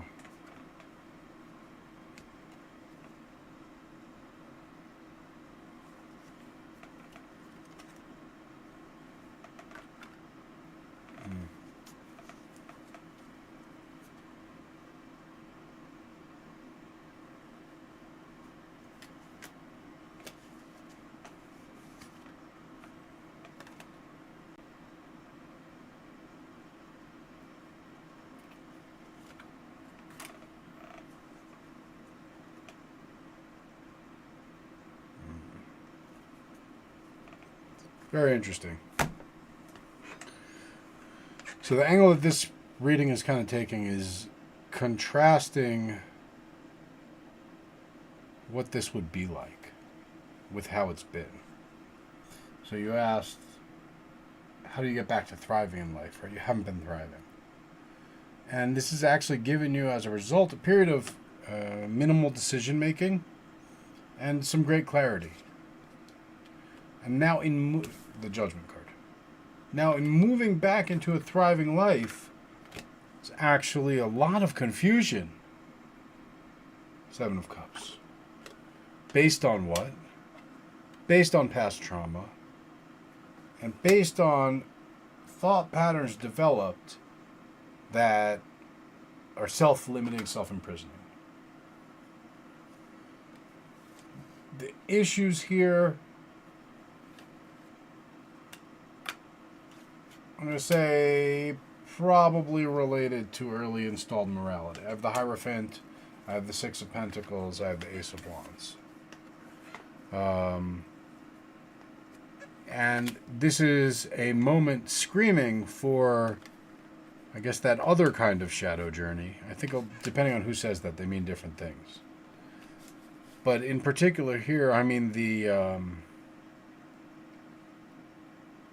the begrudged embracing of limitation. Very Saturnine.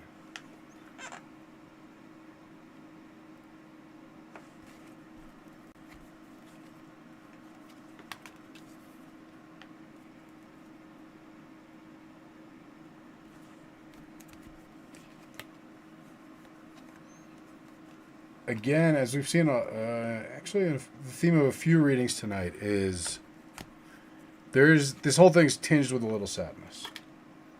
There's fundamentally a little and must be, a little disappointment. Because the only limited resource we have in life, the only thing we can't get more of in life is time. And a lot has passed. And you ain't getting any more of it. And so as each day passes, it only becomes more and more important not only to act, but to act decisively. And that the time for planning and deciding has to be gone. Because this is a paralysis by analysis. This is over considering options based on past failure to consider. Right? There is an amount of growth that has happened that hasn't been proven yet because it hasn't been tested against the world. But it's happened. And it's the unmeasured nature of that growth, as yet unmeasured nature of that growth, that is at the root of these concerns, these fears. So,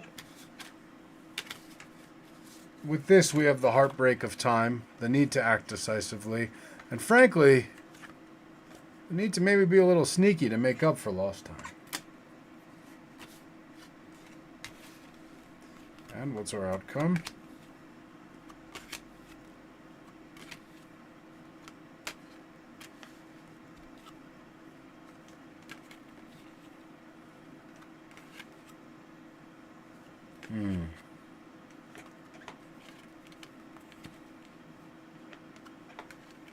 Really long tail on this reading. There's the King of Pentacles. There's the Happy Marriage. The Four of Swords. The Nine of Cups. Jeez Louise, the Knight of Swords. Jeez Louise, the Three of Pentacles. The Ace of Swords. I'm just going to keep pulling until I get a Major Arcana. There it is, the Death card. That's funny. So there's a whole story here now of saying, what if, because time is the only limited resource, and because a bunch of it is gone and I can't get it back, and because I have to be decisive about my choices, what if thriving now looks different than the last time I checked? And what if thriving in this state there is still a thriving state, and I'm not doing it now, but it's not the state that I'm trying. And what if it's the misevaluation of that, or the tending to old patterns and habits and frames around that make it overwhelming, make it confusing, make it so you don't know which direction to go and where to start. And so, at the core of all this, again, is this kind of like tragic acceptance of, again, back to the Death card, of, okay, same pieces, different game. What's the game now? And being decisive about it. And moving towards it. And not really questioning what you have to give up for it. Because whatever you do, you're going to have to give stuff up for it. And not waiting to be sure. Because what comes up naturally should be enough sign that you should act. I hope that made sense. Let me know if not. We're getting to that point. You know, I know I took an hour, about half an hour, 45 minutes to eat. We're getting to that point where this thing's been going for a few hours. Well, I've been doing this. My brain is mush. I don't know the words that are coming out of my mouth by and large. So that might not have made sense, Tara. Cedric, I got good news for you, buddy. Camera, follow me over here to the bookshelf. Oh, didn't do it. I must have turned that off. I'm gonna do that again. Because I'm, the camera can do it. I know. Camera, follow me over to the bookshelf.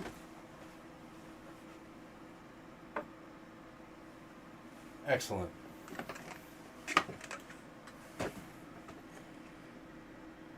So Cedric. This is that powder. Has a cologne. One bottle of it. We can do something. How can you be sneaky to catch up? Usually that's magic. I don't have a better answer than that.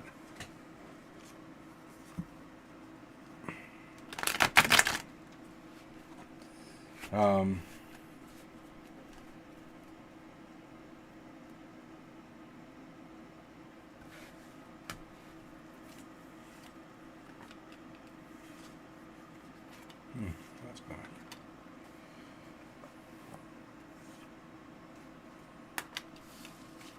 I mean, there's some idea that you're coming through a period where you got to kind of get your feet back under you and you got to regain stability. And then with that, towards that, maybe doing some magic. As I was explaining to my daughter today, right? Time is money. We can't get more time, but we can get more money. So maybe a little magic to get a little more money would be a sneaky way to catch up, and then let you engage in your time with more certainty, more stability, less shaky ground, more foundation. That's the word I'm looking for. Oh, letting go of lost time is absolutely what needs. That's the death card. You need to let go of lost time. There's no getting that back, right? But there is a ticking clock right now, and there is less time now than there was this morning, and there will be less time tomorrow than there is right now. Shit, there's less time now than when you asked this question. So the urgency could not be greater. And any of this time lost, dwelling on the time that's already been lost, is really wasted time.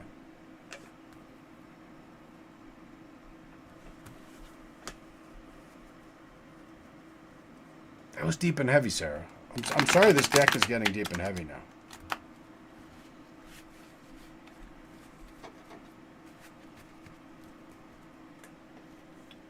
Melina's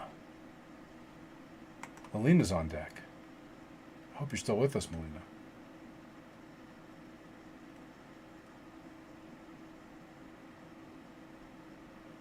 Oh my goodness, 2 hours and 15 minutes left. Let's see if I got any shout outs.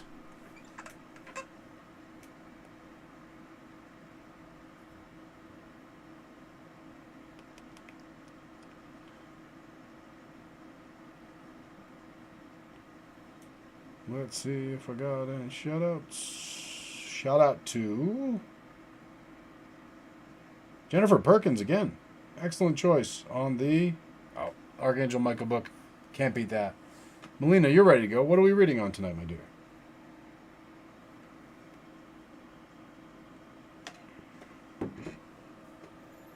Folks, I still got road opener candles. It would be crazy if people didn't get those on discount. Maybe I'm sold out. That's why. No, there's 4 more. It would be crazy. Hey, Denny. Melina says, I always feel like I'm on the edge of disaster, but also like I'll be fine. I had an injury that set me back. I'm in school, but it feels like I'm constantly just trying to catch up. Melina, when's your birthday? Let's start with that. Or what is your astrological makeup, if you know that? Let's see where you're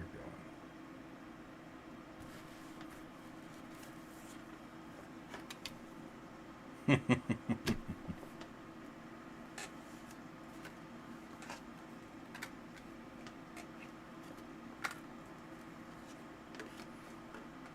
This is all good.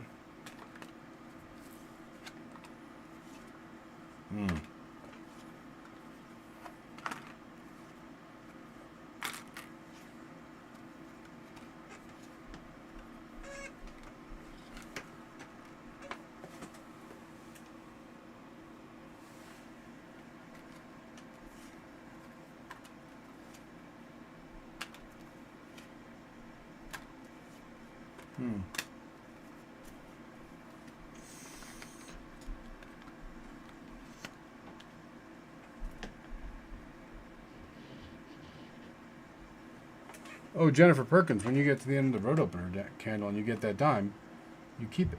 It's cool to keep it in your shoe. Or keep it here between your phone case and your phone. Or just keep it in the little pocket of your jeans. Or keep it in your wallet. Any of those. All a fine place to keep it. All right. Now.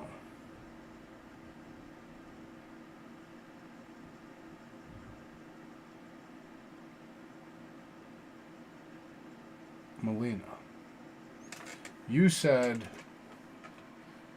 what was it? You feel like you're on the edge of disaster, but also like you'll be fine. And to represent you, I drew the Fool, who is literally about to walk off a cliff, but also is doing fine.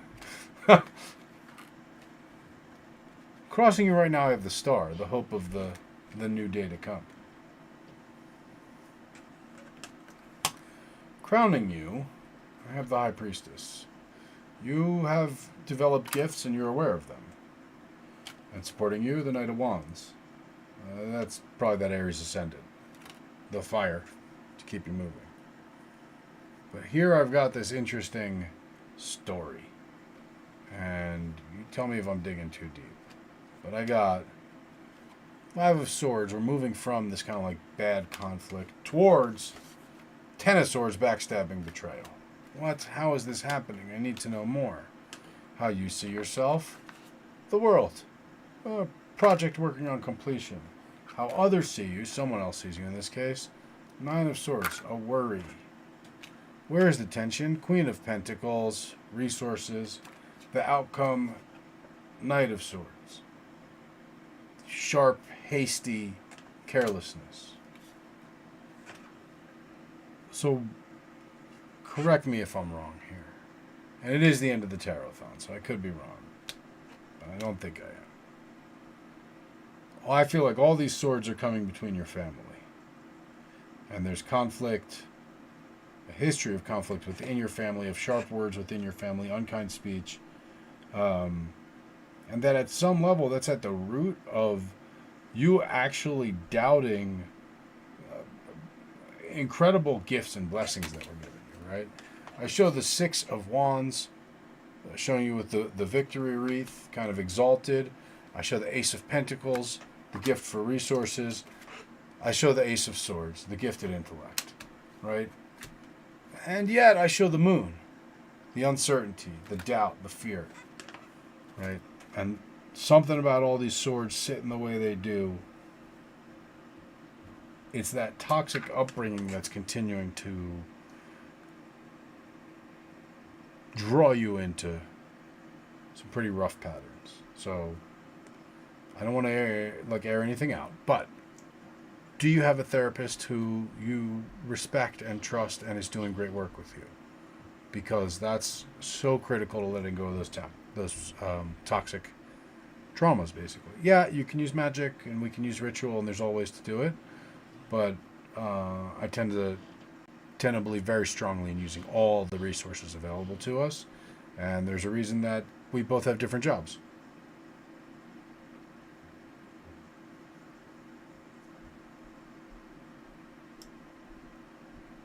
Yeah, that trouble getting ahead, that adult ADHD thing,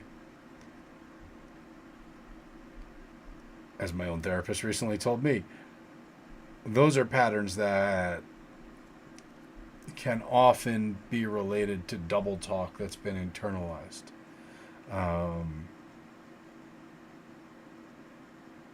I would encourage you not to I would encourage you to find a therapist who maybe is in a paradigm you're more comfortable with. If you've had some that you didn't love, I would not worry too much about diagnosis, especially if you can find a therapist who uses a somatic method, because with all the swords and with all the swords and Aquarius go together. That's all that sharp, cold Saturn intellect stuff. So you're gonna think in stories, but you're gonna want someone who puts you in touch with your body and takes you out of the story. So a therapist who's just going to ask you where you feel it and what it feels like, etc., and really draws you to the attention of your body. Because especially with Aquarius, you're going to have a tendency to disconnect from that stuff, or to unwire from that stuff, and then that trauma is going to stay in the body. I'm going to tell you, you're going to benefit a lot from that, and you're going to find that you get out of your own way. Because fundamentally, you are incredibly resourced, blessed. Like your natural aptitudes, your capabilities, your talents are substantial, you know. And so it's about finding the means to get out of your own way to apply them. Because, hi, my love. Hi. Come on the camera side. Can I? Yeah, it's okay. I'm a little drunk. It's okay. I was a little drunk. Hi. This is your first time on stream, but you're not really on stream. But No, I'm not. we're Just almost hard done my though. face. We're almost done though. We're almost done. I You think this is my that's last. it? Yeah, I think this is my last reading. This is the last one on the sheet here. Oh my gosh, what good timing I have. You perfect timing, I'd say. Did you go? How was the party? Amazing. Excellent. So fun. I have so many things to tell you. Okay, I can't wait to go upstairs and hear them. I'll let you do your thing. I I'll will be do doing my thing. And I'll meet you upstairs. All right, all y'all. As you can tell, I'm winding down here. It's about time for me to call it an evening. But Melina, I'm down to give you workings too for this, because I believe in doing both in tandem. So,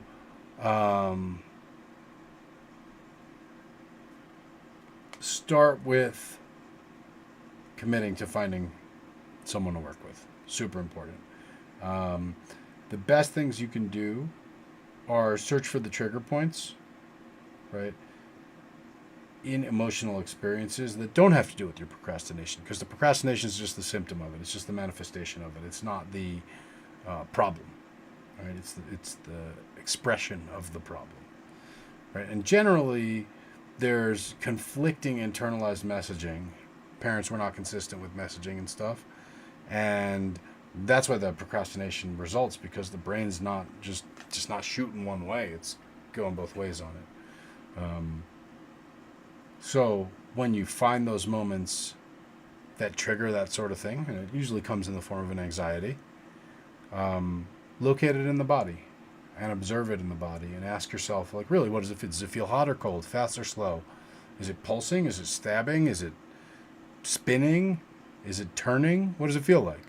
You know, how would I describe that feeling? In words, not what emotion does it feel like, not what experience does it feel like. And then, you know, does it want to change? How does it want to change? And let those physical sensations process through the body. With this, there's herbs you can work with. And again, there's other ritual work you can work with. A little harder to just describe, but spiritual cleansings in general, in conjunction with this process, kind of like a regular spiritual cleansing as you're doing this process, whether it's baths or usually for this, kind of the psycho-emotional stuff, working with fresh herbs and the limpia with the fresh herbs is really good. So if you're in a place where you can do that, strong recommend. Yeah, I believe that's what I got. On that note, everybody, we've been coming to the 10 o'clock hour here. We've been going a good long time. We've made it to the end of our list. It is another Tarothon in the books. I'm exhausted because this is the first time where I've broken it up and done it again and again and again and again. More of a marathon than a sprint this time. And took time off to get a vasectomy in the middle, so definitely been challenging on the endurance. In this Tarothon, it has been our biggest Tarothon ever. As you can see, we are on line 127 as we wrap here. So that's been incredible, you guys. We are... Last time I think we broke 100. This time we're at 127. I think we'll break 150 next time. Thank you all for joining us, for signing up, for sitting and watching, for watching the classes, for watching the webinars. So Cedric, that's this. That's Brutal Attraction. That's this right here, buddy. I got it. I got a bottle of it as a cologne made from that powder right here. So you tell me what you want to do. If you're trying to pick this up, It's not totally full. Is the only thing. Let me show you how full it is. Let me show you how full it is. Right? So it's not. There's this part missing. But if you want this, I can list it on the store or just send you an invoice, and I can ship it to you. So for everyone else, again, thanks for tuning in. This one where I'm sure that I haven't revealed anyone's phone numbers, I'm going to put this guy on, I'm going to keep this one up. On the other ones, when I was looking at the spreadsheet, sometimes I reveals people's phone numbers, so I took those off YouTube. I'm going to keep this on YouTube. Sarah, thank you. Not my gifts. They're God's gifts. I'm just the guy who, on the runway with the light sticks, they're flying the plane, they're building the plane, they're running the control tower. I'm just involved. All praise and glory go to God in my spirits. And I'm honored and pleased to be able to do it with you guys. We're about to hit 4 hours and 44 minutes on this broadcast. I'm going to try to cut it right there when we get there. So let me see what else I can shout out. Once again, folks in the Los Angeles area, or if you know anyone in the Los Angeles area, I'm going to be there Monday. Like, there's tomorrow, there's Sunday, then Monday. Then I'm going to be in LA. Let's connect. If you want to come to the group ritual, let's connect. If you want to just connect, let's connect. Get at me, please. Again, the sale is going for 2 more hours, and then it's over. So get in there, get the goodies that you've been wanting to get. Next sale doesn't come again until, Thanksgiving time. So this is the last chance before things get cold, and we're going to be out of certain stuff. Cedric, got you. I'll take care of that. What else do I have to say? The retreat in September, if you're interested in that, Cedric, come to the retreat. Come to the retreat in September. Holler at me about that. Let's make this happen. Doc's going to be there. Let's do it. That's basically everything I got, folks. Thank you all. Thank you all for the support. Thank you for tuning in. Thank you for entrusting me with your tarot readings. Thank you for clicking the like button. Thank you for supporting on the store. Thank you for signing up for the retreat. Thank you for signing up to be in LA, because I really want to build this in-person community this year. That's my real goal. I've been doing the online community thing since 2020. It has been awesome. It has been a blessing. It has been completely world expanding. But it's all about the in-person community. We can do this. Let's do this. We're coming to a new era of post-COVID. So let's do it together. On that note,